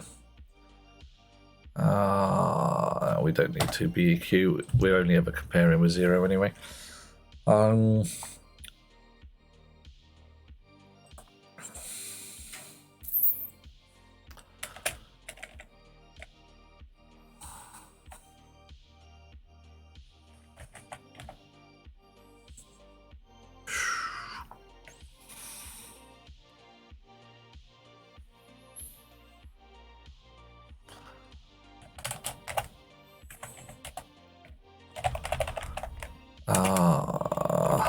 Wait. BQ, wait. Right. Time is 1:23 in foreign parts, where the butts is at. I thought it is nice. It is nice. Yeah. In an hour and a minute or so, an hour and a few minutes anyway. 2:34 is quite fun as well. Right. So, we come down, we wait, we read the input. If it's 0, we wait. If it is not 0, what do? We load a 5, out 0, and we want a conditional now, which is always.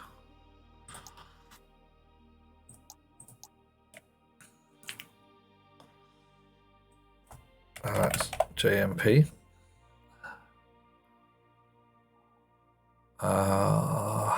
Condition always, yeah. JMP loop. Alrighty. It's actually not too hard. Too many windows. Too many windows. Definitely. Right. So, check it again. Shoot by loading 5 into R0. Move forward, wait 1. So that's our initial crap. Wait another one, label, read the input into register 3. If it's 0, wait. Wait. Otherwise, put 5 in there, shoot, and go to loop, which reads the input and around again. And here, let's start from the beginning. From the beginning? Oh, yeah. Douche. Okay.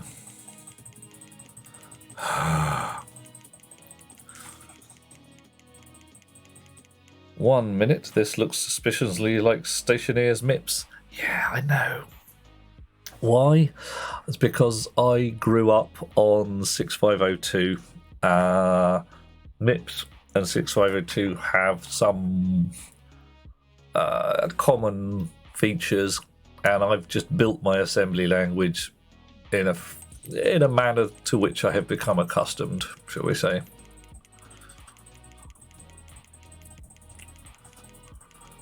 And I could have said anything, but the BEQ, branch if equal, is one of the standard opcodes, really. Oh god, we got a whole bunch of bad bots again.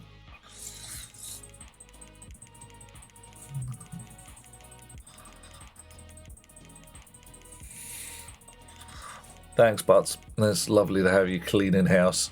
That's how we like things. Right, here we go.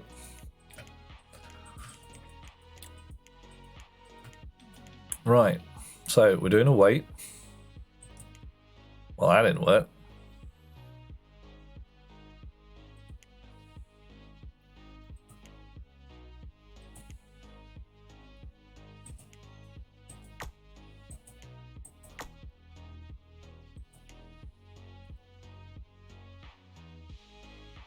Interesting. Why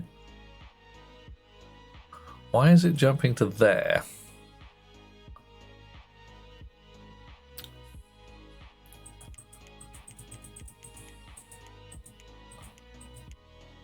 Why is it there? What's going on? How have we got to that point?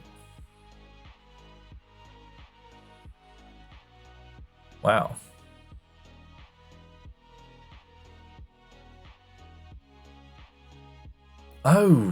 Oh no, this isn't actually a parameter. I'm not going to BEQ wait at all. Oh no, it's all gone horribly wrong. Right. Oh dear, oh dear, oh dear. Do I know the account Discord for streamers with a Z? No. 26,000 channels sounds like something that might be here on purpose, but the Z makes it suspect. It is indeed suspect. It's quite suspect. Nothing to do with me. Right, the problem. Right, yeah, you see. Oh no. When we do a jump. Yeah. So, yeah. That's how it has to be. Right. Because loop is now then put into register 0. Yeah. Oh man, that's a disgusting format. I hate it. Right. So in 3. Wait. We should now be going to line 8-ish. Yeah, 9 is that'll do. Yeah. That's better. And loop's a lot more coherent now. And they're gone. Thank you, butts.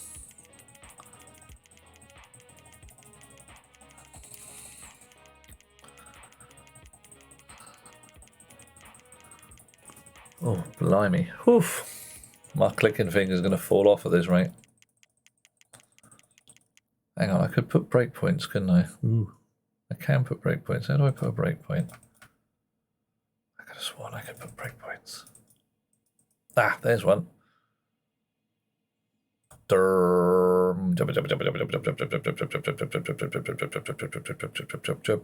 Ponk. All right. Okay, so boom, boom.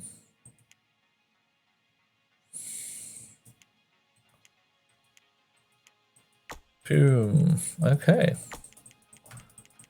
Well, that was reasonably efficient.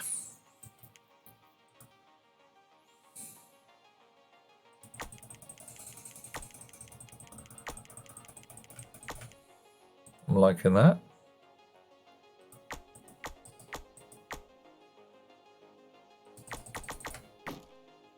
Winning. Alrighty. Wow, would you look at that? Yeah. Pretty impressive, huh? Alright. We're doing it.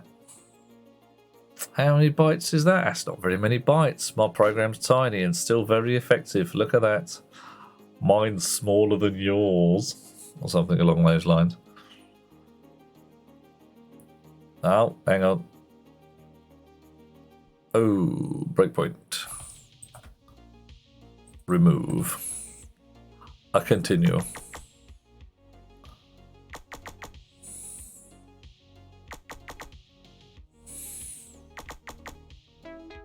Woohoo! We have unlocked Run Fast. Okay, that's alright. And the robot, which we kind of sort of unlocked before. Okay, at that point, we have storage, masking time. We've got other things to do. We're not doing them today. My brain's fried. It's midnight in this world. And I am going to find somebody to raid into and see where we can go that's awesome and fun. Who is doing fun? It's Moggs! Of course it's Moggs. Right, we're doing the thing. Heading for the dungeon, where Moggs Minis will teach us how to paint spider-mobs. It'll be fun. Hold on to your own underwear. Hold on to various other things. We're going to have a massive and phenomenal change of pace. Because right now, I've hit that button there. We're going from hideous, brain-melting, puzzly shit to chilling, kicking back, and generally having a very, very relaxed time. Hope to see all you lovely people soon.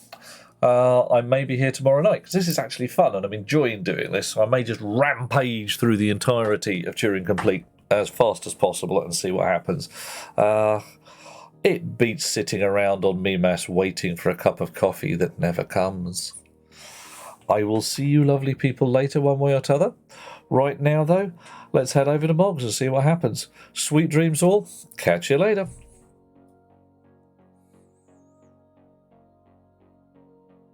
Yeah, okay, that's done the thing. Now it's not really doing it, is it? Come on, do it.